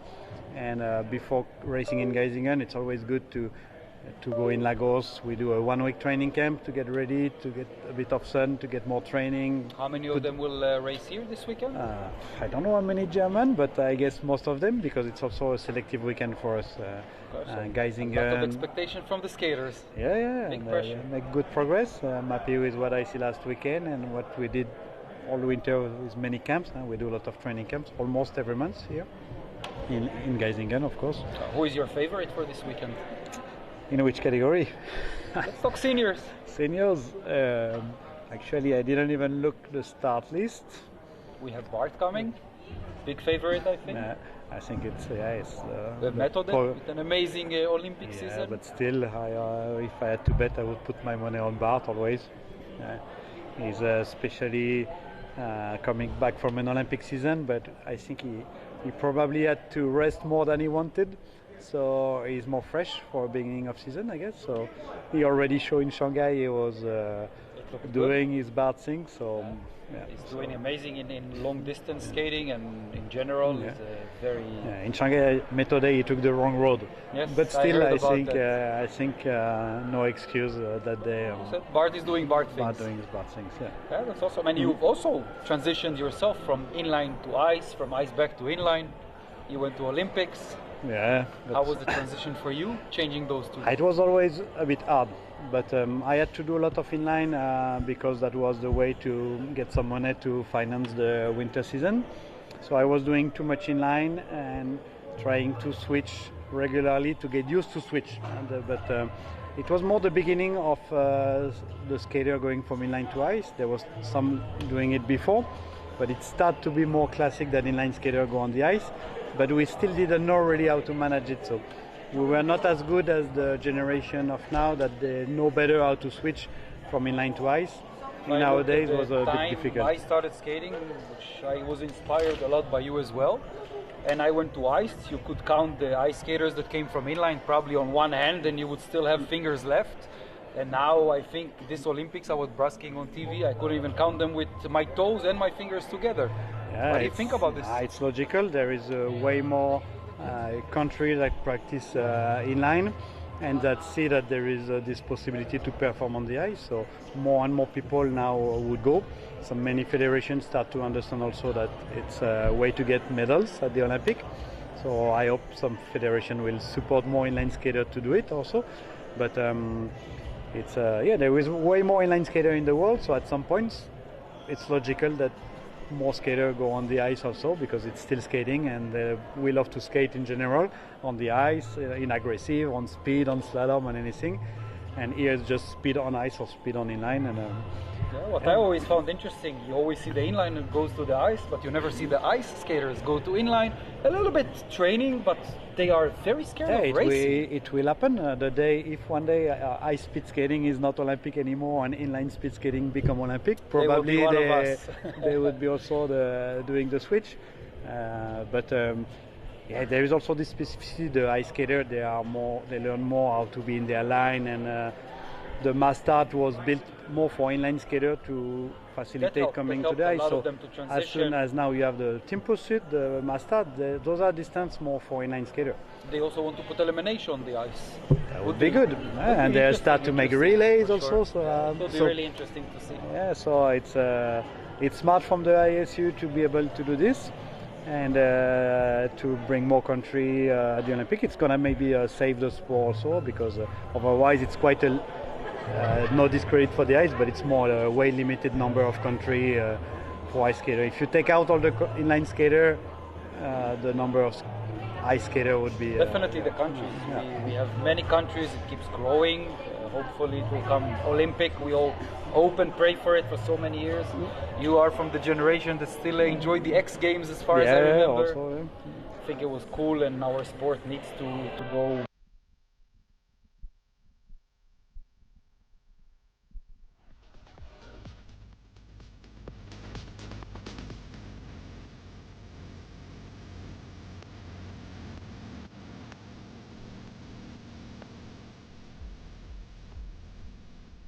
Bigger and better, bring the money, bring the sponsors. Yeah, also one point that makes it easier to switch from inline to ice is the material improved a lot recently in skating, so we go faster, and our steps are not the technique exactly, but the way we roll is more similar to the ice now.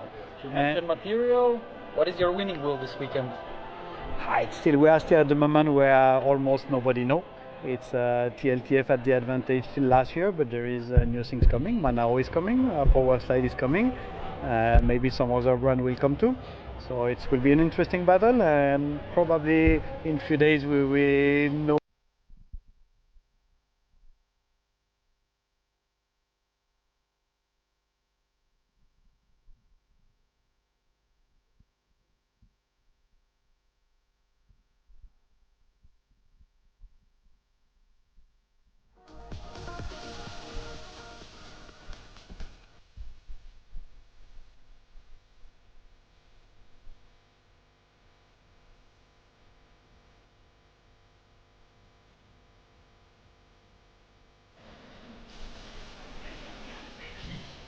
So we heard the comment. All the judges on their position, and that makes us jump into the competition again. And we're changing from long distance to short distance to the sprinters. And we're back in the 500 meters contest. And back in the commentary, as the years before, is an expert speaker, Pascal Briand. Nice to have you in the comments. Hello, thanks for having me. Happy again to command those great 500 meters, my favorite distance. And here we have again some amazing skater for the show. Getting to the start line, I think we have Corinne Stoddard, which was in the final of the flying lap yesterday. I love the way she did the corner, like short track style. Yes. Full crossing. Yeah, that's still cool. She's back on wheels only for 2 weeks, yep, and did such a great race yesterday.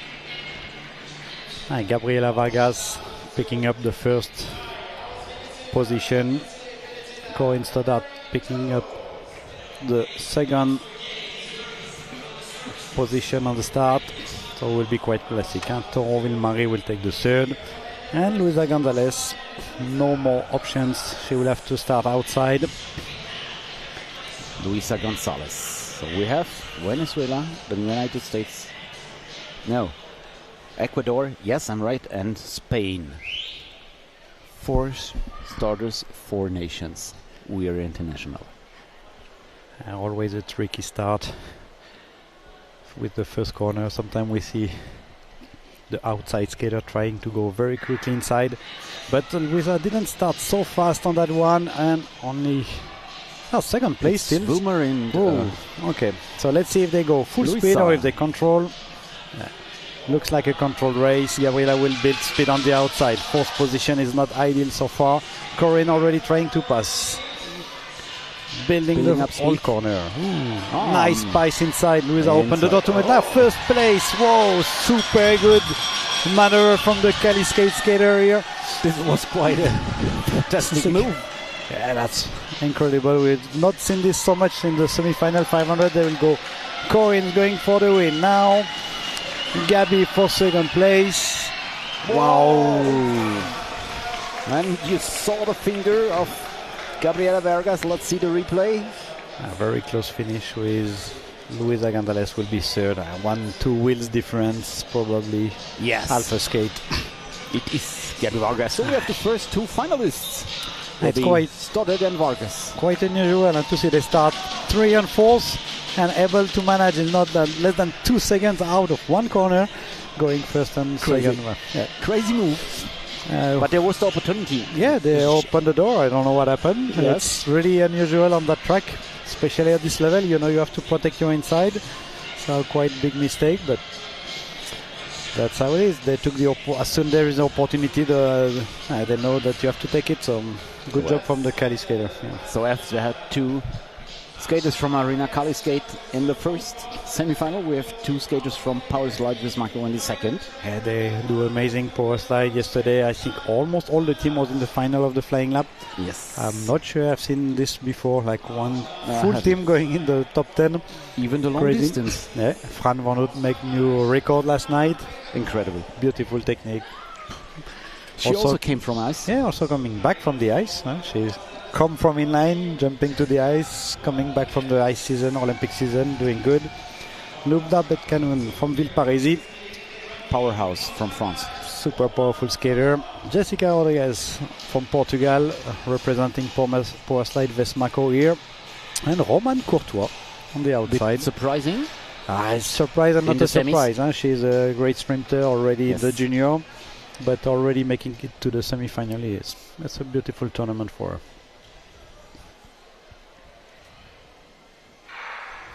Let's go.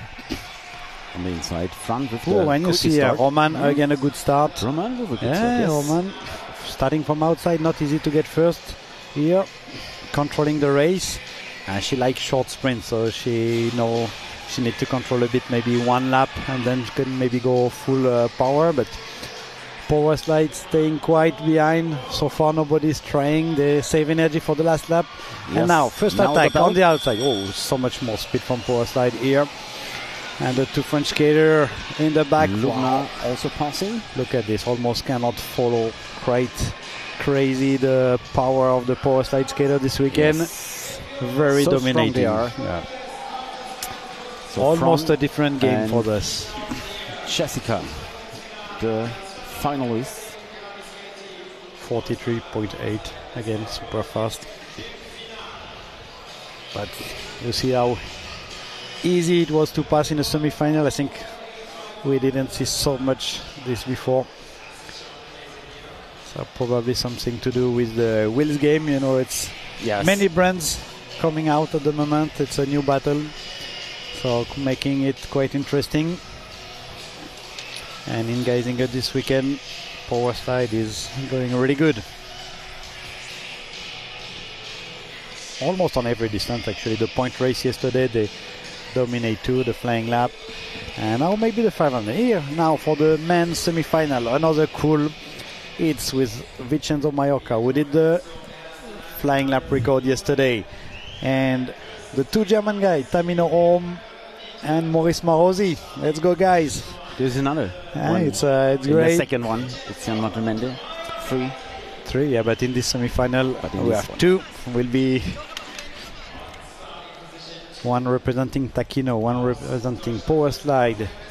Vincenzo with Team SPSPSK. SK. World Team. So, two great starters. Tamino also a super good start. Also Maurice Marosi. Maurice good start, but how I can tell you, in all the training he was a bit behind Tamino the whole winter. Okay. But we know Maurice, he's always trying to catch up. So yes, another one here from El Salvador. Also a good starter, Sebastian Ruiz. You saw the start of Vincenzo Mallorca yesterday. Super quick. Ooh, I loved it. So clean, so perfect technique. And also a nice surprise. This guy, he gave up a bit the winter season on the ice to focus on inline, and it paid off. Semi-final from a 500, Samuel Maurice from the Cali skate team. 5 guys, because Samuel got saved from the quarterfinal. Allez, let's go. Let's see. Allez, Vincenzo, Tamino second, Morris. Fourth. Look at that speed. Oh, incredible. Incredible high. Cannot even keep the draft. Tamino, allez. It's time to go. Vincenzo is just flying away. Tamino doing a bit of control because the top 2 go to the final, of course, here. Samuel on the outside. Oh, building a lot of speed. Maybe passing Morris. No, still tied by El Salvador, trying to do some inside pass. But some bump. Another collision. Tamino resisting good. Maybe last corner. Tamino, Morris, Vincenzo is just flying away. Wow. Let's see. Morris, I think, got the second place with an high eagle finish. Good job, German guys. Yes, Morris, one skate in front of Tamino. But how close? And he was behind after the last corner. So good, Morris, first year seniors, reaching the final directly in the 500 meters. That's cool. Tamino, I think, first time reaching semi-final, so good job.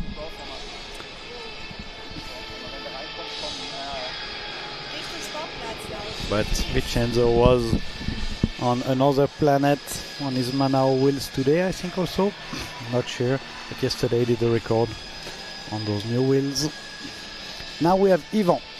He has the beautiful pink wheels, like yesterday also. TLTF, I think. We have this, the cool skater from Swings on Wings, Mr. Kumar. I loved it at World Championship. Yes, this was 1,000 meters marathon. I like those kind of profile of skater when they can do 500,000 and still win a marathon. Ivan Civillier, the powerhouse skater here. Like, look at those legs. Always some kind of an Iceman. It's cool as us. And on his right will be Anand Kumar, a totally different profile. Here you have like a almost same silhouette as bar swings, and actually when they skate together it's beautiful. Same technique, very, very similar, and same size, same body weight, probably similar power. Cool. Now Jan-Martin Mende, the flying lap guy. Always, I think since he's senior, he did all the final of the flying lap. Yes, he's always present if you're racing the fly lap. And Miles Ahmed. A cool shot. I love his technique. He's clean and smooth, really sitting down, aerodynamic position. So quite a cool semi-final again. France, India, Germany, USA. Let's go.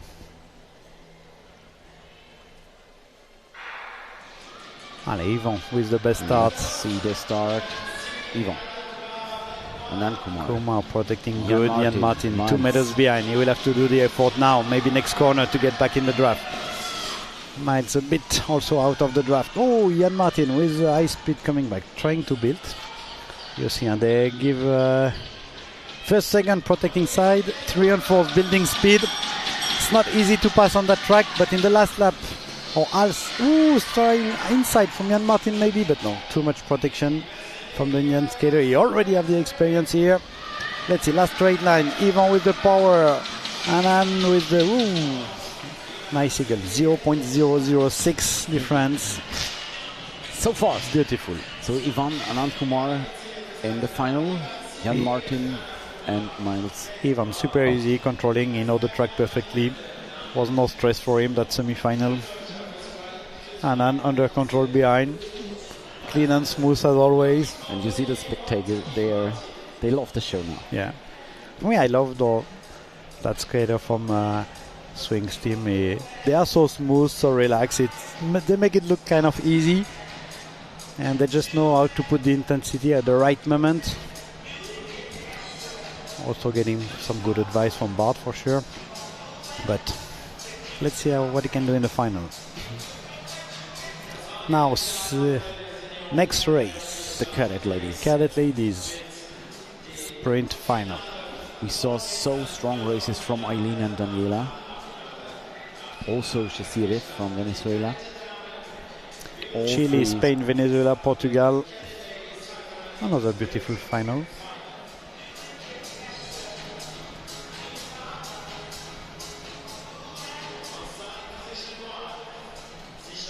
And now the difference, they use a little bit smaller wheels. They have 100mm wheels for this category. Actually, that's the only category using 100mm. So when you go into sport, you usually start with 90mm, then you have 2 years with 100, and then you will finish all your career on 110, and maybe 125 if you love marathons. But on the track here, Santibanez Island, representing Swings Racing. I like that skin suit with the gray, white and purple. I think it's designed by Josh White. Probably the moment one of the best skin suit designer around the track. Also racing cool. Yes, he's Elimination before. He's designing the suits. Tania Perejil, and now Daniela Gil Valenzuela, representing Carbon Radical. Also some beautiful skates. Look at that design, more colorful, with some bit of purple, pink style. It's interesting to see Daniela Gil Valenzuela racing in the AGI. She raced this track in the next gen competition. Allez, let's go. And now here in the AGI. Inner place, final. Power slide, taking the lead again. So let's see if they will control the race now. It looks like they go more for a full speed tactic. Usually the cadet like this more.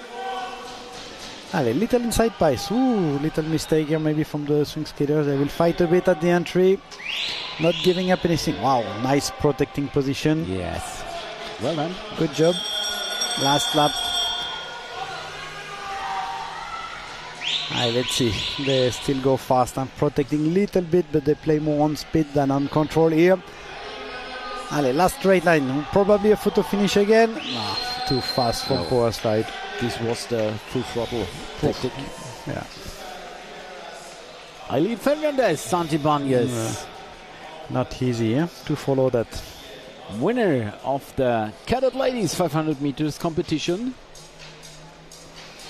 I like that atmosphere. Like after the final, they give hug, they are friends. They compete on the track between the starting gun to the finish line. They give their best. Yes. But after, they are directly friends, and it's nice to see this.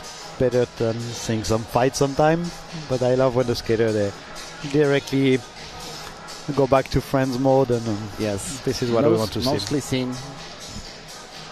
seen. All the skaters are a big family, and yeah. It's a tough competition. It's the top level of the world here. Yes. But we are here also to still have a lot of fun and to love the game. If you battle in race, doesn't matter, you're friends as soon as the race stops.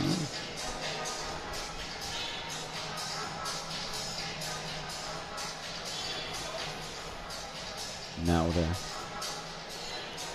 Cadet M.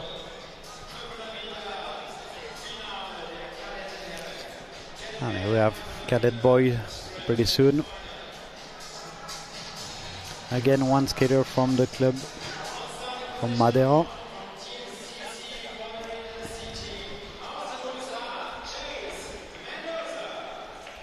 Chase was. And this skater, he was cool yesterday. Yes, I think he's the guy with the flying lap, highest top speed. Yes. Well, you see those corners yesterday in the flying lap. Beautiful technique. You can see the American skater, they love to do indoor, and here they could transfer the technique pretty fast on those big corners here. And Alipio will look at your skater Pedro Marquez. 2 times Portugal. Here again, another skater from Swings team, Matteo de Koenig, representing Swings. Not the fastest and starter, no, but he's super cool in the corner also. Always with a smooth really technique. Strong finish. Yeah, he's sneaky, you know how to pass in small space. So we have some cool. When you reach the final 500 meters, you usually you know how to do passing. You do some little spectacular move. But here we have little maybe team tactic that. The 2 Portuguese. Alipio will prepare with his 2 skaters. Let's see.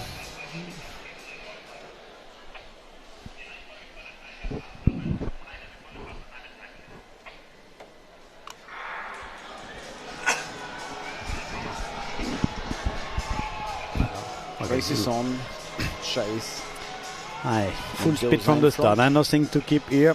2 more laps to go, and Mendoza taking the lead. Wow, it's a big gap already. Now it's just and you see no question. Attacking on the outside.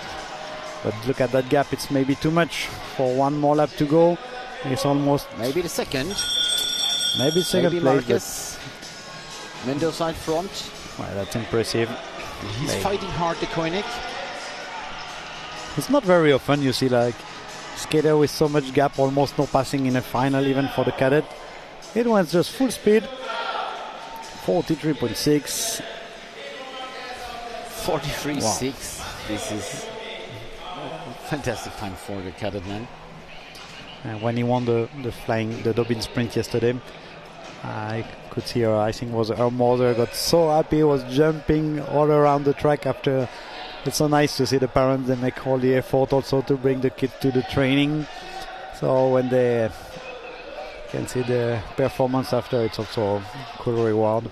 Maybe 2 personal bests for him. Yeah. Flying from USA to Germany, going to victory already in sprint. Good job. Where are you able to race such fast races and get personal bests? That's the dream. You have just to come to geisingen and race it here. Yeah, you know, you can make your record here. The track is famous for this, but even more now, you see with, like we said at the beginning, with all the new wheels. TLTF, Manao, Power Slide Phoenix. Lot of good wheels, and you see last weekend many new records. Yesterday many new records. I guess today again some new. Team Simons run up. About the times in Lagos. Yeah, that's getting crazy. It's the training of the skater get better, of course, but here when you see so many records in such a small time, you have to look what's happening under the skates mostly. So it's the wheels. It's interesting. Here we have youth ladies final. Ambarleon. Italy, Ecuador, Spain, Venezuela.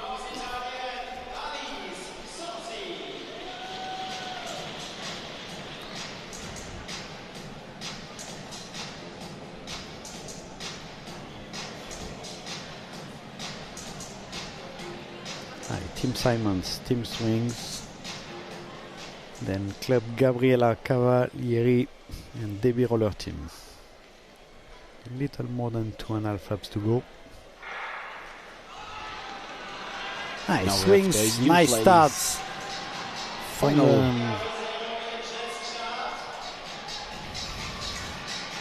Full speed also, already a little gap. For it in second and third place, 13.3 opening, but it's coming back. Already building on the outside, taking the opportunity, but it's not enough. It's the only chance to. She can open a little bit because the fourth skater is far, but now she's coming back, so maybe a passing here on the outside, maybe a second passing. Yes, 500 is maybe a little bit too long here for that skater, short sprinters. Wow. Allez. Also part. Look at that energy. And that will be more tight than we think. I think there was a nice eagle finish at the end. Let's see. Amber Leon with a 44.814. I'm not sure. Yes, maybe. Wow. I think the eagle was really one wheel from the skater from Simons Rana. I think he won that race. Camila Cavenzo. But cool, huh? Amber Leon second. So congratulations to. You have to make such a tournament so many times 500, and then the difference is just one wheel. And one wheel in the 500 meters. We saw he's more. Yes, it's 11 centimeters basically. It's 11 centimeters, and it's 1/100th of a second. By 0.00 something. Yeah. You see on the results they're almost announced with same time, so that's just 11 centimeters difference here after 500 meters plus distance, so let's say about 530 meters. This is super close.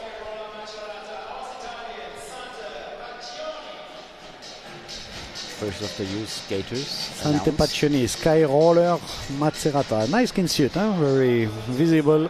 Yes, you always see him. I like yellow and black always, but this one is kind of turning to kind of green also somehow. Rafael Silva.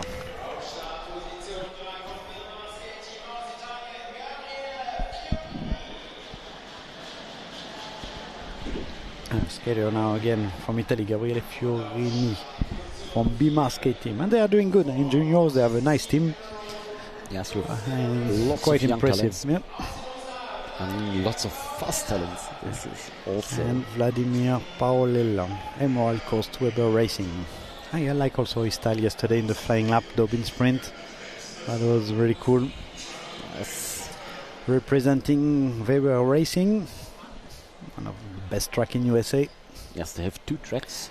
One flat Two bank, and I think. 3, let's say, because I think they still have one in Colorado Springs also. So we have 3?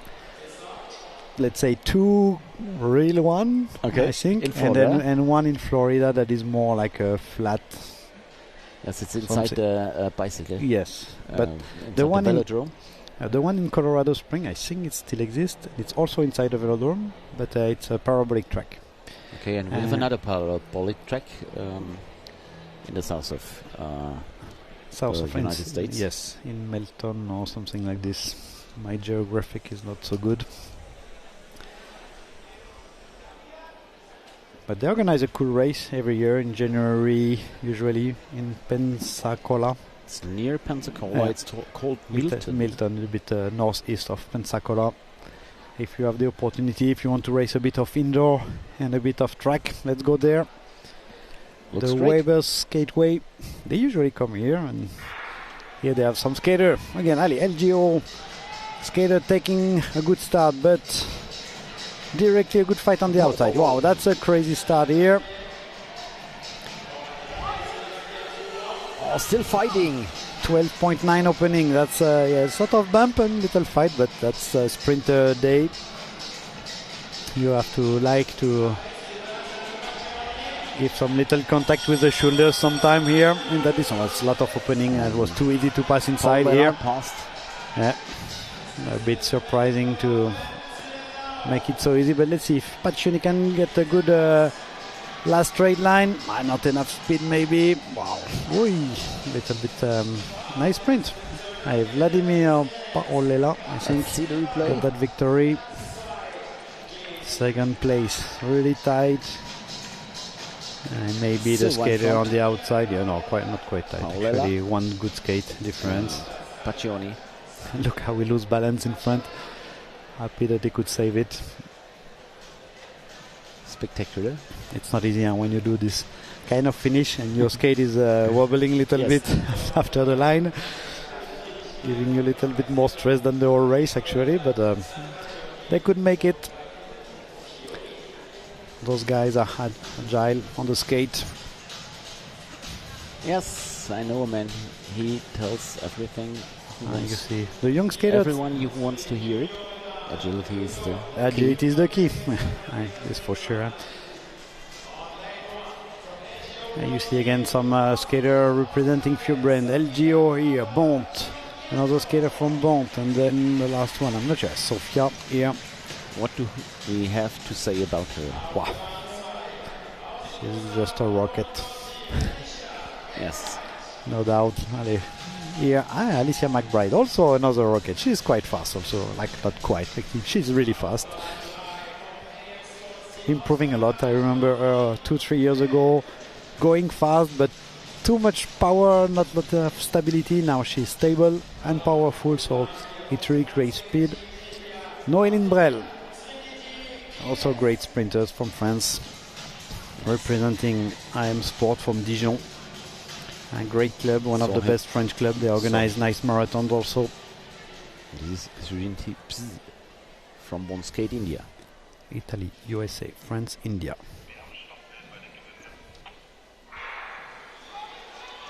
Boop, boop, boop, full start. Have you seen something? Not really, but let's say they maybe kick up the skate. I don't think that's the reason. Cannot really tell who did the false start here. I haven't seen it. I thought it was a clean one. Let's see who will get a yellow card.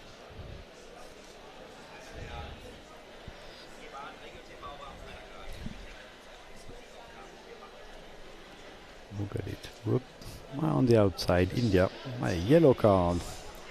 Well, that's the final. Just no need to do one more. Trinity C.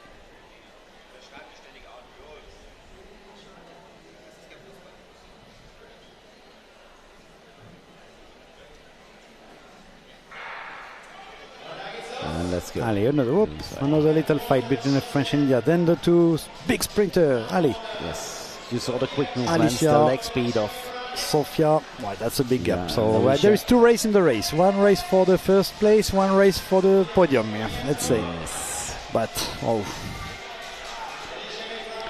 let's see how it goes. Alicia McBride able to close coming this back gap? in the last Yes. lap. She come back in the draft. That will be interesting for the last lap. Yes, I love those videos from the drone view. It's super spectacular. A little bit changing line for the third place, but the victory is going to be a tight finish. Maybe a surprise, but no, Sophia no surprise. will not let us the opportunity to have a surprise. She won once again. Powerful pushes. It's just so good. Like, don't remember to see her not win a race actually. Last year in China, I saw one. Yeah? Yes.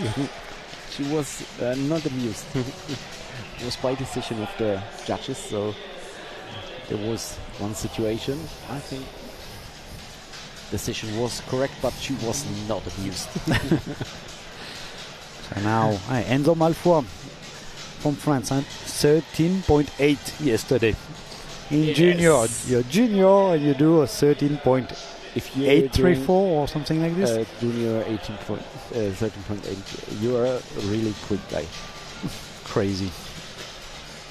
So, but it's not only about the flying lap. On the 500 meters, you also need to have a good start. And it's not so easy. You have also Damien Sylvestre here. I love this technique. He's super clean technique. His position in the straight line is beautiful.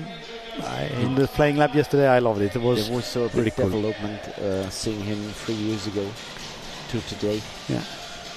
He skated for really Arena Geisingen here. On the inside, one skater from India again. You see how many skaters from India reach semi-final and final 500. It's the country. It's good to see. It's the country coming super powerful at the moment. And I love their technique. They are all quite thin skater. Beautiful out of the corner, relax in the straight. Something is happening there. You have traveled a lot through the last I've 2 been years. a bit in India to saw the national championship. Not last year, but the previous year, quite regularly, and it's coming. A lot of skater, super cool. But here, 500 meters. Let's see, Enzo.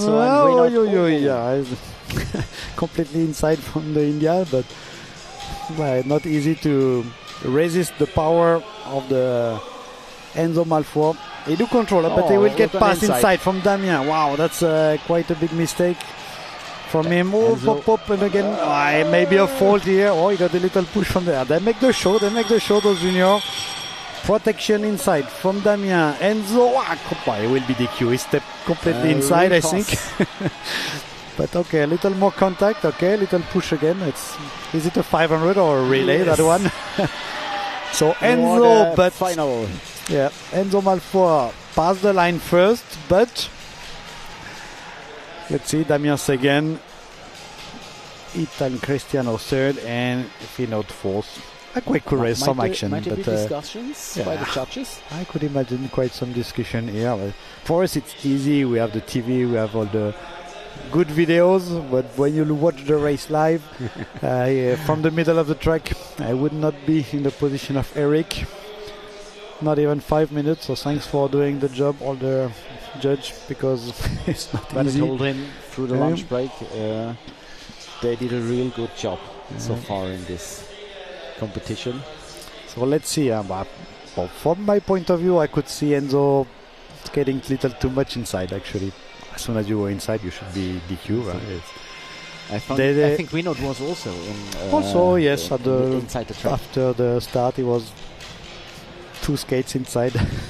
But yeah, that's why they put 2 different colors, so the skater can see the difference between the inside and the track, and there is a white line also to show it. So let's see. I guess they will ask for race review or so on, but that's part of the game, and that's why we love it also.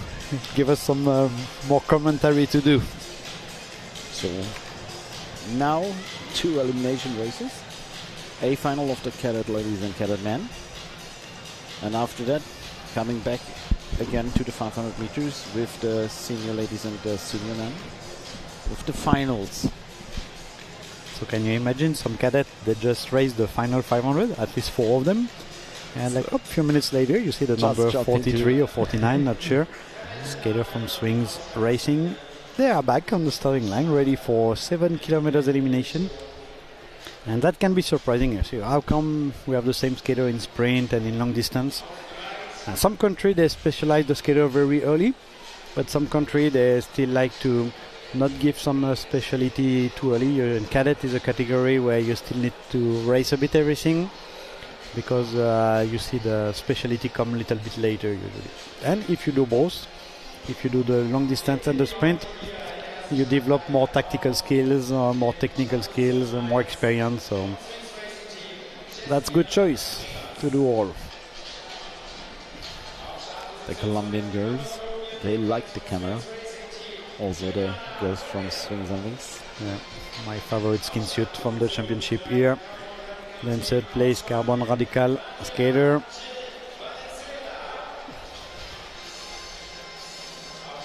Then 2 skater. It's not sure which countries. Looks like it's maybe Bogota Elite. This is Colombia. Colombia.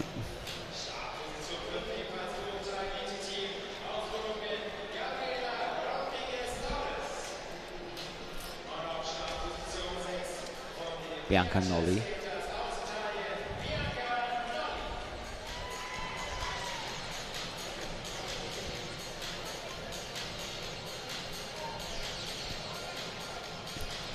Alejandre giving the last little information to the skater before this. I love this speaker. He is good. Yes. And actually he's also a great coach. He's doing very good technical things with some skater in Berlin on the ice and on inline. Very good coach. Yes, also on ice. Yeah, if you want to see some fun exercise that make the sport attractive and cool and developing a lot of skills, he's also sometimes posting some cool video on his social media, and I always look at it. The sharks. Those one are also cool. And I mean, it's a serious sport, but we also need to have fun. So he knows how to bring this, and I love it.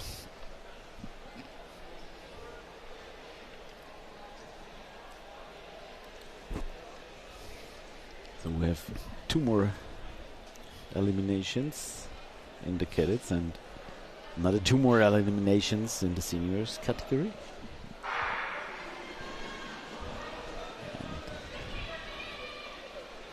The race is on.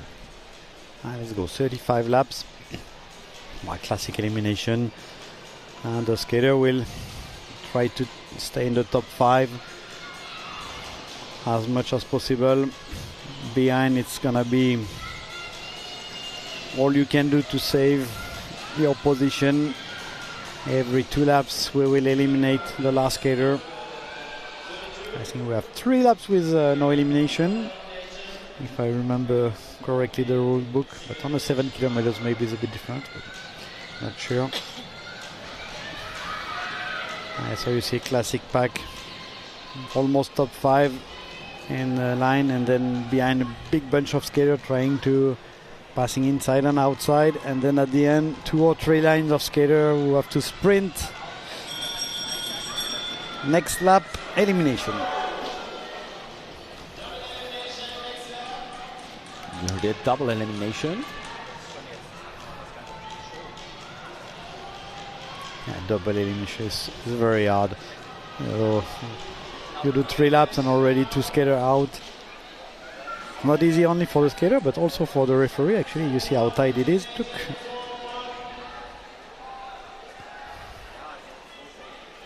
Let's see. So, yes, 2 skaters from Colombia, from Bogota elite team actually, directly. Isabella Lopez, Victoria Parra.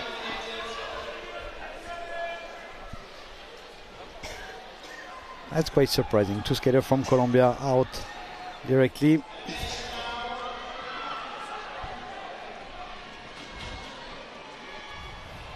We have another double elimination. One skater from Pora side going out there. So Isabella Ueno from Tolima eliminated. No, it's maybe 1 by 1 now. Yes, it's 1 by 1 now. Easier for the referee also because it's at this level, it's so compact, it's so tight. You see there is always 2-3 skaters on the same line. They have to be quick at the photo finish. The skater go almost 18-19 seconds per lap, so you have like 36 seconds to give the information properly.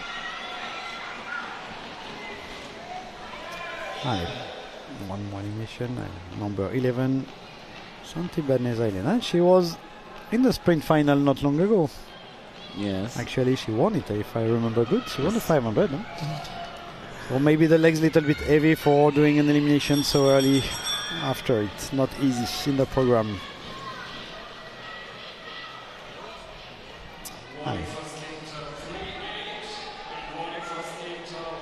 Already, warnings coming out. Warning 1, warning it's for Biancanoli, for Ignacia Moreno, for Rodriguez Gabriela. We had a lot of disqualifications. Yeah, it's part of the game. 3 warnings. It's normal elimination. You have to protect your position. You have to steal some position. So you see, it's the pack is very compact. You have to use your hand a little bit, even if it's not allowed. And the goal is to do it without that the judge can see it, and the task of the judge is to see it. So it's a little bit a game between the system and the judges, and in between the athletes, of course.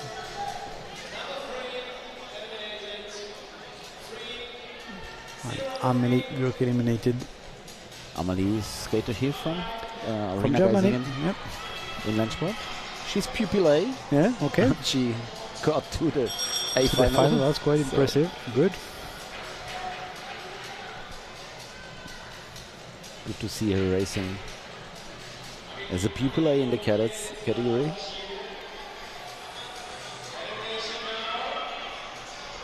And she was not the first skater eliminated.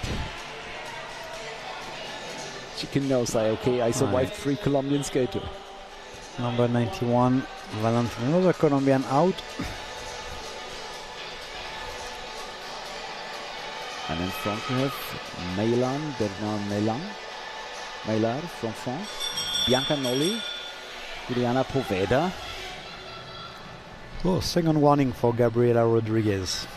It'll be interesting, yeah? Right now, you have to keep your hand in the pocket here. And still quite some laps to go, 20 laps to go. That's risky to get already 2 warnings at this time of the race. There are many laps to go with 2 warnings.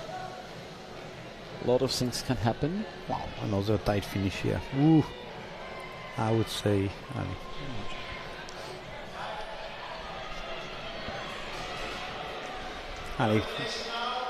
Agnieszka Warba. We have a disqualification. Look at it. Gabriela Rodriguez. We were talking about keeping your hand in the pocket. But she will have to now because she's DQ. And she was one of the leader of the race. She could have won that one maybe. So that's difficult, but that's the game. Yesterday evening was a big show with the Dublin Sprint, and I loved it. Like when I left the arena, so many people outside, and we were blocking the parking, and that show how many people was there yesterday for the show. Yes, it was great. It was great. The atmosphere was amazing, thrilling. I got goosebumps as the crowd started to cheer and clap against the barricades. So perfect organization. We go a little bit out of the topic of the race, but I have to mention it. Yesterday was really cool. Really cool. Allez, let's go back. Some fight again for the elimination. Again, more clear. Number 4. Aneska Borobova. With my French accent, I'm not sure I can spell it good. I think it's Borobova.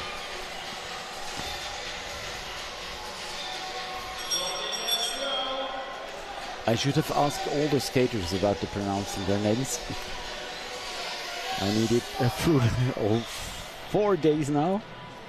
Some are easy, some other aren't.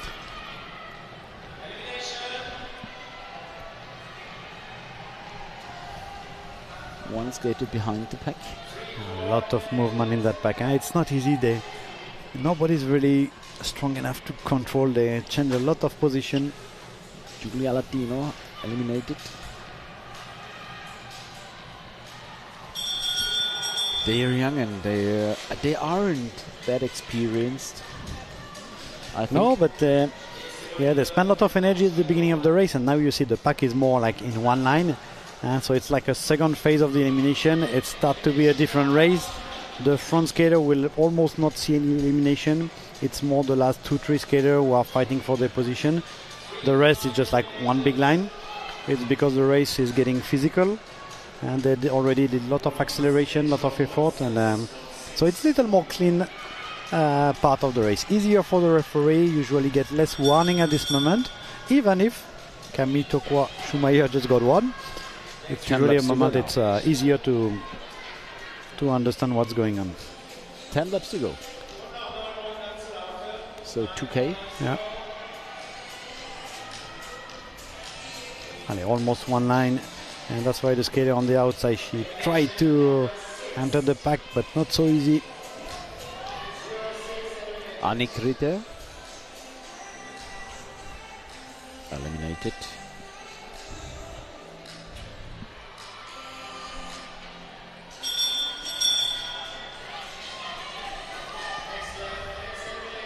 Seven laps to go. We have still lots of skaters left in this pack.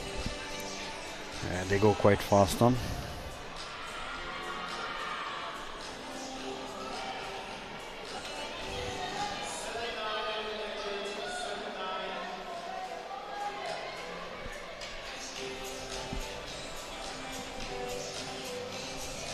More fois from Guingamp.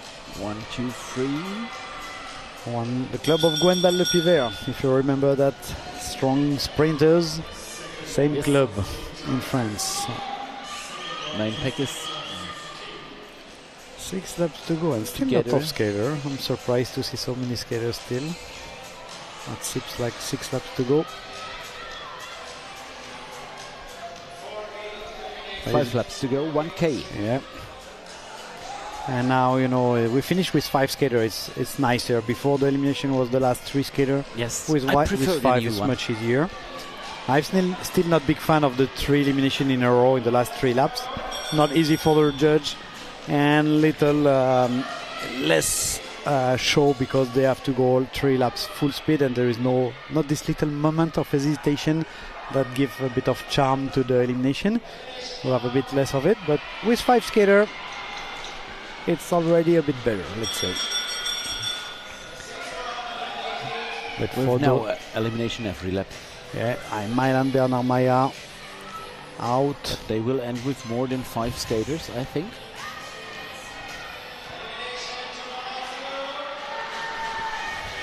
And now there's acceleration. One attack in front. That's a tactic of a skater who want to be in the top 5 but avoid the last 3 elimination. Camille Tokwa Schumacher out. From Chile. Yeah. It's coming back, 2 laps to go. Now the skater from the Strings Racing going crazy for the victory. One more warning. Poveda and Cesare Rivas. Poveda in front. Allez, swings again for the 2 best spot here. The 3rd place was quite tight, I guess, photo finish. It is Venezuela, Cesare Rivas. winner of the Cadet Ladies Elimination Final. Congratulations, team from Venezuela. Second, Juliana Poveda, Bianca Nolli, Ignacia Moreno, Daniela Cortes Baez, Tania Perelli, Daniela Gil Valenzuela, and Sueva Bifi. So, and they ended with 8 skaters. I don't know why.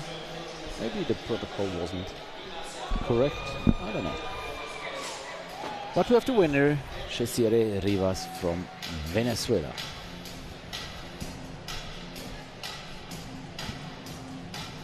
With another guy with a helm camera.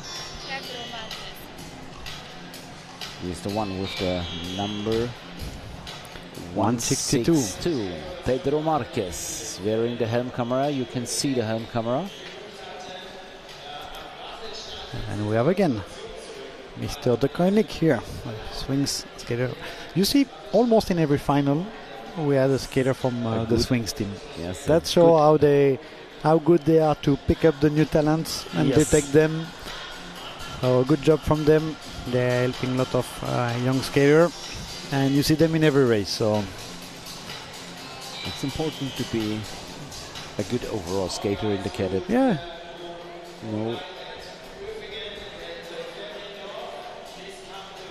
No words about being a sprinter or a long distance. Just doing all the competitions. Yeah, it's and too early to specialize.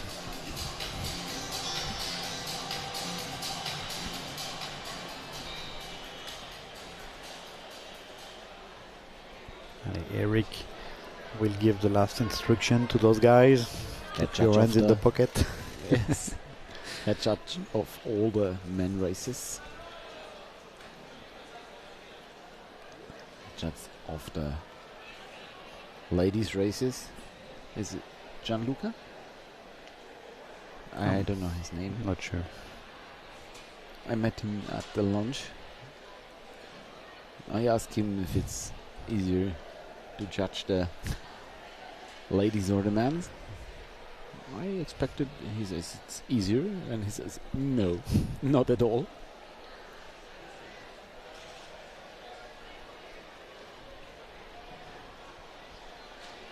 Remy was also here in the live stream. We've been talking about the differences in the development of the skater, the physical development. You see in the cadets category more than a head in difference between the skaters, and this is immense. It's quite classic in the men category, actually, and but not always a disadvantage.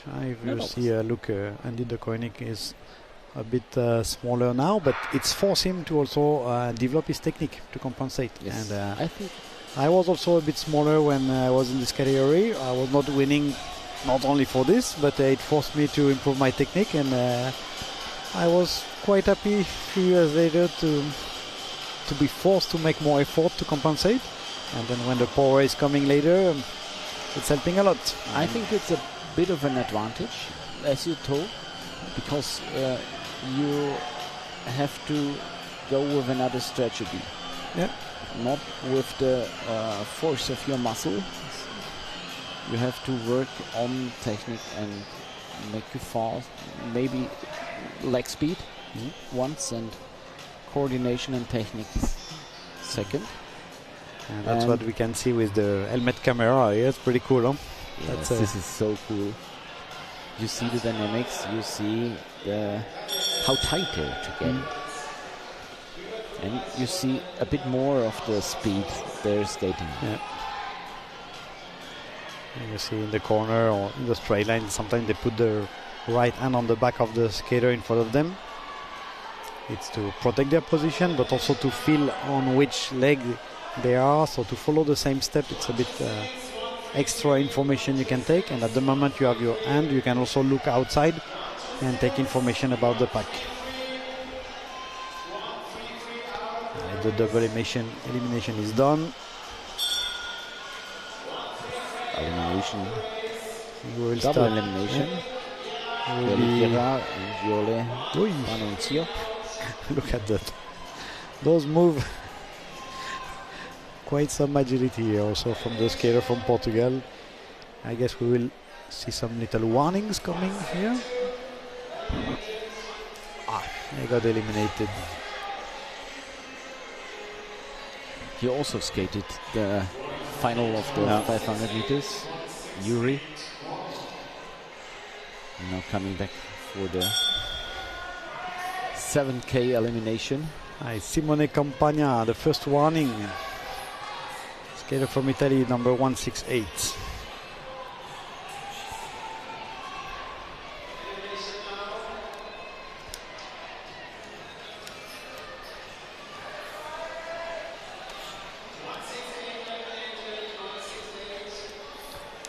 Stay tuned, because after that race we will go back to the final 500, if I'm correct. Yes. How cool is that? That's also a big show. We should do that even on a Friday evening or something like this, to have similar show than for the Dublin Sprint. It's nice on a Sunday, but if I have a little feedback to push here, it would be good to have the final 500. But it's easy if you have the heats, the repechage, and the 8th for the seniors, the quarters, the semis, and the... I'm sure Kay and Rick and Juliana and the team will find a way to make it, because... You think so? Yes. They do a great job. Every year the organization is improving. It's getting better and better. Even if it's already the best race. Oh, there is a little crash in the corner here. The skater from Dijon crashed here, number 130. On his wheels again. Jean Paquet. Only one skater. This is from AM Sport. Jean Paquet. It's not easy. The elimination race on the Sunday afternoon, the skaters are a bit tired. This is often you see a little bit more falls in the race, a little more crash usually. Maybe not in the A final like this, but it's always a bit more difficult. Oh, you see some little more pushing here on the inside. See the helmet camera, what's going on there. They want the second place. Incredible. The elimination race is also a race for second place. You want to be second all the time. That's where you're the most... they go inside the track. A bit crazy move. Oh, Corso, Felipe Christian. That's 2 warnings also. And it's still 20 laps to go. Exactly same like the Colombian girl in the previous race. Look, how do you realize you have got 2 warnings? Your coach? If you're there to look at your coach, you maybe can tell you, but you can hear a little bit. At this age, sometimes you just go anyway and till the third warning is coming.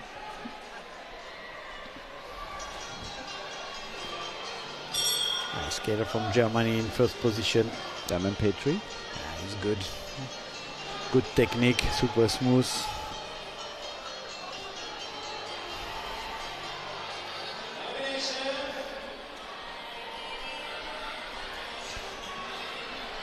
The helmet cam is so cool to see all the pushing for the positioning here. He's not last, he was not on the track. That was good. Maybe it was his tactic not to be eliminated, go off the track. But then you get disqualified. 3 warning. Yes, same like the Colombian before. Goodbye, Mr. Philippe Christian Buonacorso. 3 warnings. Yeah, 3 warning, and he was one of the best. He could have been top 3 in that race. But it's funny because exactly same situation as the Colombian girl before.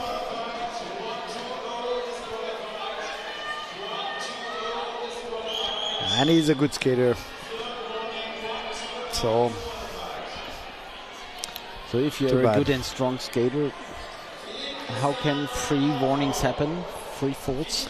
Sometimes you just want too much to get into the position, and if you end up to have some other good technical skater who come always around you, and then you want to show you're more dominant, so you have to take more risk, and you have to prove and make history in the fact that it's your position. And so if you are too easy giving up, then all the other will attack you more. So sometimes it's better to use your warnings to install yourself in the right place. And maybe race after race, you also get more respect. Because it's a race of respect. Like if you want to stay second or third, you have to win that respect in the pack. Yes, this is an insight nobody knows if you're not Oh, Peter inside. Michael knows this for sure. He's an elimination guy. And but you see, behind it's the war zone. You have to fight for not being eliminated, and you have to sprint like crazy. But you see the top 3, maybe 4 skaters. It looks like they are in a warm-up almost. Huh? They are relaxing, looking around. So smiling for the pictures. And I always tell the skaters they don't go faster in the second position than you in the last or second last. People are pushing you. You get the draft from the first. It's the same speed. Yeah. You don't have to go faster. But you have to reach the position and you have to get the position. In that game, actually, Matteo, not Andy, it's a father, I think. Matteo de Koenig is super good at this.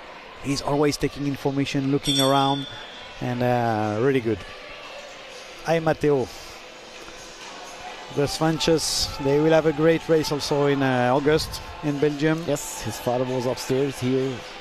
And actually they organized the Cadet Challenge for this category. Yes. And you will almost see the top skater of this category will go there. It's one of the most prestigious race to win for the cadet in the summertime. So Matteo is preparing for this. We have another skater with 2 warnings. Yep. Maximiliano Mora Munoz from Chile. But we start to be in the part of the race. You see now they are more in one line, so there will be a little bit less fighting. So even if you have 2 warning at this moment of the race, it starts to be kind of more safe. Yes, and it was Remy who told, okay, you can part the elimination races in 3 parts. The first one, the middle part, and the last one. Now we're in the last one. We're going from the middle to the last one. It's getting more quiet. You see the pack is more in usually more like in one line. But of course when I say this it's not, but there was a line crossing. Yeah. One attack on the outside. Oh, that will clean. 4 laps to go actually. So 800 meters. Huh? Not easy, but it's a good tactic. Usually, if you also want to avoid the last 3 elimination, 3 to 1 is a lot of elimination every 18 seconds. So he will even maybe go for the win because the gap is big. Maybe big enough. Disqualification. Thiago Casanova, technical fault. And that's the guy you mentioned that we went to see the purple material to see if it was more grippy or not. But last lap. Enough. Yeah, looks like it's enough for today. Is Matteo able to close this gap? Yeah, Matteo is coming back, but no, it's too much. I think it will be tight, but let's see. And the guy from USA, the guy who won the 500, he finished third in that one. Chase Mendoza. Chase Mendoza also came from behind. Cool, huh? You know, when you win a 500 and like 15 minutes after you get a podium on an elimination race, 7 both kilometers. Of them. Also Matteo came. Yeah. Okay, that's one more proof that you need not to specialize yet in cadet because you can do it all. It's some kind of trainer have expert speakers in the live stream, and maybe the audience sees something else. So about what you discussed, Remy discussed, and these are really hot topics. And that was a good move. Not to specialize too early. Yeah, and I like the move from Fernando. Like when he attacked 4 laps to go, 800 meters. I mean, you need to be strong in your head. Say, okay, I go. You're cadet, and you have to do 4 laps full speed, and still go for the win. Ooh. I mean, you need some character to do this. Good job. So we are back in the sprint business. Yep. Let's go. 2.5 laps to go. Two It's times. for what you're here. It's what you are waiting for. These 2 last races in the 500 meters competition. That's what I love. The 500. It's not a secret you loved 500 meter racing in your times. Yeah, it's a good race because you need to have the speed, you need to resist the lactate. It's not like a real sprint also. You go for 40 seconds nowadays, but not only one time. You have to repeat this effort 4, 5 times. The good point here is like they split it in 2 days, 3 days, so you have little more to recover, but in a World Championship you do 4 or 5 times in one day. But so maybe you're doing the long distance between. It was more like this back in the days. Now the seniors they start to specialize a lot more, so it's very difficult to be able to do a 500 and then 1,000. You only have guys like maybe Bart Swings would be able to do it, or Kumar from India actually can do those kind of things, but it's quite unique. I mean, it's happening once in a lifetime to see a skater like this. In the younger years, the 500 are the sprint tournaments, even if they're 100, 300 or 500 meters, depending on the age group. The sprint tournaments are so important for the development of the young skaters. I think they have lots of starts in these sprint tournaments, so they have lots of race experience, and they build up starting, they build up accelerating, they build up Passing, fast corner, passing, all the tactical things you need later also in the long distance. So it's what you a basic distance for us. All the skills for me is in this distance. What you learn in sprint tournaments you have lifelong in your sports career in inline speed skating. And you see, this is why also you see some long distance skater also like Larissa Geiser being able to do good in a 500 meters. You see, like I said before, Bart Swing, he got injured this weekend, but usually he's super good at this. We saw him actually almost reaching the final here. So, it's... One time I would like to see the thousands here in Geisingen again. Me too. This would be thrilling. Yeah, 1,000 is also cool because you have 8 skaters. So it's like almost like a 500 meters, let's say, but with 8 skaters. So you have more chance of action, there is more fault, there is more crazy things happening, sometimes too much. But this is also what makes it cool. Like at the end, you can redo the race and 10 times. They changed the qualification mode of the so that's just a little change. I mean, now the first round you only qualify by time and not by positioning. So which is cool. It doesn't change a lot, but then it's just make it more clear also for the audience. You just know it's just the best time, and that's it. So far, you had the winner also. So the sprinter, they were playing for the the last lap. Kind of, but only the long distance they made the sprint really fast. From the first race we saw, it didn't really change so much. So let's see the finalists. Corinne. One of my favorite skaters. I love to see her on the short track Olympic. She was a bit unlucky at the beginning, but she never gave up, get a medal in her last race. Amazing. Now Fran, flying lap Dobbin sprint record holder at the moment for Power Slide Vestmaco. Allez Fran.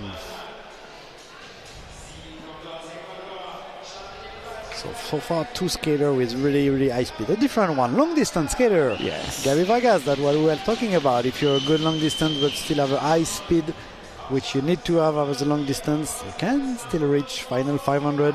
And she knows this track. Yeah, little more difficult in the start, but let's see after. And Jessica Rodriguez, same as maybe a more middle distance profile, even if she's just because she's a bit young still, so she will probably evolve more into the long distance later, but middle distance she's terrific. In 1,000 meter I would not like to race against her, and she made that final. So 2 skaters from Power Slide, if I'm correct, 2 skaters from Cali. It's a battle, it's a duel. It's an Arena Geisingen Cali team against the Power Slide Vesmaco team.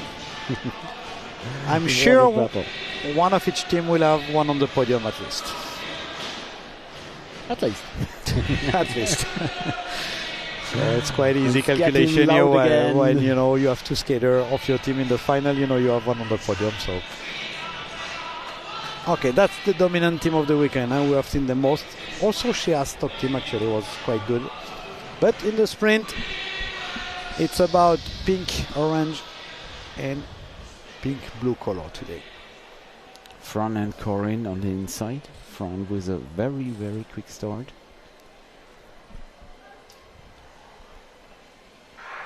Let's go. A good start from Fran. She takes big advantage. Very reactive.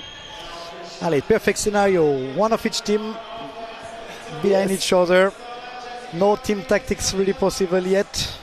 Let's see what happens. Gabi is trying to build on the outside. No choice when you're in fourth position. Will they open the inside? I don't think so. Corinne will protect. Jessica is protecting still. Fran is protecting. Oh, first attack on the inside. Little mistake maybe here. First, one step inside for Fran. Easy life. Everybody loses speed. She will just fly for the victory. Allez, everything win and lost in one corner. Corinne trying to come back, one but short moment. Game over. Fran, easy win for Power Slide here. Corinne second, Jessica third, Gabriela Vargas fourth. But let's wait. This is the 500 meters racing. I would be curious to see what Eric will think. I can see he's speaking in his mic a little bit. Maybe some decision. Yes. But he was in the opposite corner. Yes. Head judge of the ladies. Yeah, because it's a 500 meters, you're not really allowed to go in the purple part of the track. So let's see, is there any discussion on the track about it? Even the skaters are talking a bit, okay, what will happen? Will I be DQ or not? It's a bit risky, if you get DQ you also lose all your points, and for the final ranking of the weekend is not the best deal. Fran was safe, she was first. I think so too. No problem for her. But it's important for Gabi Vargas or Jessica because they can play the ranking of the weekend, and if one of them got DQ, it's another story. Let's see. Race is under review. We see the referees watching the video. Yeah. This is good, little bit short track style. Thanks Geisingen for organizing this. It's fast, quick, we got the information in few minutes. But we have the winner's interview. I started front and I managed that, and then I just tried to control the race, and yeah, it worked out well, so that's amazing. What was the team tactic for this race? It's always hard to have like one tactic in a 500 final, but yeah, like I said, I just wanted to control the race, and then Jessica tried to protect me, and yeah, then we got first and third, so that's amazing. Amazing, Grace. Thank you very much. Fran van Houten. You know, if I have to give another gold medal, I would give it to Fran for the interview. Yes. She was the most professional after the Dublin sprint yesterday when she got the interview. The most professional speaker. She was clear, giving cool information.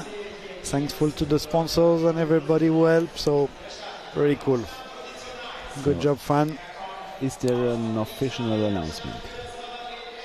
Allez, a big guy, Vincenzo Mallorca, from team name that you cannot spell it almost. Rollerblade SPSPSK. I hope I tell it good, but it's funny name. I love it actually. After the weekend, I'm able to do it.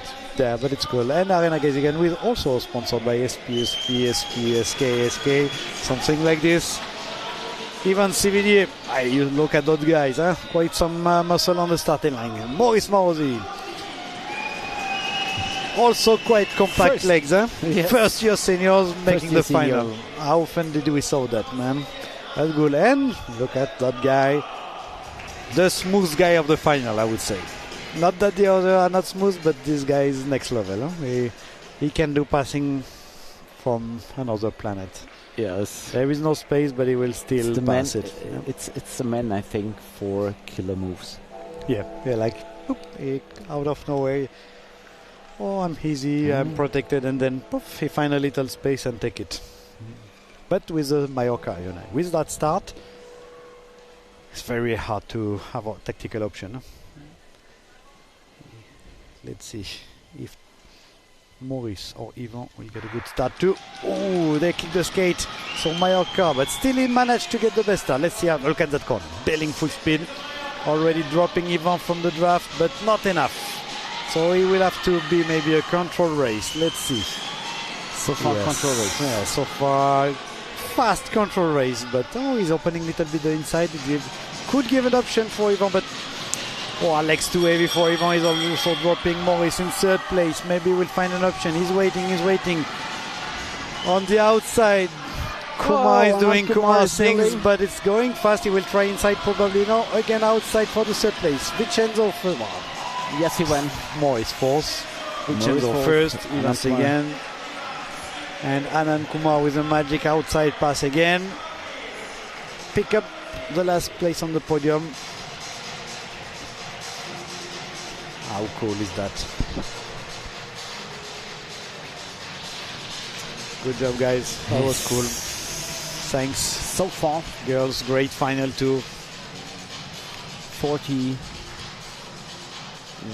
I thought. And Vincenzo did a 40.1. 39 in the qualification. Yes, this was the fastest one, I think. So 40.1 with some control. Okay. Good job, that was cool. Thanks for doing those the show during the 500 meters. I think Maurice, he's not that disappointed. No, I mean, you reach final. Fourth is cool, but you know him, huh? We know him. He's not here for the fourth place. He wants to get third, second, and first. So we have the interview. Yep, let's go. Mallorca, ciao. How was the race?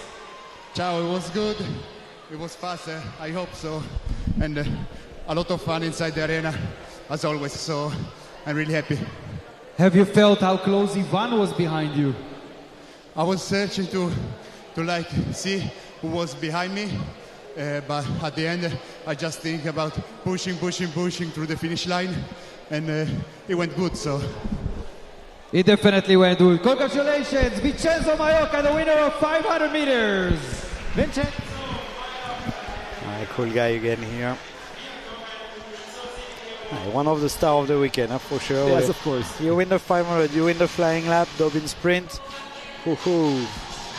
And it's also a cool couple. Yeah, a fast sprinter couple. Huh? So Italy still strong in sprint. Huh? They Very have strong. So strong. They are passionate about it and they love to sprint.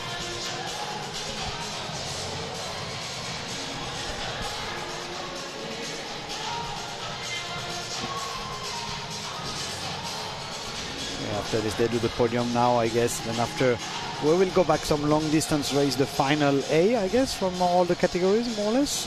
Yes, we did the final A for the cadets so far. So we have the juniors with the points A final and the imagine later we will finish the weekend with elimination. Yes, senior men and women. Yes, and the level is so high that even some guys who were world champion didn't pass the qualification directly. Yes, that's how hard it is to be in the arena guiding. You can be world champion, you're not even sure to pass the heat. Yes, it's harder than a world championship. World championship, you have 2 Colombian, 2 French, 2 German, 2 Italian, 2 each nation.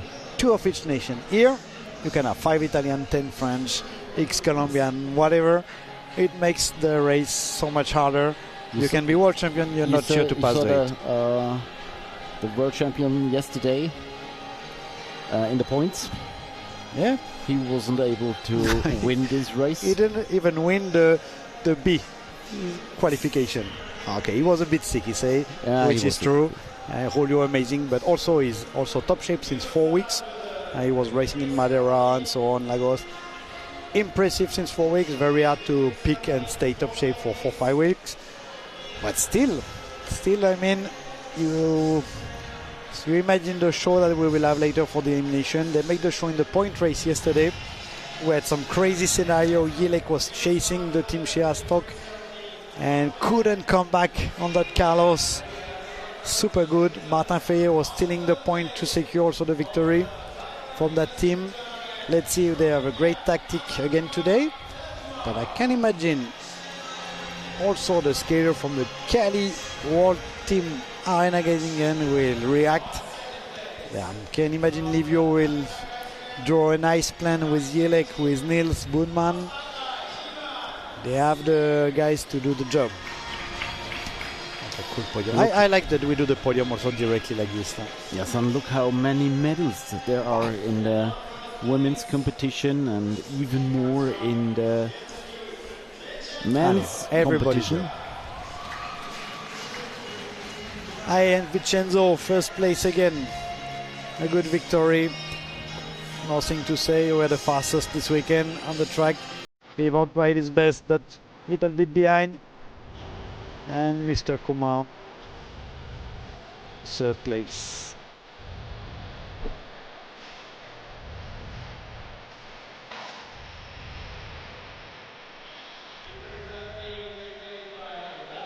And a beautiful medal, a little flower, a little envelope also, why not?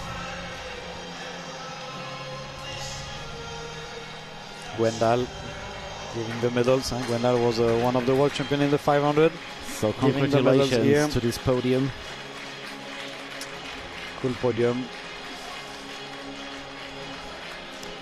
Many kilos of muscle on that podium here. But Yes. That's typical of a 500. That's cool. Good job. I would be curious to see their weightlifting training again. Yes. I remember. Okay, an official Yvon announcement. some years ago. We have an announcement. This maybe for the woman race.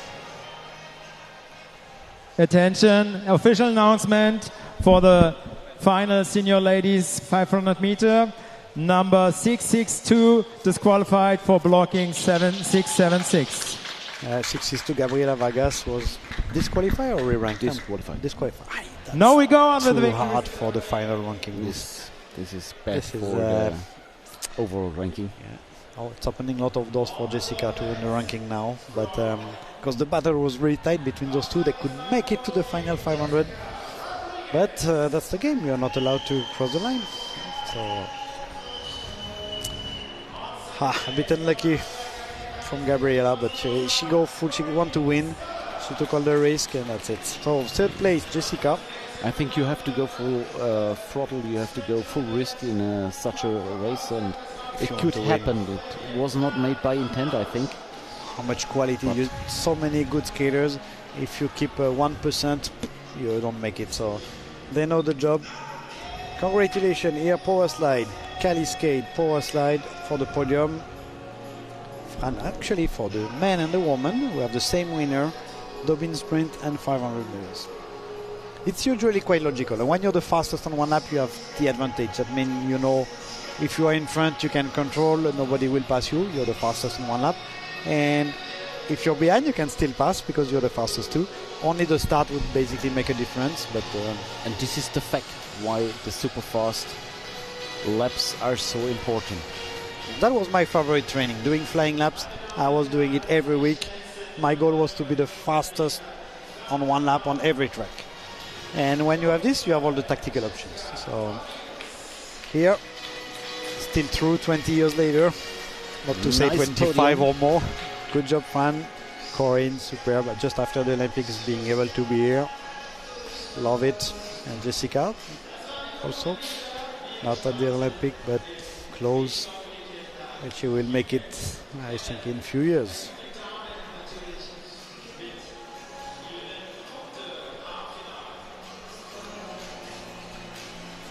Okay, thanks for following those 500. We will go back to long distance.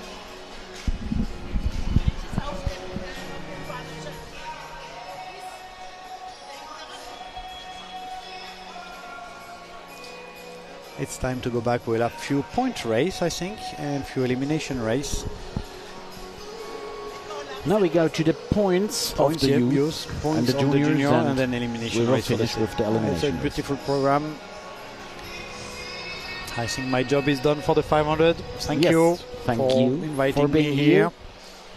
Always love it. I will come back next year once again, and I let you continue the show. Yes, Thank you. we continue. Thank you for being here, Pascal Priem.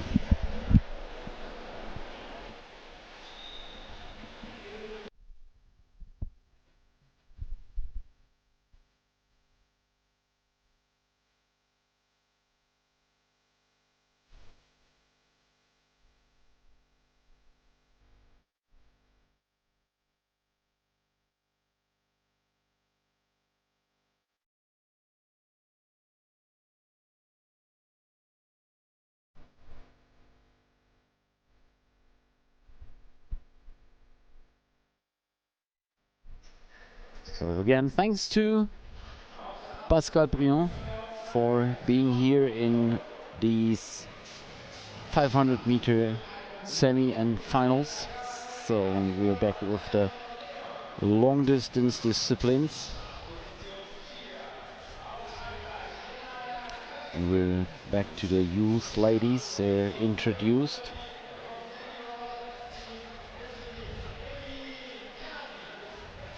You see Emily Kani and Lanos Fernandez Garcia. No, this is Lanos Fernandez Garcia.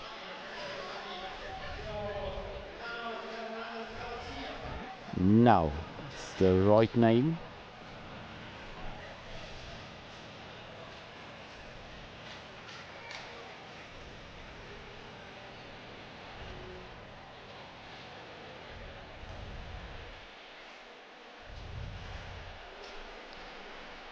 Points race, we have 25 laps to go for the youth ladies. I'm not quite sure about the race protocol, if we do a new one or the old one. For sure we have 5k, for sure we have 25 laps. Let's see.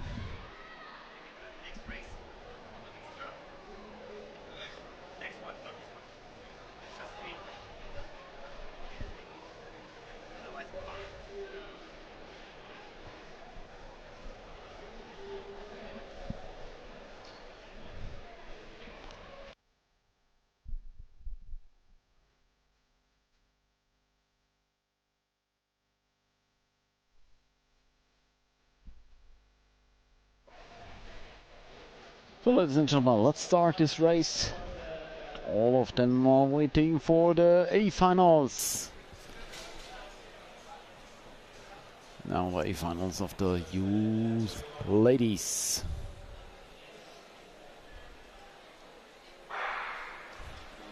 Off there. And we're 25 laps away. We have a little crash, one skater went down.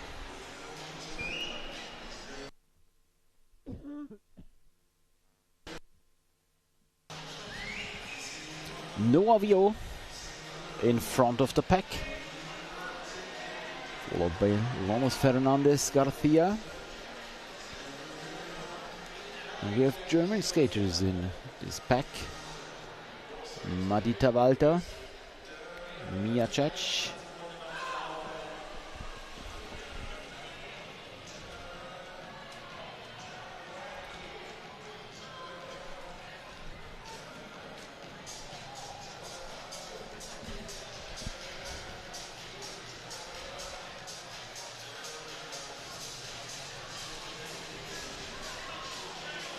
Amber Leon, who raced the 500-meter final, is back on the track and she's racing this points A final. So first bell, and I think we're in the new protocol. Amélie Biscon, Elise Berger, Amber Leon, and we have a really fast race so far. First 2 points to Amber Leon and Lanos Fernandez Garcia.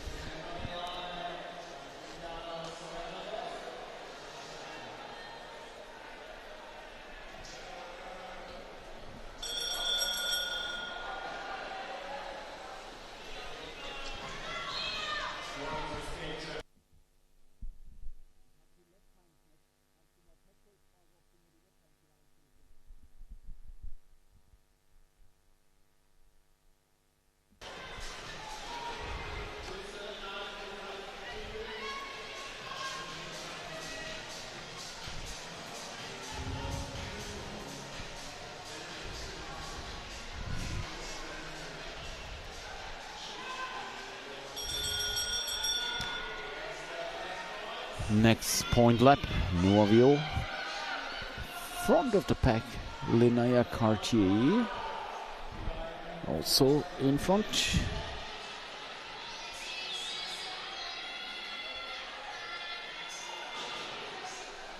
Very close. This was Rachel Yaradolci from Belusco.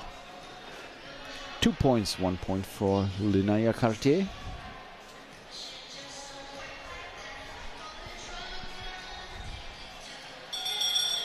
Next battle and next point lap. Nuovio in France, Elisabeth Contreras behind her.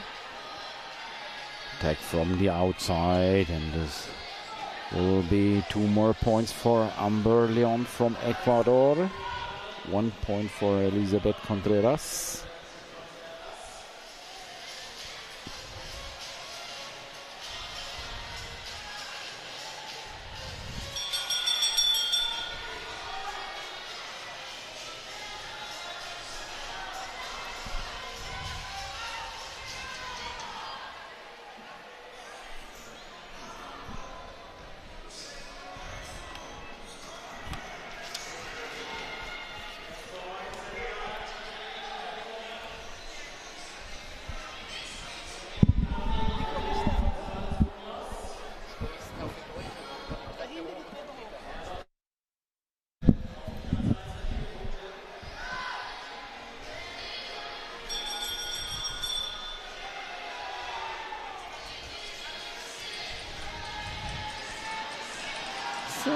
We had 2 issues, and so far so thank you for the data management. 4 points for Amber Leon so far, 2 more points now. 1 more point for Linnea Cartier. Last lap was a 16.4. Just to imagine how fast these young ladies are skating.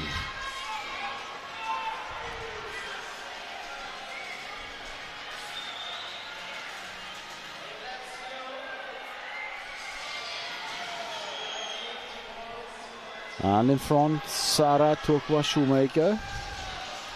The first 2 points, if I'm right, for her. Made a gap of 20 meters.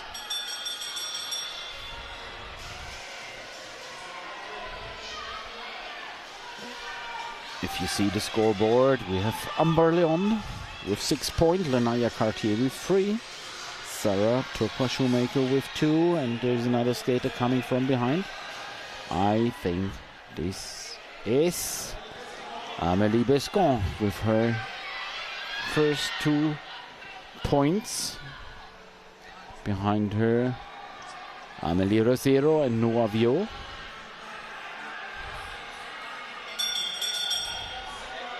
With the yellow helmet, Amélie Rosero. Nuovio behind her.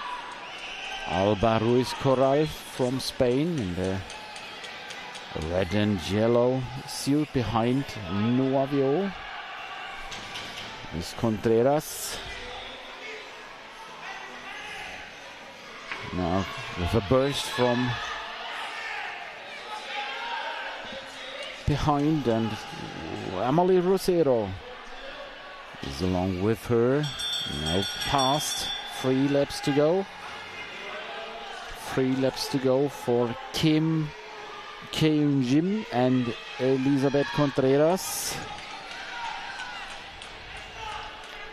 2 points now for Kim. Pushing and working really hard. We see she's tired, but she's a hard worker. Working for the last 3 points, I think. And this should work. Kim Keun-Min in front, followed by Elisabeth Contreras. And now coming towards the finish line, 3 points, 3 more points for Kim. 2 more points for Contreras, and in the end, 1 point for Medita Walter. Oh, we have a lot of skaters with points. And with the points from the last lap, Elizabeth Contreras made it. She won this Youth Ladies Points A final with 7 points. 6 points to Amber Leon, 5 points to Kim Keung-min. In a very strong finish, Lenaya Cartier and Sora Turqua Shoemaker with 3 points, 2 points for Noah Vio, Rachel Yaredolci, Emily Cani and Amélie Bescon. Medita Walter with 1 and also 1 point for Lanos Fernandez Garcia and Amélie Rosero. Youth men.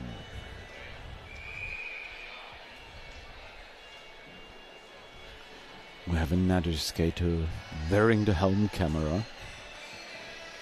These cool features bringing us so cool pictures from the pack.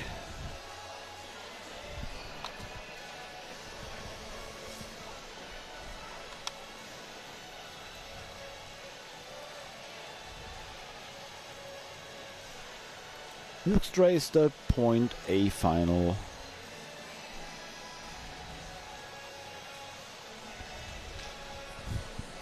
Of the youth men.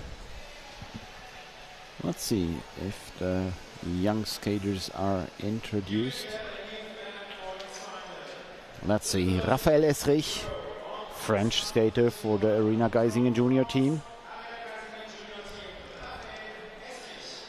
Next one, Philip Jilek, also Arena Geisingen junior team, younger brother of Methode Jilek. Beneath him, Elliot Lechadik from Grol Van Aglo. Joel Alvarez from Team City Run. Rafael Silva in the green suit of the Portuguese skater from Sporting Club Santa Crucense.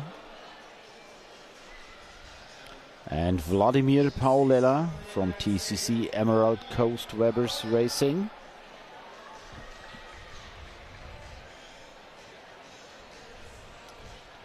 These are the skaters lined up in the first one, and also the skaters leading in the overall classement.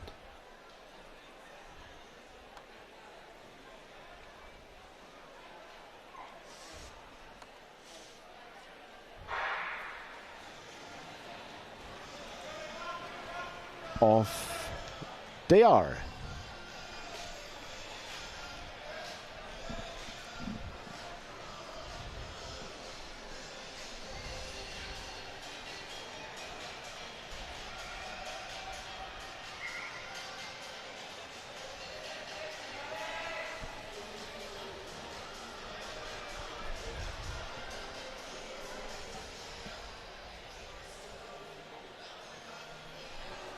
First laps. One more lap and then we have the first spell.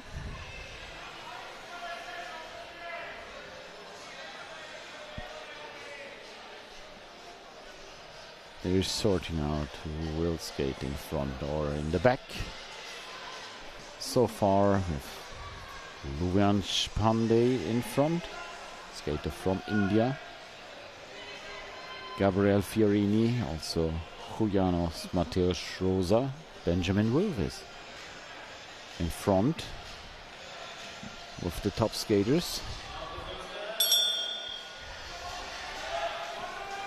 So the first bell, next bell, we have the first points.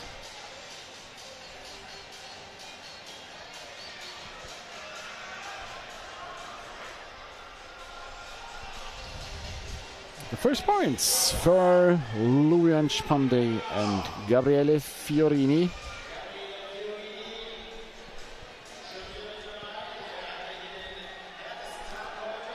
(16-0).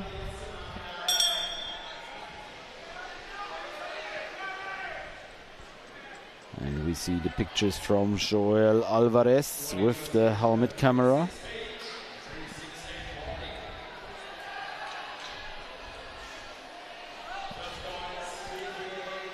Two points for Gabriele Fiorini, 1.4. Joao Mateus Rosa, 15-6. The last score, the last lap was.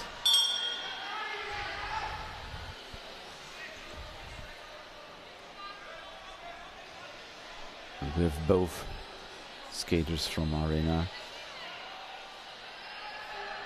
Kali skate team now showing up in front. Rafael Silva.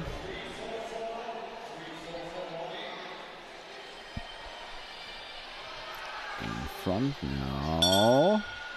We have both skaters from Arena Geisingen in front. And it's Adria Fernandez, Spain,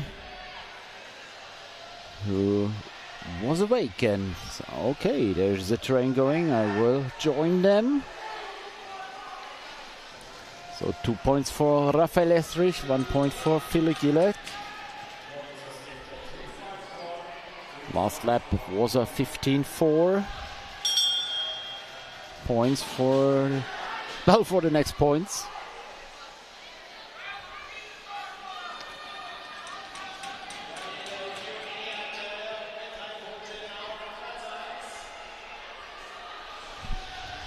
We'll get the points.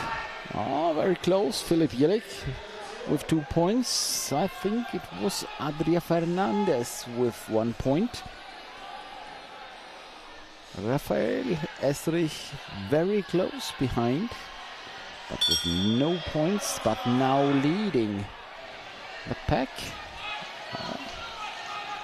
But it was Adria Fernandez now pushing hard. Also Gabriele Fiorini. 2 points for Adria Fernandez. It is 1 point for Leander Deroyer in the swimsuit.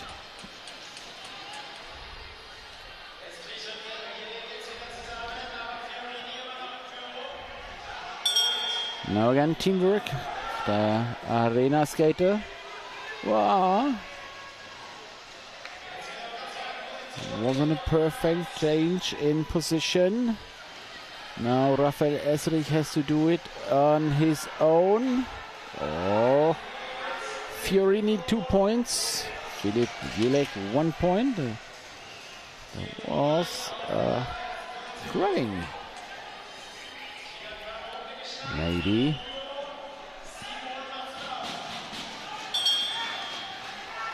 The judges saw it. Next 2 points, Leander Deroyer. 1 point for Philipp Jelic.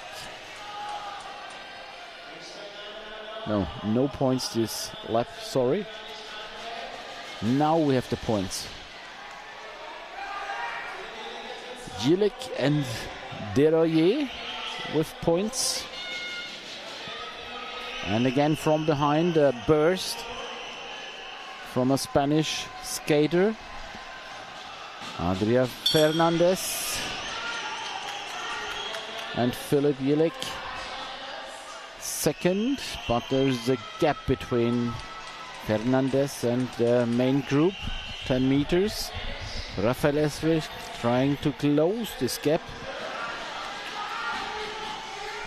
Fernandez now with 2 more points. Look at the scoreboard. Philipp Jelic 6 points, Adria Fernandez 5, Fiorini 5, Estrich 3, Lujan Pandey 3, and in front we have Estrich trying to bring Philipp Jelic back in a good position, but there was another attack. I think this was Lujan Pandey. So points for Esrich and 1 for Pandey. Better to score by Esrich. Then make someone other, and we have the last lap now. Let's have a look on the outside. We have, I think, this is Elliot Lechadik. He will get 3 points. And Philipp Jelic, 2 points. Raphael Esrich, 1 point. Am I right? Am I right?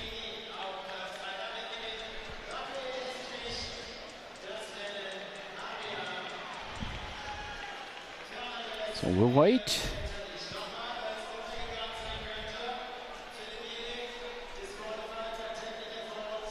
So Philipp Jelic is disqualified by technical fault, we hear.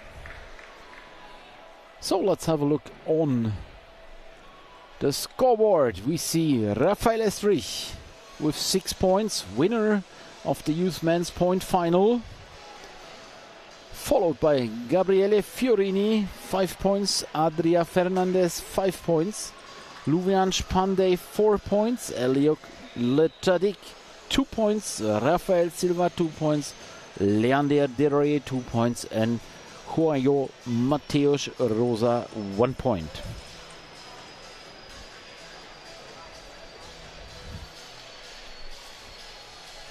The juniors.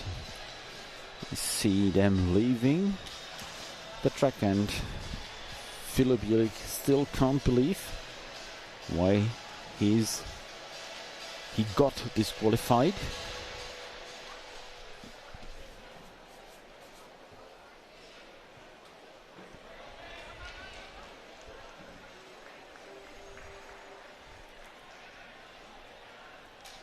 The juniors and junior ladies.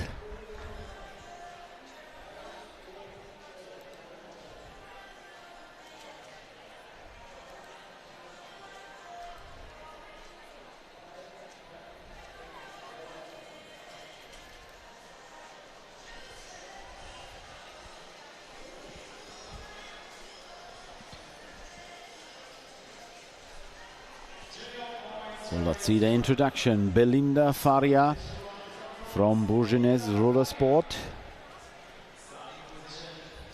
Chloe Mordicon from RC Bourgeois Roller Sport in a suit of swings on wings.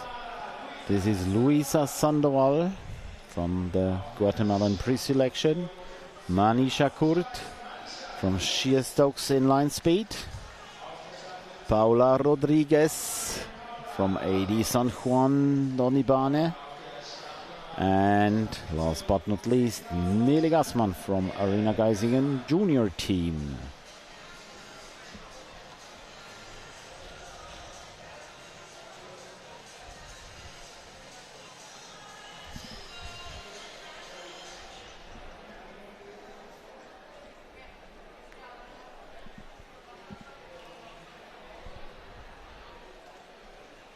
And now we will see this new mode. It's the actual mode for the juniors and the seniors. Lap 22 to go. Once the ball and then points every lap. The junior ladies are on their point final. So this is the last race of the junior ladies after 4 days racing, 4 disciplines. Now the last one, the points final.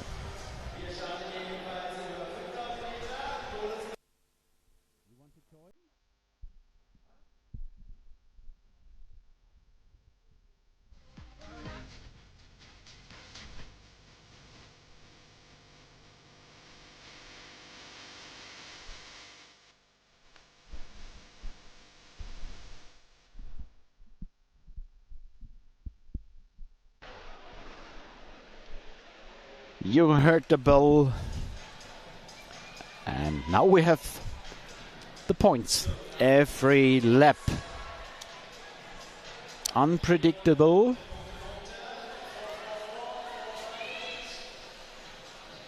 And everything depends on the tactics of the different skaters. Some take the points in the beginning, some in the middle, others with the finish.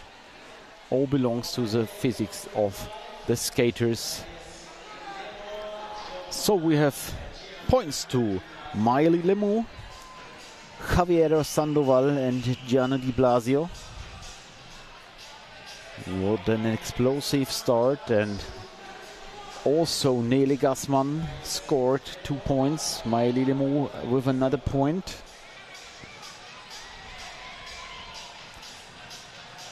Nele Gassmann stays in front. Oh, attack from the inside, and there was a crossing the line from Veronika Dikestova with 2 points now. Nele Gassmann with another point.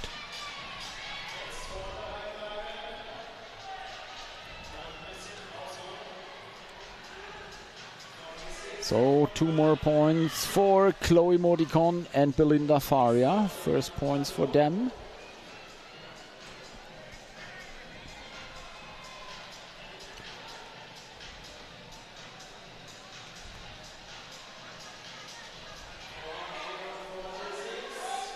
And Alice Fromentin with her first 2 points. Chloe Modicon scored 1 more point. Nearly in every lap we have other skaters scoring or taking the lead. Luisa Sandoval from Guatemala with 2 points. Luna Marie Lau from Denmark with 1 point. And once more Guatemala with points, 2 of 1. It will be 1 point because Belinda Faria scored 2 points. Let's see the scoreboard. Nele Gassmann 4, Maëlie Lemieux 4, and 3 skaters with 3 points. Faria, Sandoval and Modicon. Faria with 2 more points, Sandoval with 1 more point. So Belinda Faria is leading. Oh, very close together, 200ths of a seconds away. Belinda Faria with 1 point and 2 points to Javiera Sandoval from Chile. And I think she will have 2 more points. Chloe Modicon 1 point. Belinda Faria tried to get 1 point on the inside and slightly crossed the line. Very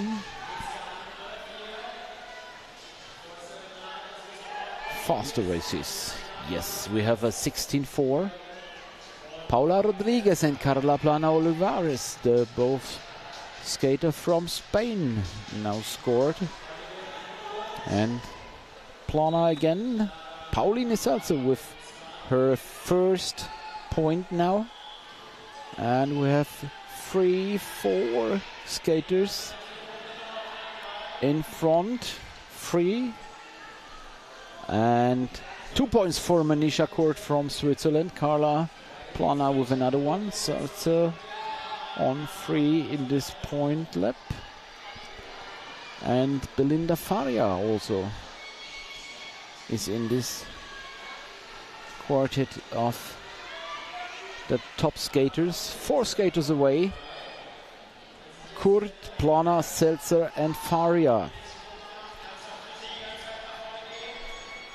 And 2 more points for Manisha Kurt.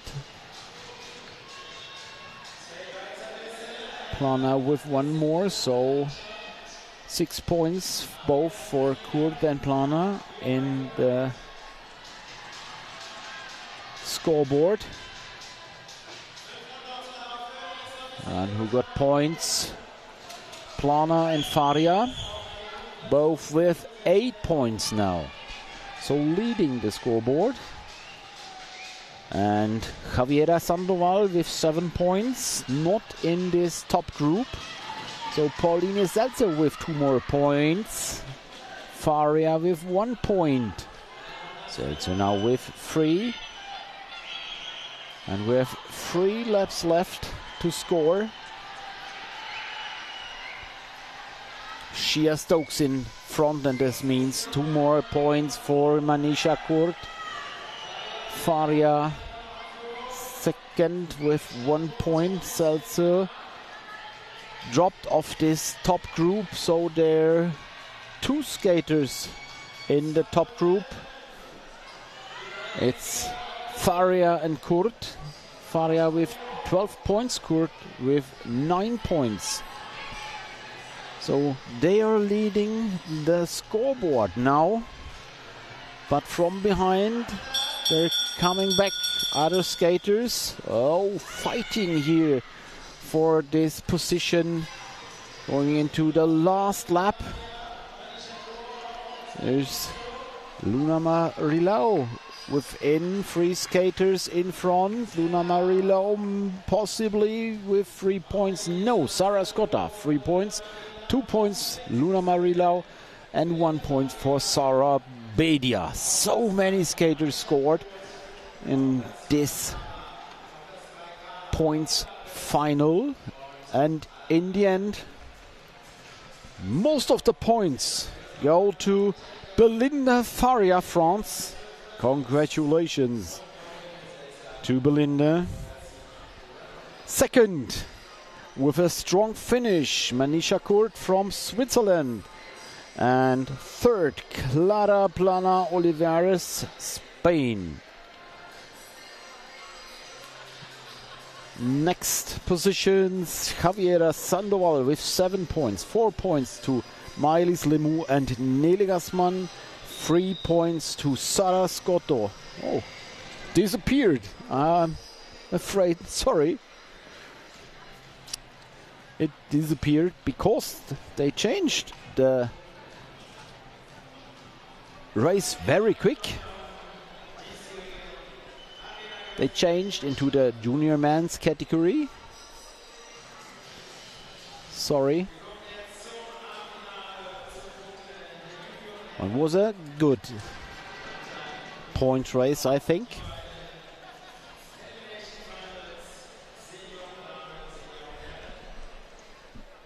And now they're lining up the junior men's category.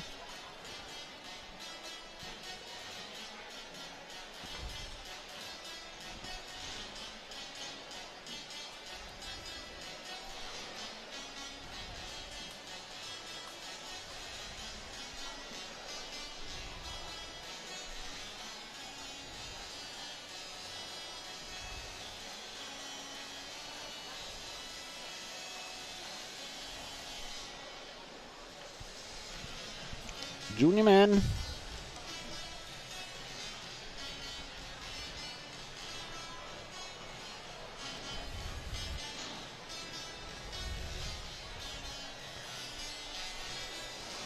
Let's see the introduction. Let's see who is in this race. Let's see who is leading the overall ranking. We start with the leader, Giorgio Gisi Erba from Bimar Skate Team, Italy.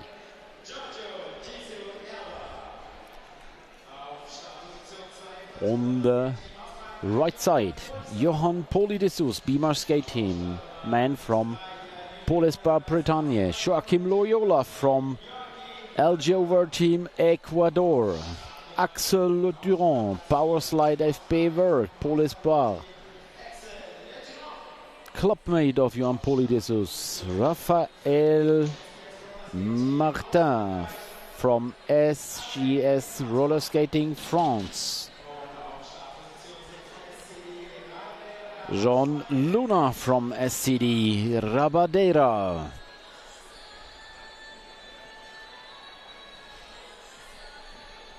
Oh, this is a lineup.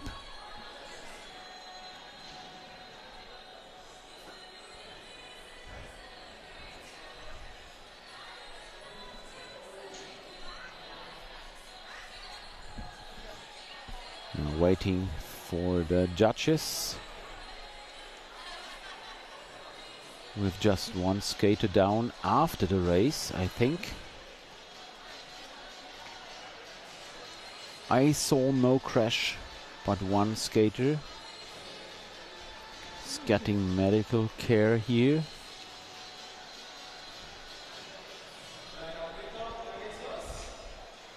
So we have to wait until the skater is secure in the infield.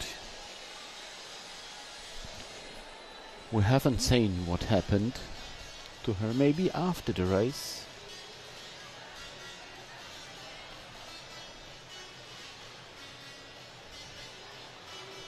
Now cleaning the track.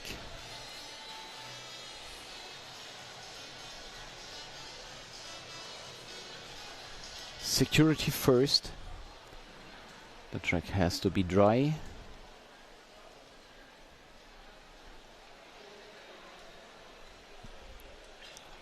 Thanks for the cleaning, Juliana.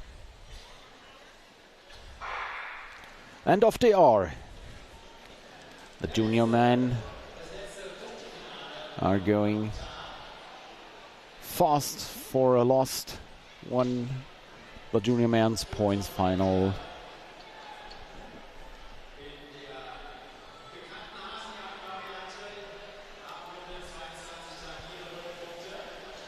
In front we see a German skater, Carlos Pereira.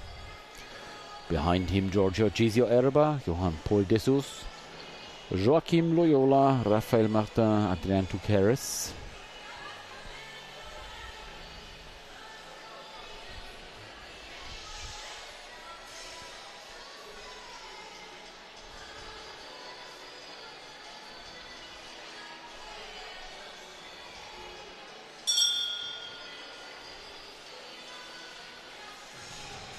So, you heard the bell, and we are starting scoring points. First points go to Yuri Levorato from Italy and Carlos Pereira, Germany. I also see Paul Leglon in front, now leading, going for the next 2 points. It is razor sharp. Paul Leglon with 2 points, Johan Boli Desus with 1 point. Oh, are they going fast? 15-2, 15-3 at the moment. Adrian Tuqueres with the next 2 points, Johan Boli Desus with 1. Tuqueres and Boli Desus in a breakaway also. Joachim Loyola. The gap is 5 meters, but it's closing. It's closing. The peloton is back. And 2 points for Tuqueres, Loyola, sorry. 1 point for Boli Desus. So this is a dramatic start in this points race of the junior men. Jan Luan, 2 points. Joachim Loyola, 1 point. And I think Luna is going for the next 2 point also. Behind him, Loyola. 2 points, Luna, 1 point, Loyola. Always have a look on the scoreboard. 4 points for Luna, Loyola, Boli Desus and Tuqueres.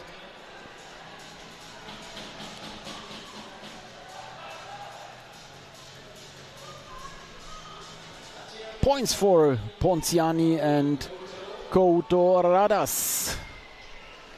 Italy and Spain. 2 new scorer. Wow, and a hawk for the second point. Joachim Loyola. Mattia Ricca tried to steal the points from Mattia Ricca. Loyola now with 2 points, Ricca with 1 point, so Loyola in front with 7 points so far.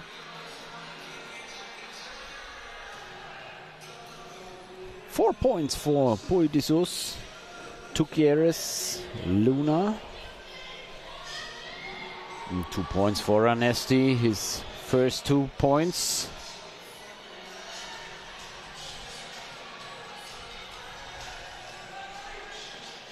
And now it's Giorgio Gizio Erba. So far, no points. 2 points for him and another one for Poitiers. French skater.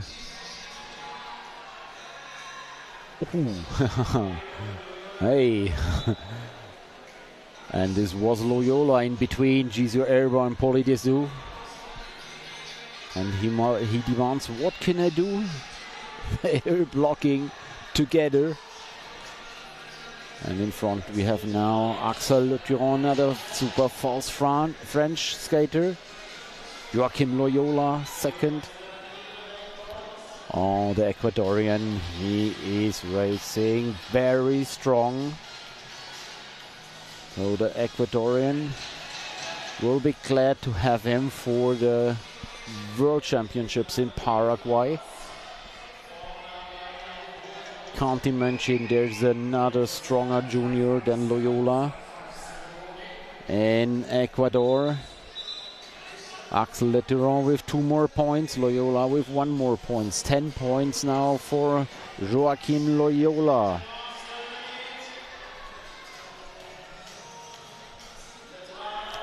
Again, Axel Le Turon with points, 6 for him. 1 more for Johan Poitiers. So 10 Loyola, 8 Poitiers, 8 Le Turon. Ecuador against France. And now it's again Poitiers with 2 points. Onesti with 3 points. So Poitiers and Loyola equal. And there's a gap. There's a gap between Poitiers and it's Onesti. And Loyola now past Onesti to get close to Poitiers again. But again, 2 points for Poitiers. So 14 points for him now. And 1 more point for Loyola. 14 Poitiers, 11 Loyola. So we have this battle between Poitiers and Loyola. Poitiers with 2 more points and a gap of 10 meters.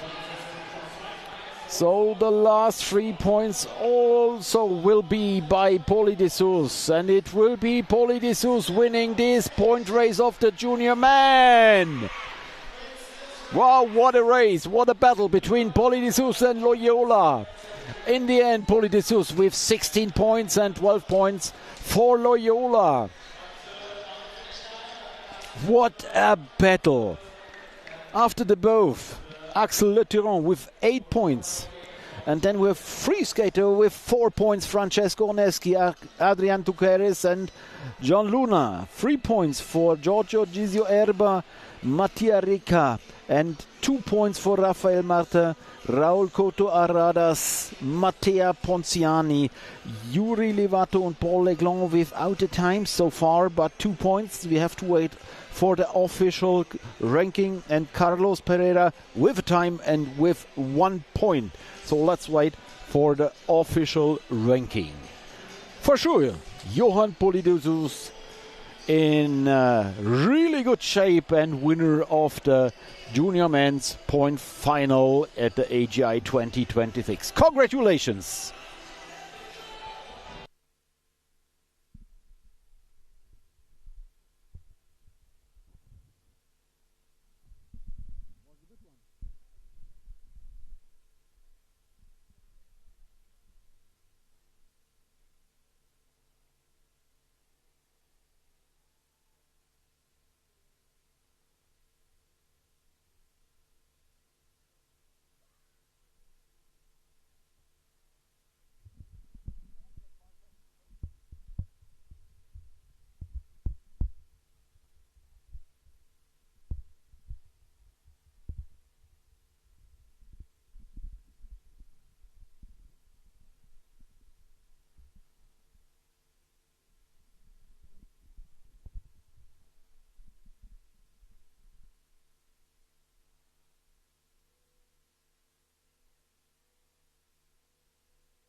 Once more, we are changing the discipline from points to elimination. We have 2 races left, and we have another expert speaker. Welcome, Gwendal Lipifer. Welcome, thank you. The live stream commentating. Yes, thank you. First time we have a small talk in Arena Geisingen. Yeah, definitely. Nice to have you here. Yeah, and it would be really nice races now actually with the elimination, women and men. It could be really interesting. You stay here in Geisingen through the whole weekend. You watch the races. Yeah, I watched the races. It was amazing. An amazing weekend. It was really beautiful. The races was with the introduction. Jessica Rodriguez. No, this isn't Jessica Rodriguez. No, this is Marine Lefebvre actually. Yes. Kelly Delgado. There's another it's Liane Van Loon. Alison Bernardi. Yes. And Larissa Guy. No, Angelina Houto. Angelina Houto. Yeah. My list is wrong. Yeah, the list is wrong actually. Yes. Wrong list. But an amazing lineup actually. Yes. Some impressive women on the start. Before the race starts, your favorite race so far? There were so many. Me, when I was racing, it was the 500 actually. The 500. Yeah, yes. 500. 1,000 also is impressive.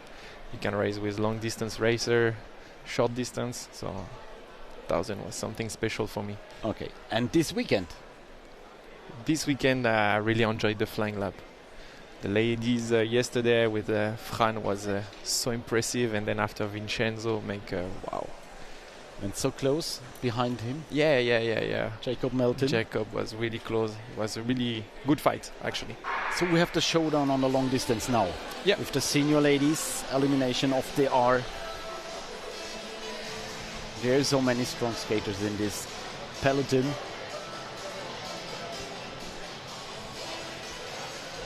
Who do you expect racing the last lap? Poor Slide have a really strong team with 4 ladies. Vargas is also really strong for Arena Geisingen team. Marine Lefebvre. It's going to be close, and it's going to be a really nice finish, definitely. So many names, so many teams. Shea Stokes, we see, they form up together. Yeah, it seems that they want to control the race, actually. Yes, also on the second line, Arena Geisingen. This is what we see in the World Championships. The nations, they form up together. Yeah, they want to protect the leader, and they want to also control the race. So this might be races with team tactics. Exactly. More you are at the end, more chance you have to win, more chance you have to control the race. Because the first lap is, let's say, quite easy, let's say. 69 at the moment, race speed.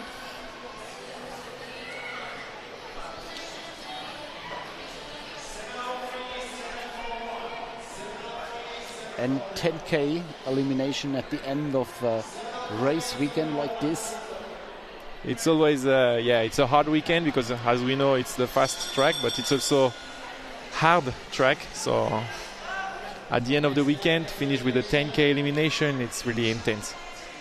Eliminated Teresa Moreno and Luna Diaz.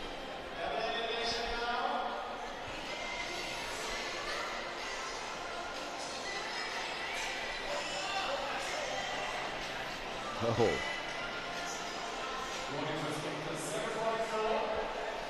I call it the bubble of danger, or the bubble of chaos behind. Remy Hubert told about the war zone in the elimination race at the end of the peloton. Exactly. You have to be even a better skater to skate behind than in the front. Yes, and in the front it's easy when you have a good team with you, but it can also be a good advantage to be alone with no team, because you can be between 2 teams also, so that can be an advantage. Only 2 skaters for swings with We see Otto for, and yeah. Larissa Geiser.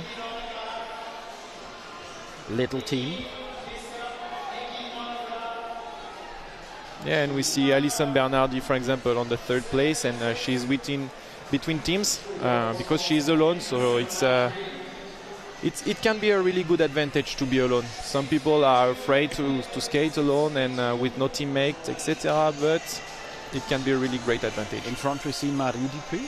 She was ill, I think. She posted it on the social media, and she leveled up from all levels this morning, going from one final to the other. Okay. And now she is racing the A final. Very impressive. Definitely. And also Marie Dupuy and Marine Lefebvre, they know each other perfectly. They raced during all the year together in French team, so they know how to race together.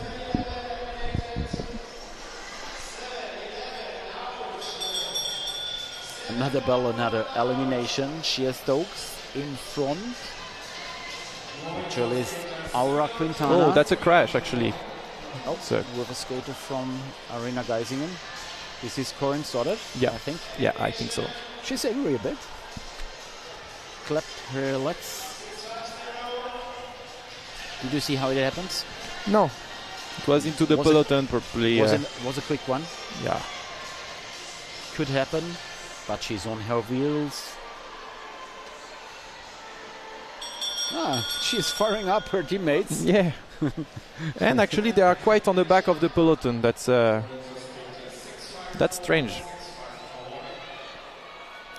Ouch. Ouch, Corinne. Yesterday and today with her sprint qualities. Amazing corners by Corinne Stoddard.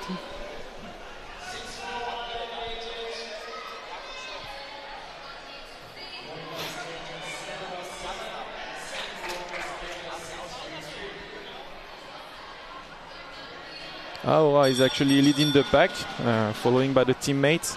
Oh, there's a bit of fighting. It's Shea Stokes who controls the race Exactly. so far. It's not as expected.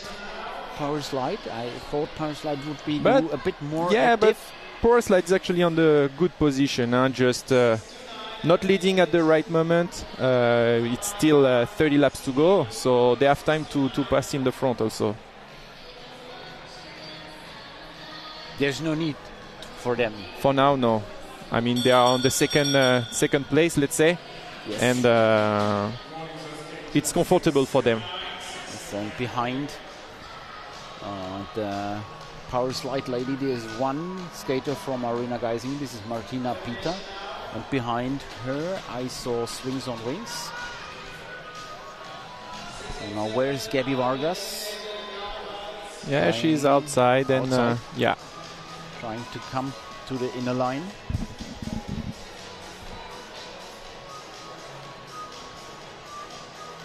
And they are coming to the front now. Yes, Aura Quintana was leading. And now we have Martina Pita in front. And they are back again, fought for the positions. I think this was Marie Dupuy. Am I right? Yeah, no, you're totally right. Yeah, it seemed that Shea Stokes really want to control the race from the beginning, actually, for the 50 laps. 16.9, not too slow. No. It's in the line, actually, so when it's in a line like this...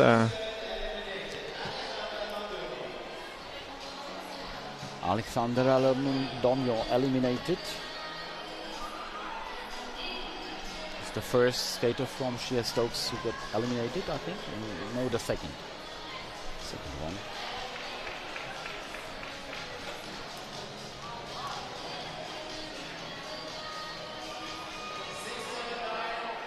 Kelly Delgado and Marine Lefebvre from Shea Stokes in front. Again, Martina Pita, who tries to get the first spot.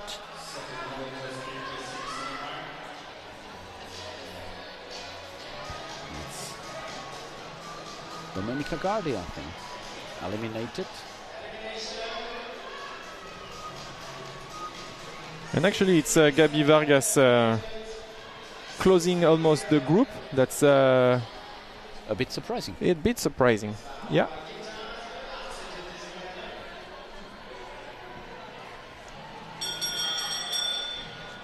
It's Martina Pita leading.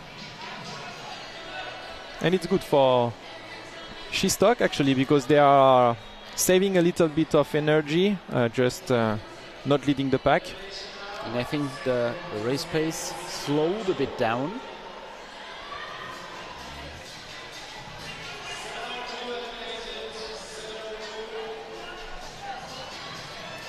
Actually, Alison Bernardi is doing a good deal. Just Power Slide don't want to pass in front of her. She's protected between Shistok and Power Slide, which is really good for her. One-woman team.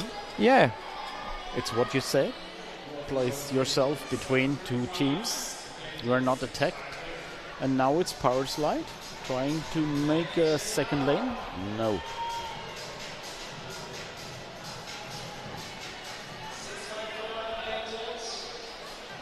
Domenica Garbi eliminated. No.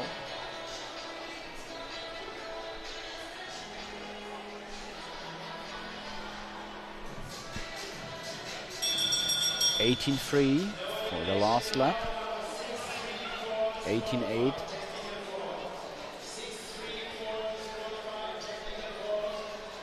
And it's Angie Quintero disqualified by technical fault, maybe by crossing the line.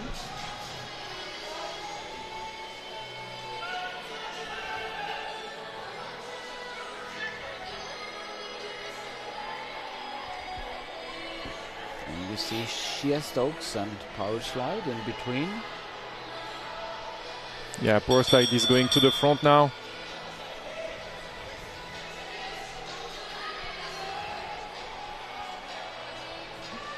And Marine doesn't want to allow that, so yes. she goes directly. She disturbed the group dynamic from... And Alison Bernardine, she's doing a clever race. Very smart. Very smart. Yes, but of course she knows all the French skaters from Shea Stoke. Maybe there's a little connection. But very smart so far.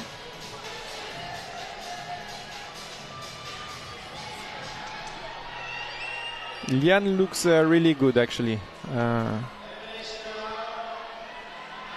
She was well protected all the race by her teammates, and the way she skates, she saved a lot of energy, and she skates really smooth. She looks like really, let's say, easy. The race pace is faster, 17.6,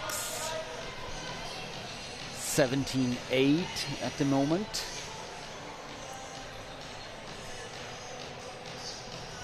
Yeah, we will enter in the money time. Almost 10 laps to go. In front, Marine Lefebvre. Behind her, Alison Bernardi. And the Power Slide pack in between. Another skater from Shea Stokes. Yeah, in Marie. the front. Yeah, Marie come back to help a little bit more. Marine Lefebvre.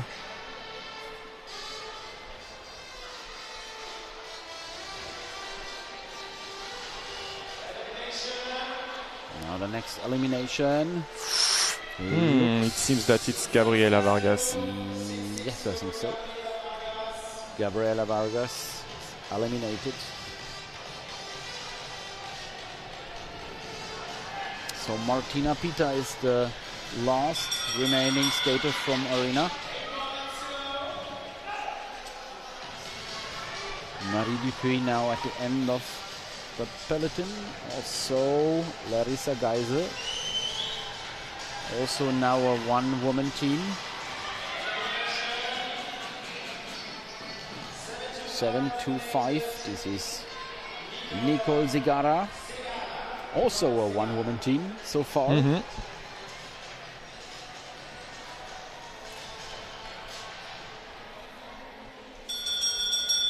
6 laps to go. So 3 warnings for Martina Pita. She is disqualified by sports fault. Last remaining skater of the Arena Geisingen team. So now it's really good for Marine Lefebvre. She has like a new teammate for her. Yes, Liane van Loon in front. Yeah, he's doing from the front. In the back we have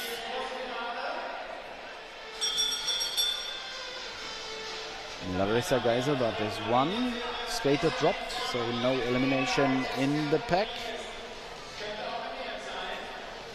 This is Marie Dupuis. Did a great job. Really great job. And now 3 laps to go.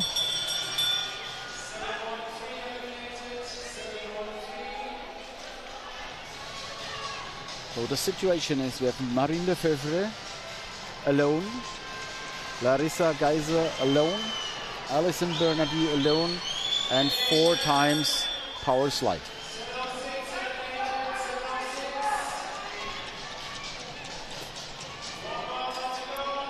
It will be now the last lap. We have one more elimination. Who will race the last lap? Oh, really nice move. In front, Alison Bernardi. Second, Marine Lefebvre. She opened. That's her mistake probably for the win, but that's beautiful for poor slide. So Kelly Delgado. Kelly Delgado, you said it. Opening the inner line. Yeah. You can't do it. Yeah, the last straight like this, if you open and you have someone on the back, it's kind of dangerous. But it's really good for Kelly and poor slide. So we have Kelly Delgado winning the senior ladies elimination final. Second, Marine Lefebvre. And third, Alison Bernardi. What a finish. On 4th, Larissa Geiser. 5th, Liane van Loon. And 6th, Jessica Rodriguez. What a race. What a last race for the senior ladies category. What a race and what a weekend for poor slide ladies. Yes, another victory for power slide. Yes. Present in every discipline. Present in every discipline and winning in every discipline. This is great.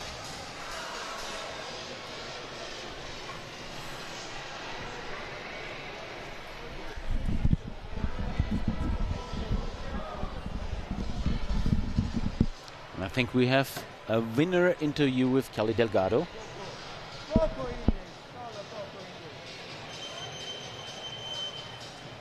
Senior man, please stop skating. We will go on immediately.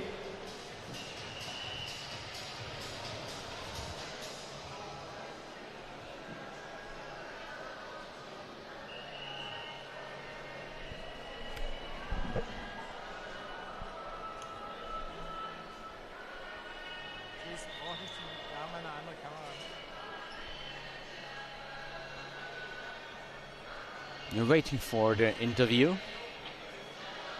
So place the camera to Kelly Delgado and Itai.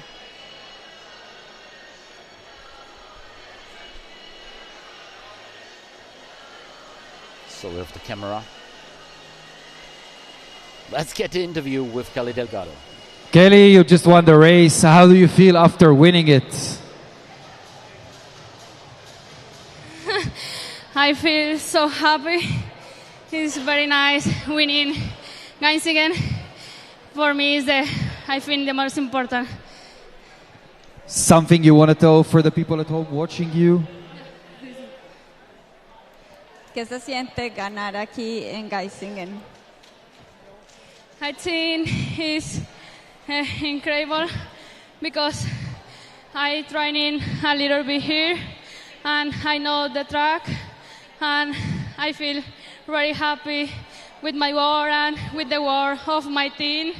And I think all the team have in the main Jason, and this is because of him. And thank you for my coach, Manuel, for all my team, Power Slide, the girls, all. ¿Y qué quieres decir? Un saludo desde casa para los que te están viendo. Sí, un saludo a toda mi familia que me está apoyando desde casa, mis papás, mi mamá, mi hermano, toda mi familia, los llevo siempre en mi corazón, son mi todo y creo que los llevo siempre en mi mente. Tengo la manilla de Jason y la manilla de mi familia, entonces todo es por ellos y mi entrenador. Muchas gracias. Thank you very much, Kelly, Team Power Slide.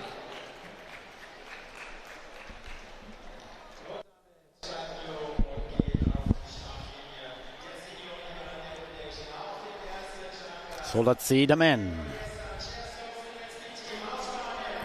From Spain, sheer Stokes inline speed, Manuel Taibo.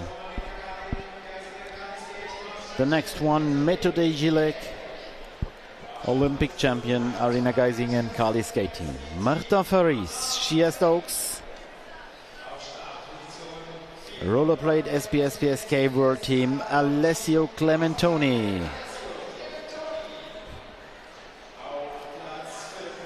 Livia Wenger, also Arena Geisingen, Kali skating. And Julio Mirena Ortiz from sheer Stokes inline speed, and he will wear the helm camera.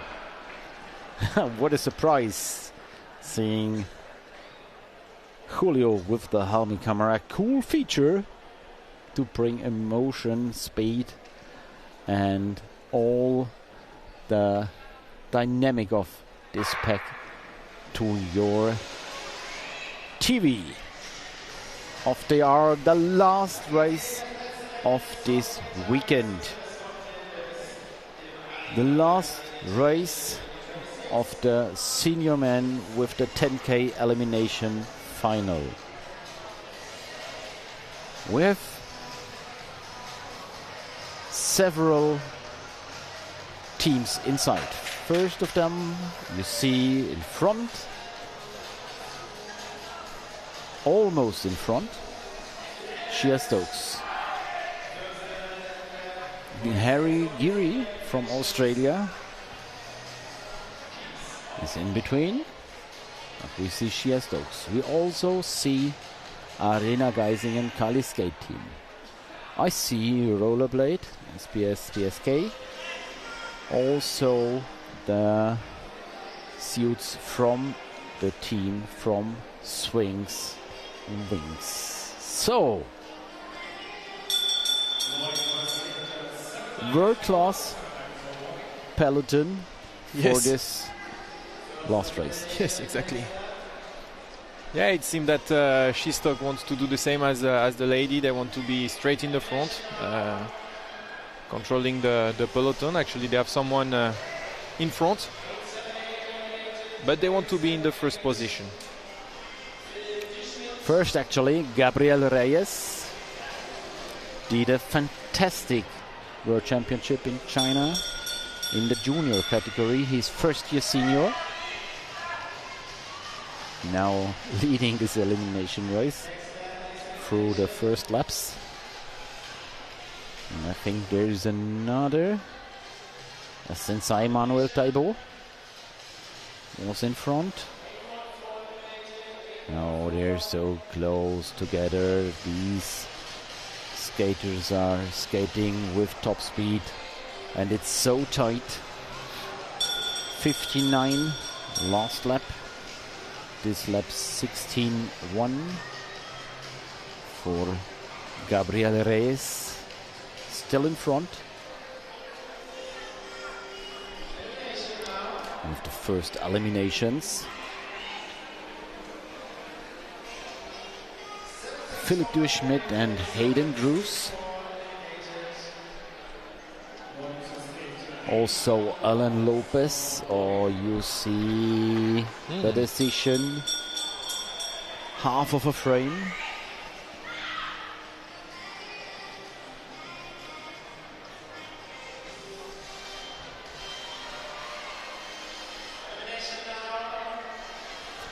Next elimination.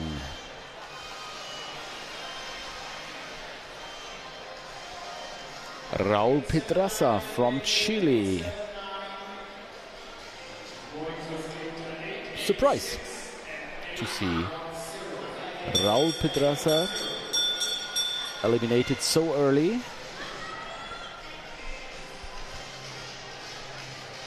Rafael Heredia, is it spelled correct? Heredia from Spain?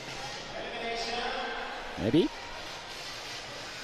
Names are always challenging if you are in the comments. Yes. And in front, Gabriel Reyes. Still. Yes. Following by Shistok, and we see that the Arena Geisingen is from the outside, the second peloton, and they are doing well. Livio is used to it, he knows.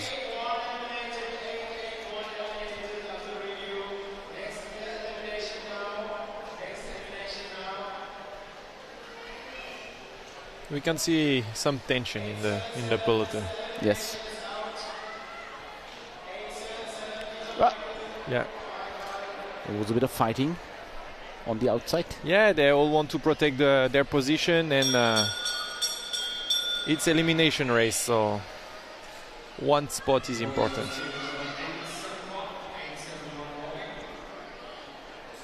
Peter Michael eliminated. He's racing so long, Peter Michael. Yeah, he has a huge career. And still in shape to race a senior elimination final in the AGI.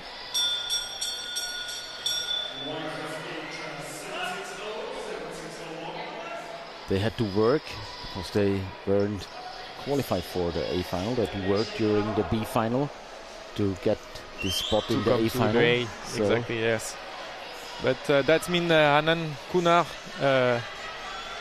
is alone. Yes, he is alone, and he's at the end of the pack. Yes.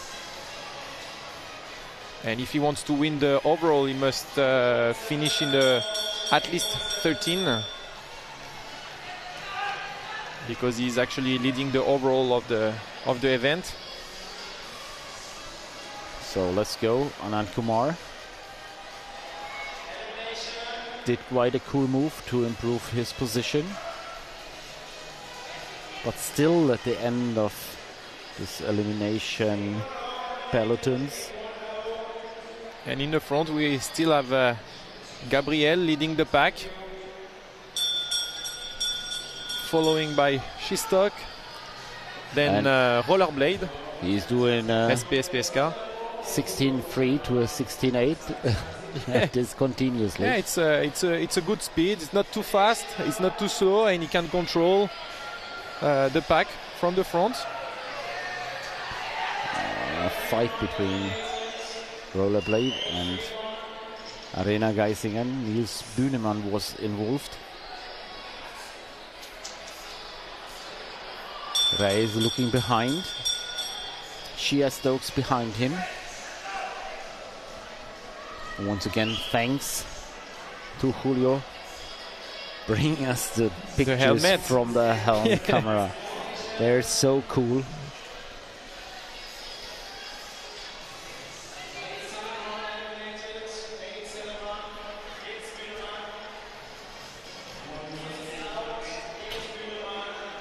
Half of the race distance is done. A bit more. And we still have the big teams almost all together.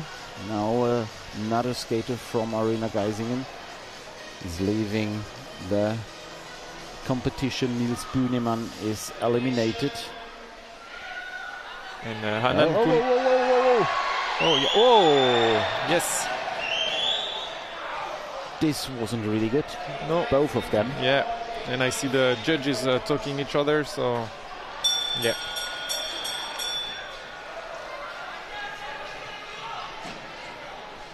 This wasn't that good. No, this is what we don't want to see in the sport. Yes, nobody wants to see this. No. And I'm sure there would be a disqualification, at least one.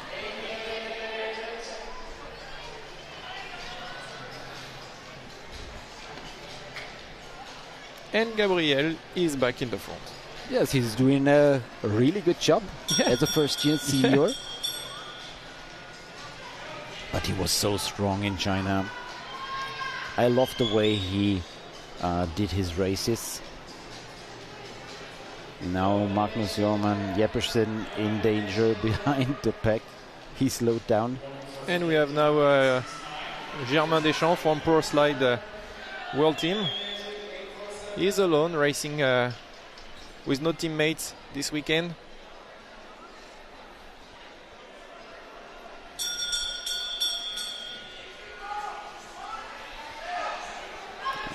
There's always a bit of fighting. Yeah. Not so far. Not that worse, like we saw in the laps before. Yeah, it's the moment that the teams, they want to be in the front because the pack is small, so you need to be in the front now. Now we have 59 in the last lap.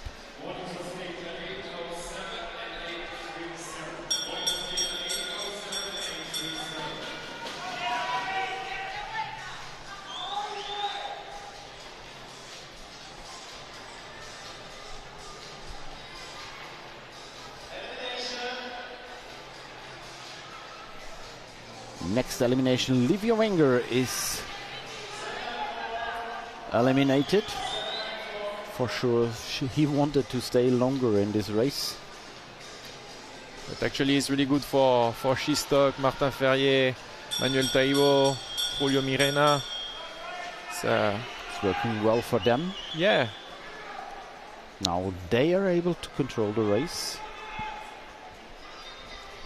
And I see Daniel Niro also behind Schistock. Well Davide protected. Menegaldo, Yeah. Eliminated.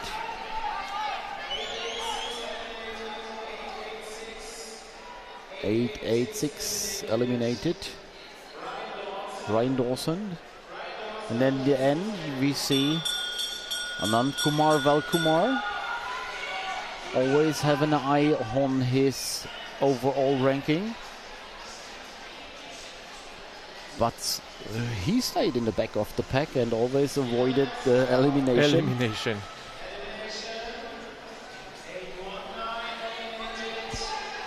Now it's Ivan Roldan Ferrer from Spain eliminated.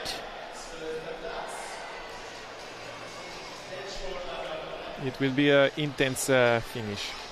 I think so too. 10 laps to go, 2K. Yeah, money time.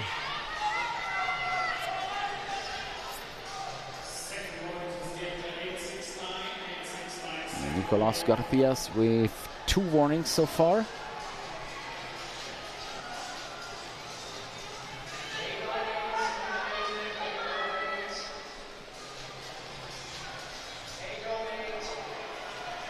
Germain Deschamps eliminated. Well,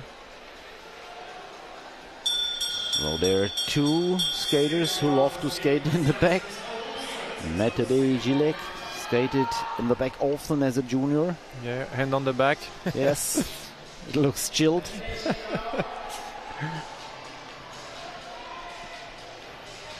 Schistock's in front, followed by Rollerblade SPSPSK. Gabriel Reyes behind them, Methode Gilek and Anand Valkumar. Behind him, Nicolas Garcia now eliminated.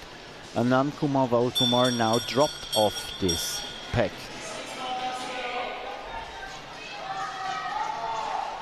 So the next one to be eliminated will be Anand Valkumar, and they are speeding up the race. Speeding up the race now, Shia Stokes. It's moving in the front. Julio is now in the front, following by Martin Ferrier, Manuel Taibo, Daniel Niro. It's 4 laps to go on the line. Yeah. And we have now elimination every lap. Yeah. It's nice. Gabriel Reyes behind. It's really interesting. 3 Shia Stokes skater, Mirena Ferry Taibo. Daniel Niro moving to the 3rd place. Daniel Niro. Yeah, it's interesting. We have it's also good for Daniel Nero. It's also good. Very 2 laps to go. Hard and it's nice. It's a nice finish. Looking behind. This was Julio, I think. Julio's in front. No, Manuel Taibo is in front, followed by his teammate Martin, and third is Daniel Nero. Taibo, Ferry, Nero, Mirena. Mirena dropped, so the first 3 skaters, Taibo, Ferry, Nero. Last meters of this Arena Geisingen International. Congratulations to Shia Stokes. Taibo first, Ferry second, Daniel Nero third. Respectable Gabriel Reyes fourth, Julio Mirena fifth, and Metade Gilek last eliminated sixth. Congratulations, Shia Stokes, perfect teamwork. It was a perfect race for them. Yes. So we have all races done. It was a great weekend. Yes. Beautiful. It was. It was. And now we have one thing to do. The ceremonies for the athletes, for the successful athletes. The scene is traveling along. We will meet again next weekend in Gross-Gerau for the international criterium. So this will be the next highlight for the top skaters, and many skaters will move on and race in this traditional place in Gross-Gerau. A completely different thing to race. It's on asphalt. Yeah, it's a different on a road race. course. Exactly. Completely different to this race here. Is this a good preparation for the big races to come, the Europeans and the Worlds, for our skaters? Wendell, what do you think? Yeah, it's always nice to be able to skate on the track like this one, like Lagos before, and then to be able also to skate on the road, because we have a lot of races on track, but it's also important to have some races on the road. So yeah, it's good. So it's good for them. A lot of really fast times in Lagos. We saw impressive races here. We have a new track record for the senior men and the senior ladies. So far, the season is going good. It's going good, and it's not finished yet. It's not finished. Still a lot, but yeah, it's really nice to start like this. Wendell, thank you for having you in the so live much. stream. It was Thank you really for nice. joining us. Yes. Thank you for being here and watching all the races. Yes, cool. And we will meet during the summer, I'm sure. Yeah, I'm sure about it too. So have thank a good you so time. much. Yes, And thank you. Until next time.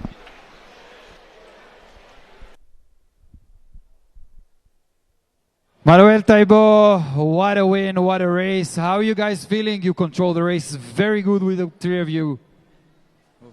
Like yesterday, very tired, but the teamwork I think today was perfect. All the members, I think we did the best we can, and the result was fantastic.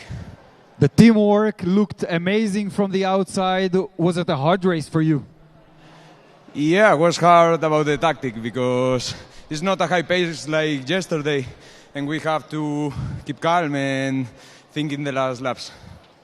Well, congratulations for winning the elimination race in Geisingen. We wish you a lot of good luck and thank you for the races.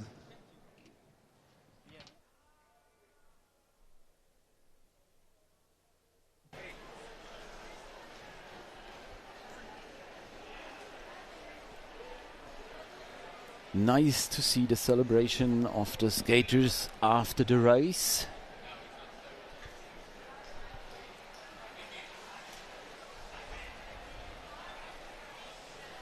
And with that, the Arena Geisingen International 2026 comes to an end. 4 days of speed, courage, precision, heartbreak, triumph and the unmistakable energy that only this place can create. Today we witness the final battles, the last sprints, the last eliminations, the last points, and the answer to the question everyone carried into this weekend: who rises to the top of the overall ranking and who writes their name into the story of this track. So I want to do a bit of gratitude. So gratitude to the athletes and the teams. To all the athletes, you made this event what it is. Fast, fair, passionate and full of heart. To all coaches, trainers and support staff. Your guidance, your preparation, your care and your commitment are the backbone of this sport. Gratitude to the entire AGI 2026 crew, to referees for fairness, clarity and safety in every heat and every final. The secretaries and speakers for precision, calm and the voice of the event. The data management team for every time, every lap, every ranking delivered flawlessly.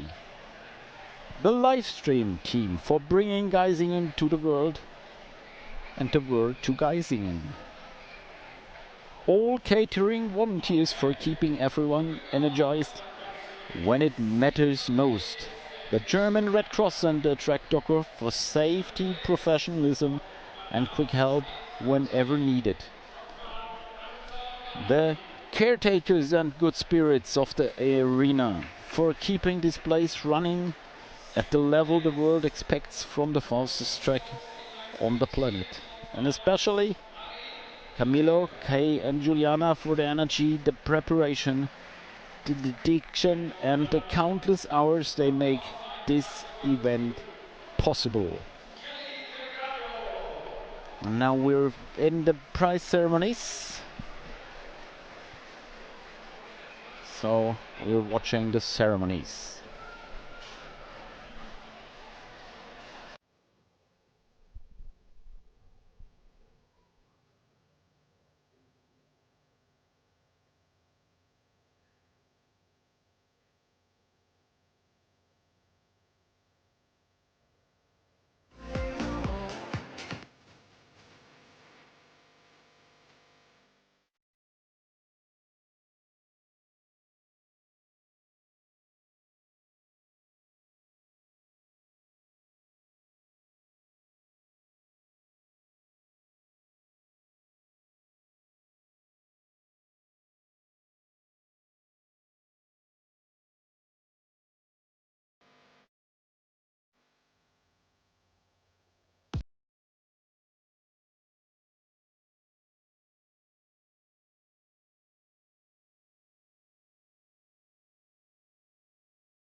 So, dear Maurizio, congratulations, vielen Dank, alles Gute für dich.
So, welcome to another episode of Arena Geisingen and Coffee. Esta vez otra vez con otros hispanohablantes.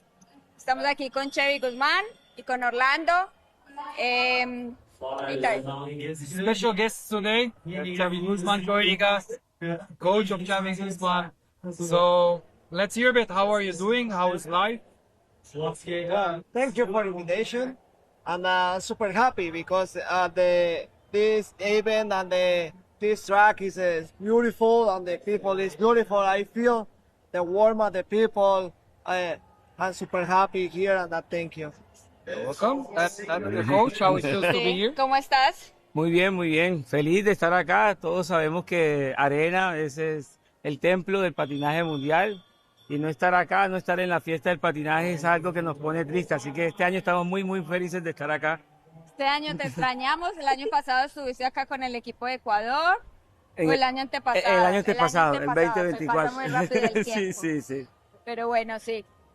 Chevy, queríamos tenerte aquí, pero... Sí, puedo hablar español un poco. Sí, claro. El inglés no es muy bueno, pero intento. Estaba muy preparado, había empezado el año, mi mente estaba puesta en Arena. Tenía muchas intenciones claras de venir, poder hacer una buena fly lap, un double spin. Poner tu nombre allá. Correcto. Siempre estoy en los tiempos, incluso he llegado a ganar la double spin. Pero quería hacer un tiempo para recordar, un tiempo memorable, pero bueno, hay situaciones que en el camino nos encontramos que me llevó a tener una intervención quirúrgica el lunes pasado. Pero bueno, sigo estando preparado, estuve preparado para estar aquí, espero el próximo año estar aquí de nuevo. Pero igual Orland va a estar en el Mundial también, ¿cierto? Sí, la preparación y el tiempo, o sea, la decisión se tomó pensando en eso, en que él pudiera estar en su campeonato europeo y participar en su campeonato del mundo. Esa es la planificación que se tuvo en cuenta para que Joan estuviera a su 100% en esos dos campeonatos fundamentales para él. Sí, para los que no saben, Orland tiene también muchos patinadores, pupilos. Más o menos cuántos y de qué países nos puedes contar. Bueno, la verdad sí tenemos, con ese trabajo que hemos logrado con Chevy, pues hemos logrado estar en diferentes países con otros patinadores, pues. Otro patinador muy importante para mí es Julio Mirena. Ustedes saben que Julito siempre ha estado presente en nuestro proceso desde que estuvimos en Venezuela. Y bueno, después de él se unieron una niña italiana, tenemos una niña ahora que está en India. Sí, hemos estado sumando. Tiene más deportistas también en España, tiene un par por ahí. Sí, en España también tenemos otros que se han vinculado Cuando se ven los resultados, todo el mundo quiere estar ahí. Sí, la verdad que hemos estado contentos. El 2025 fue muy importante para nosotros. Chevy creo que puso una marca en los World Games importante. Fueron 5 medallas de oro, sumando la medalla de Julio. Y 2 récords del mundo. La medalla de Gaby, la medalla de Julio. O sea, el World Game en 2025 fue muy importante para nosotros. Y creo que eso también me ha abierto las puertas con otros patinadores a nivel mundial. Qué bueno. How was the winter? You tried some ice for all the bits. How did it go? Yes, but I need to put my foot on the earth because the ice is so special because the people, I think so, the ice skates is no big, but the people in the A division is super faster. It's faster, really, really faster. I try, but I know the was there is a Olympic time, the Olympic qualification. The people is focused and they take the qualificate. I say to my coach, Orlando, I don't think so that I need go back to wheels. So this year you plan to be on wheels? Yes. What is the goal? For this year, right? Is for Spain is different. I need the first step is the national championship. I take the medal. I call me for the qualification national team. I go to the European Championship. I take the medal, but the take the bronze medal is no sure go to Paraguay because the ticket fly is special. And Spain is no very important the speed skating in line, but I think so. My all time, I think I want go to the World Championship, and I never say I think so. I'm not sure the medal for the World Champion, but I want all time. You have a few medals. What distance you like the most? Puedes también responder en español, Marco. No, it's hard because my favorite race is the 1,000, but my best race is the 100. Yes, I take 2 world records on the 200 meters and the 100 meters. But this year is special because the track is flat and the time is better. But and this is good for you. Yes, I take the good performance. I don't know, the time is not sure, but I won. Okay, question for the coach. What training he hates the most? ¿Cuál es el entrenamiento que él no le gusta hacer para nada? ¿Cuál es el que no? El entrenamiento del core, del abdomen. No le gusta, no le gusta. No, es 100% que si dice, el plan dice 300 abdominales, yo hago 100 y le aviso que... Que dice 301. Es real. Siempre que lo veo, intento no hacerlo. No le gusta. What food you tell him not to eat before a race? ¿Qué comida le dices que no puede comer antes de las carreras? Bueno, realmente yo creo que la dieta, él se cuida mucho, pero una comida especial que no pueda, de pronto leche, lácteos, que no consuma lácteos antes de competir. Usualmente intento evitar al 100% el peso. Siempre. No cheese. So the secret to break the world record in 100 meters, no for training, no cheese. We're getting there. We're getting there. Get fast, yes. We're getting there. Okay. Favorite music before a race? I don't have the special, but I love it, the Old Town Road. Old Town Road, yes, okay. I So like kind of rap hip hop, okay. Something. To get in the mood. Yes. What pops your boat? Yeah. Okay. But it's, I don't know. So this year, full focus on inline. You want to continue trying ice? Yes. Okay. ¿Y qué dices del hielo? Si él sigue el hielo o no. Bueno, sabemos que el hielo es dependiente de un buen patrocinador, ¿no? O sea, él tiene todas las ganas del mundo, la disposición la hay, pero bueno, hasta que no se defina eso de su patrocinador para mantenerlo en el hielo. Eso es importante. ¿Pero te gusta que hagan las dos? Sí me gusta que haga el hielo en cierta parte del año porque nos apoya. Okay. Se le saca muy buen provecho a las ruedas. Cuando él viene de hielo es una buena base. Usualmente lo explico un poco mejor. Usualmente escucho muchos deportistas que van al hielo y vuelven a las ruedas que se sienten muy extraños. Diferentes. Pues yo me siento a lo contrario. Cuando yo vengo del hielo, siento que mi poder de empuje o mi patinado no solo que es mejor, sino que puedo sentir mucho más la comodidad al empujar. Yo la verdad me siento mucho mejor. This is another trick. That he prefer to do the ice, the transition is easy for him because it's giving more power. So different from the other persons who say, yeah, if when I come from ice, then I'm shit on the inline. But this is the opposite. I feel that because I'm one of them, that I always go from ice to inline and say, oh my God, for the next 2 months I cannot skate. Yeah, I in feel the like a ice, beginner. the technique for the start, you need the all time for the around. Yeah. For the starts, you stay on the down, down, down, down. When I go back to inline, I feel this is better for the building the speed. Yes. For me, Because it's on the better. ice you have to set lower. Yes. You have La técnica entonces ayuda muchísimo. Para mí sí. Okay. choice of wheels for the weekend. What wheels you choose if you race? ¿Qué ruedas No, I know usarían? you don't race, but ¿Qué choice ruedas of wheels. usarían If you y- race, what wheels will you go with? No, all time junk. Only junk. Yes, because I have a 12 or 13 years all time junk.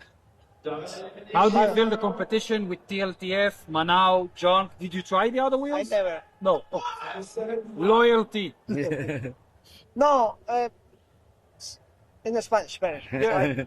Si tú entrenas con esa rueda, tu músculo se acostumbra a esta rueda. Si vengo acá donde, o por ejemplo acá, que es la pista más rápida del mundo y de la nada improviso, pues no logro dar mi 100%. Pienso que es muy buena la competencia que hay ahora entre TLTF, entre Manao, entre Jump o esto, pero pienso que es más importante siempre el deportista debe escoger la rueda previo a la carrera y no sobre la carrera. Y si entrenas con algo, tienes que seguir y ser fiel a eso porque... Sí, pienso que, mira, he ganado varias veces aquí la Dobin Sprint o la Junk. Quizás hoy no lo hubiera ganado porque Jacob se ve que va volando, pero pienso que sí es muy importante que cada deportista tenga su propio criterio y sobre todo sepa escoger cuál es la rueda que mejor le beneficia. Yeah, so that is the tip. Every person needs to choose the best wheels for him, for themselves. Completely agree. I think it's individual, and if something works for you, you do not change a winning horse. And Javi is definitely a winning one. No, it's a fourth time. I remember there was the World Championship in China. I needed change for the one race, the wheels. But when I put the wheels, my foot all time this control. I need the comfort for take the laps, two laps. For my muscle, I say, okay, this is normal for you now. Yeah. You now can go fast, but before the first feel is the control. I can understand. No improvisar. No se puede improvisar. Where do we see you next? Which race is on your calendar? ¿Dónde van a estar próximamente? ¿Qué espera? I don't sure, but now I think so in the Senegalia and Italy, or because I don't race here, I need the race. I need it. I go to Senegalia and the national championship. Bueno, a mí sí me gustaría que me permitan brindarle un saludo a mi presidenta de la Federación de Ecuatoriana, Marisol Castro, que si no fuera por ella el equipo no estuviera creciendo como lo está haciendo. El patinaje ecuatoriano se está mostrando a nivel mundial y para nosotros es un orgullo pues estar acá también hoy como Ecuador. No vamos a ir a Senegalia porque tenemos nuestro selectivo, nuestro campeonato nacional selectivo para la selección que va al mundial en Paraguay. Entonces, por eso no vamos a seguir esta ruta de competencias con Chevy. Pero lo que les dije fue eso, como que es importante las competiciones en las carreras para la preparación. Yo no pude competir aquí, entonces voy a hacer el esfuerzo de intentar ir a Senegalia para poder tener como el choque competitivo que es muy importante. Okay. Cool. Javi Guzman, thank you for joining us. Wish you a lot of luck in the races. Thank you See you around, hopefully in Paraguay as well, breaking more records. en Paraguay. Esperemos que sí. Thank you Varios also for récords. joining us. Muchas gracias. Gracias, See gracias you a on the ti. next episode of Arena Geisingen Coffee. Until the next time.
Okay, fix your hair. Okay. Everything is done. Okay. Everything is done. Look how fast it goes. Done. Easy life. Yeah. Welcome to Arena Geisingen and Coffee. Czech Republic, Andrea, Spain, Ona. Hello. You can introduce yourself. Hello. So, Geisingen ladies, how are the races? Yeah, I'm happy with the races. It's my senior, sorry. First year senior. Yeah, Yes. first year senior. How was the junior time? Yeah, the junior time was good. A lot of pressure, I think, but it was fine. But now the senior, it's a little bit harder. Okay, let's ask you the same question I asked everybody. Where do you feel the difference between junior and senior? In junior, it's like maybe you can win all, if you're in a good performance, you can win all the races. Like the level is what you have.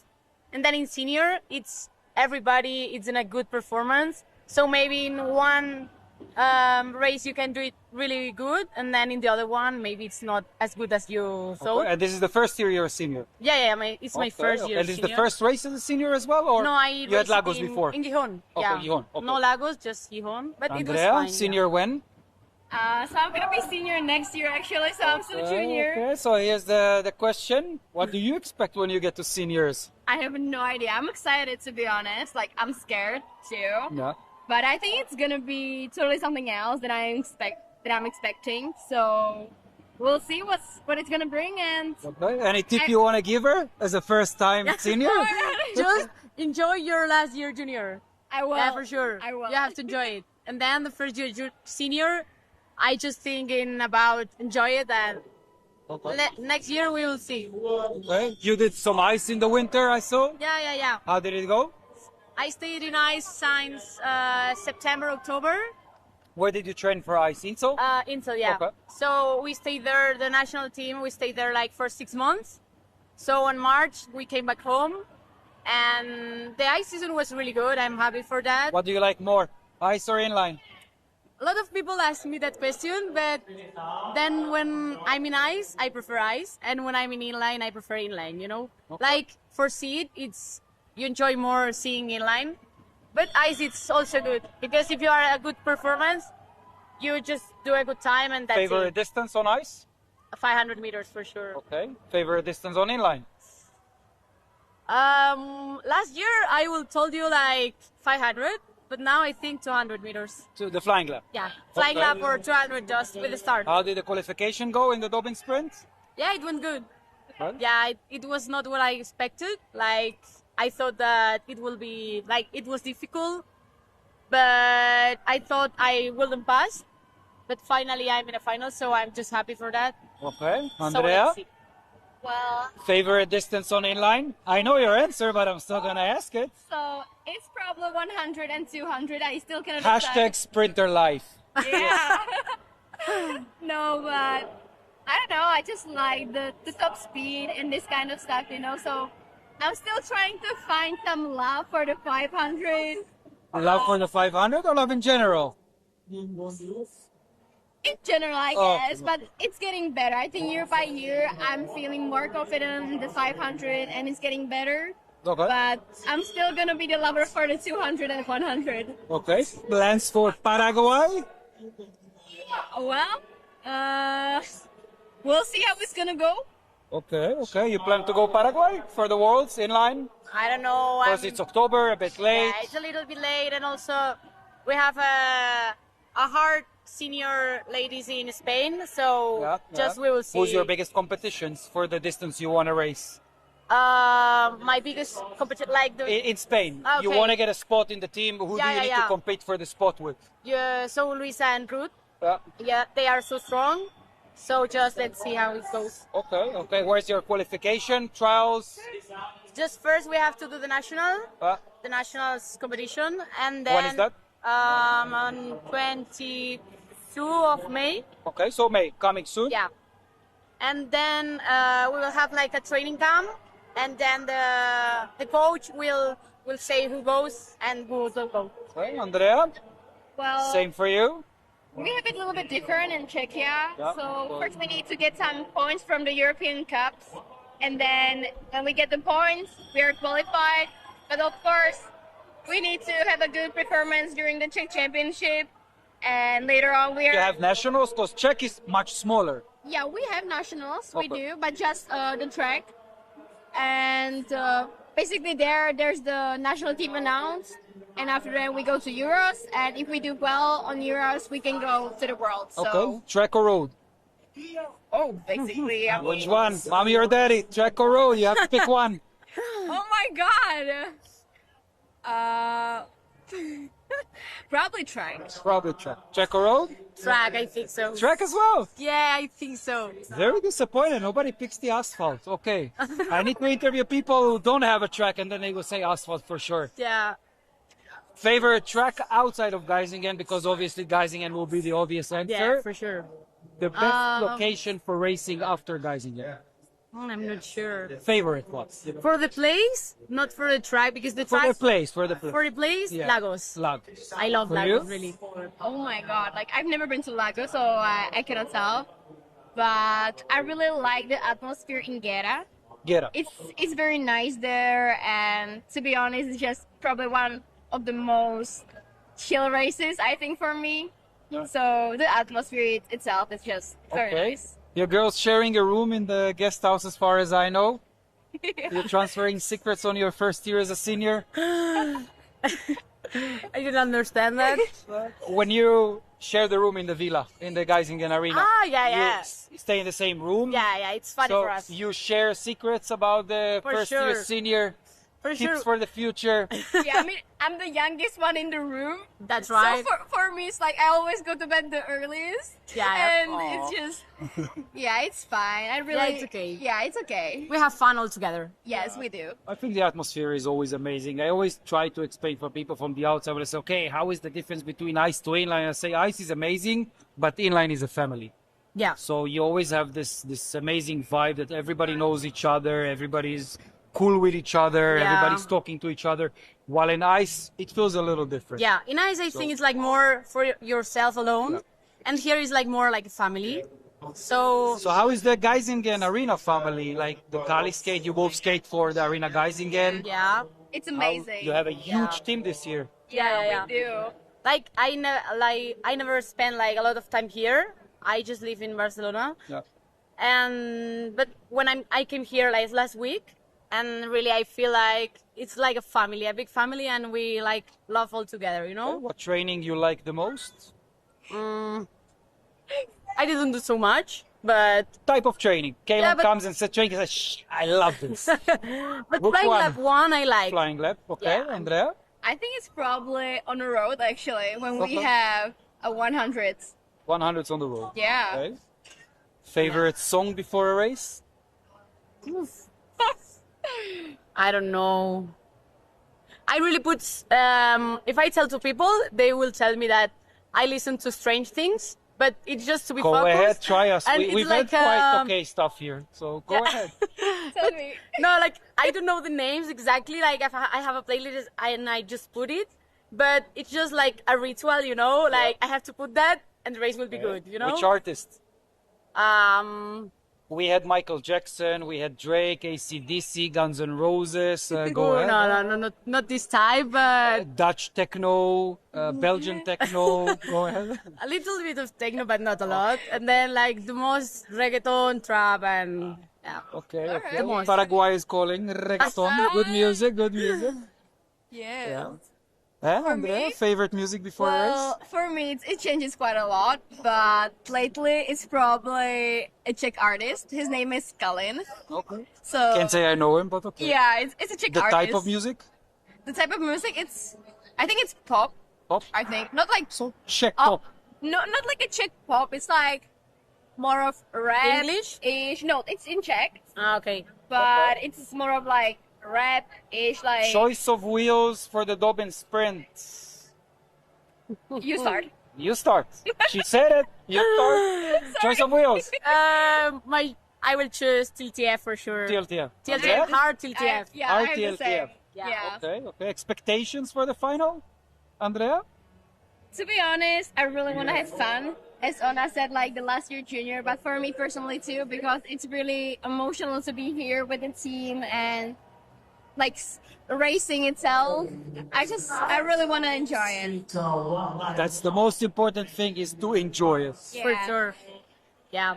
And my expectations, really, I'm so happy to be in the final. Yeah. So I just will enjoy it, and I will do my best. I will try it, and what happened, what happened. So Okay. So we see both of the ladies in the Dublin finals. yeah. And hope for good results. Thank you for joining an episode of Arena Geisingen and Coffee. And we see you on the next episode, guys.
So welcome to another episode of Arena Geisingen and Coffee.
On with the prize ceremony. Total classification cadet men's. We will start now.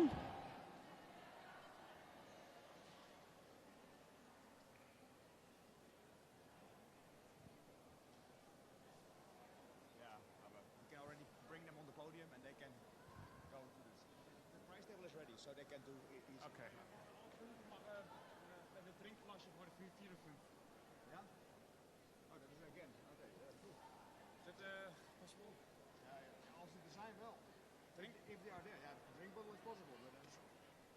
Maar dan moet ik ook een Sasha uitleggen. I have to explain to Sasha if you want.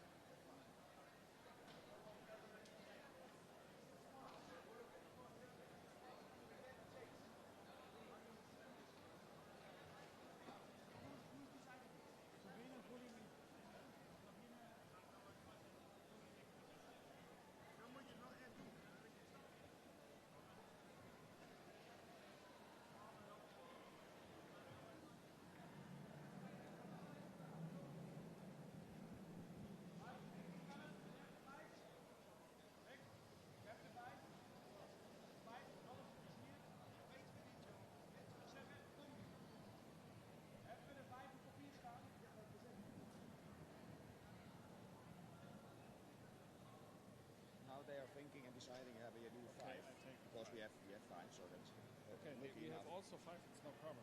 So I take 5. The 5th and the 4th get a present. They get a drink bottle. Okay, and the 3rd, the 2nd, and Kannst du mal the drink bottle is what? Wo sind die? Wo sind die da, oder? Die sind die kommt, glaube ich. Ja, schon erwartet. Okay. Surprise, surprise. Okay.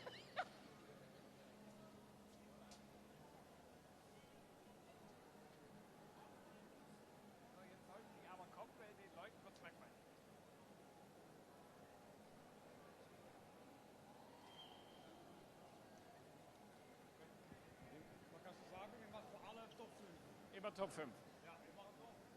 Kannst du Sabine jetzt Bescheid sagen? Wo wir da sind, wir machen Top 5.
notwendigen Zeichen dann.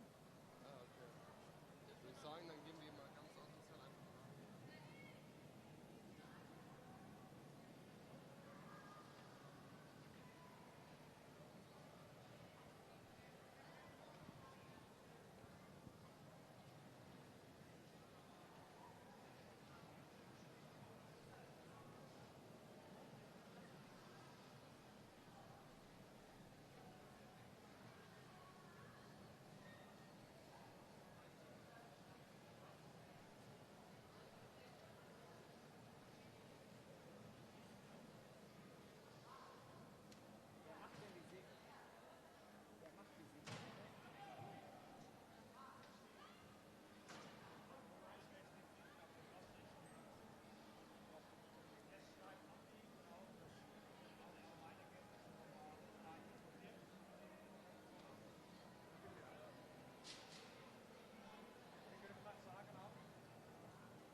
Okay. We will start with the prize ceremony. We have from the cadets to the seniors category, we have the results of the top 5. Online, we were working on it that the new results will be all updated. But we have already the results of the top 5 from cadets to seniors. So, jetzt fangen wir an mit der Ergebnisse der Endwertung von der Top 5. Wir haben online, also arbeiten wir noch daran, dass auch alle neue Ergebnisse online dran sind. Aber wir haben schon die Ergebnisse hier im Papier. Okay.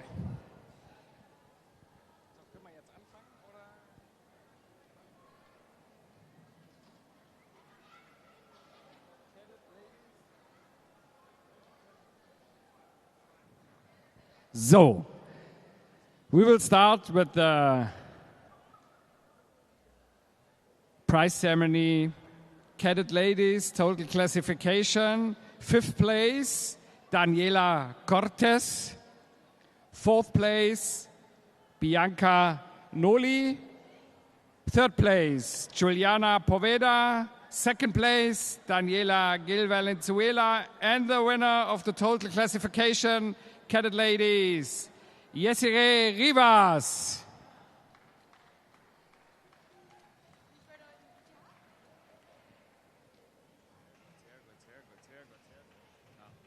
Wir gehen durch und wir gucken, was passiert.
So, ladies, thank you very much. All the best for you. Congratulations, all cadet ladies.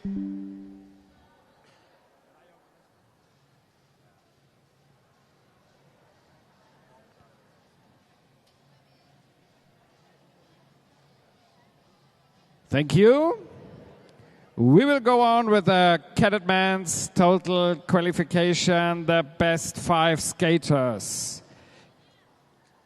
On 5th place, Thiago Casanova. 2nd place, Damon Petri. 3rd place, Matteo De Koenig. 2nd place, Pedro Marquez. And the winner from the cadet men from the United States, Chase Mendoza.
Together.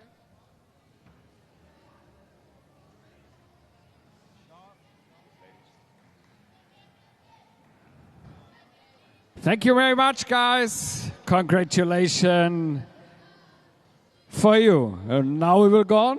Youth ladies, total classification, the five best skaters. On the 5th place, Sarah Schumacher. On the 4th place, Leonaya Cartier. On the 3rd place, Elizabeth Contreras.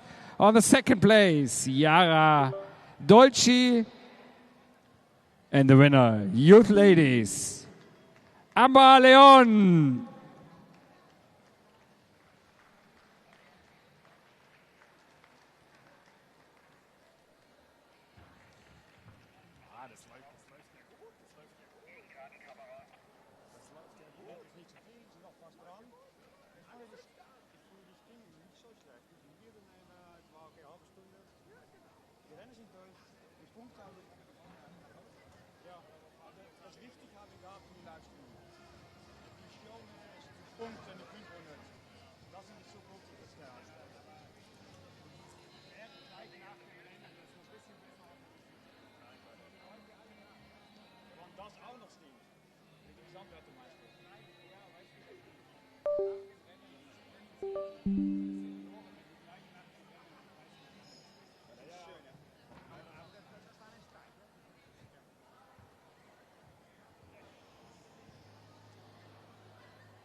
So, ladies, thank you. Congratulations. We will go on.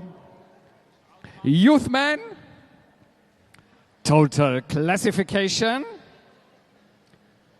Auf dem 5. Rang, on the 5th place, Philipp Jelek. On the 4th place, Elio Le Tadi. On the 3rd place, Vladimir Paulella. On the 2nd place, Rafael Esrich. And the winner, youth man, total classification, Rafael Silva.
Guys, thank you very much. Congratulations for you.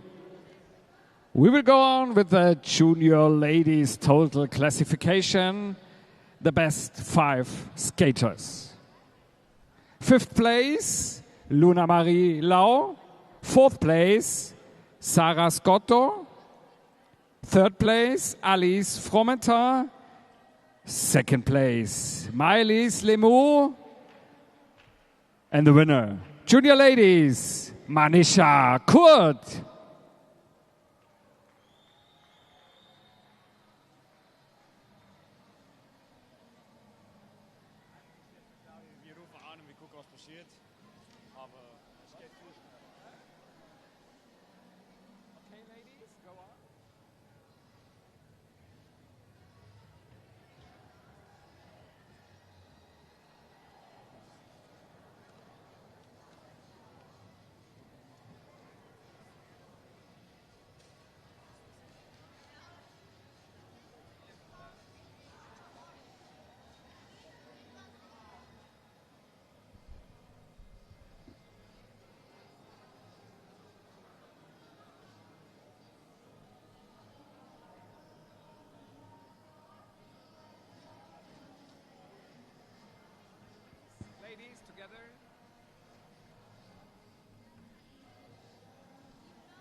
So, eine kurze Durchsage. Der Fahrer des Fahrzeuges, weißer Mazda, Freiburger Kennzeichen R5279, bitte wegfahren. Freiburger Kennzeichen R579, bitte wegfahren. Dankeschön. So, lady, thank you very much. Next total classification, junior man. On the 5th place, Manuel Pitaira.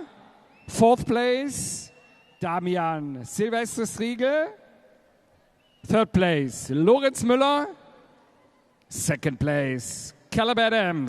And the winner, junior man, total classification, Carlos Pereira.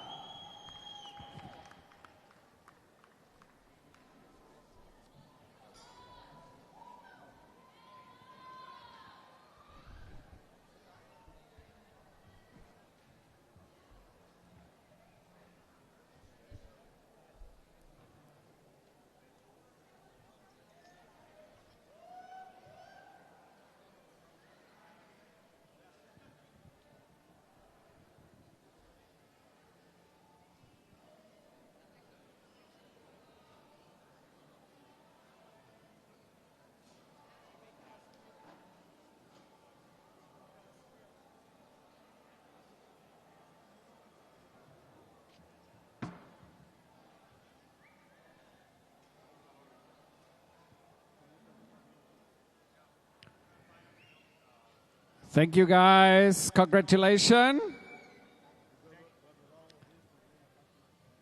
Now the next total results. Senior ladies. 5th place, Marine Lefebvre. 4th place, Kelly Delgado. 3rd place, Lian van Loon. 2. Platz, Larissa Geiser. And the winner, senior ladies, total classification, Jessica Rodriguez.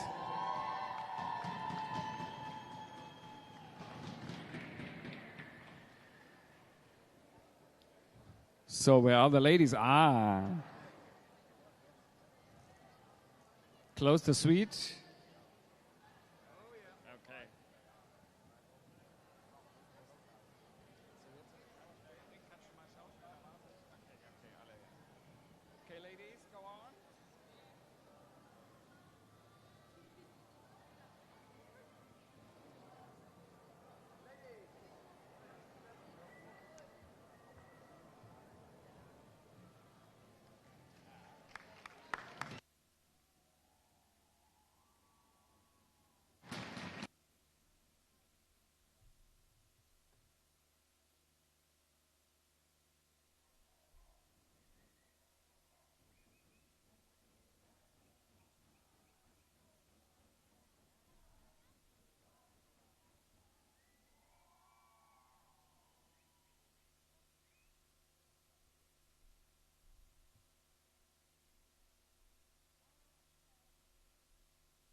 So the last total classification, senior man. 5th place, 5. Platz. From Kali skate team, Marcos Norman Chepperson. 4th place, from Reunion Europe team, Davide Menegaldo. 3rd place, from team Arena Geisingen, the Olympic champion, Metode Jilek. 2nd place, also from Team Arena Geisingen, aus der Schweiz, Livio Wenger. And the winner, total winner of these days, senior man, from Sphinx World Team, Anat Kumar Velkumar.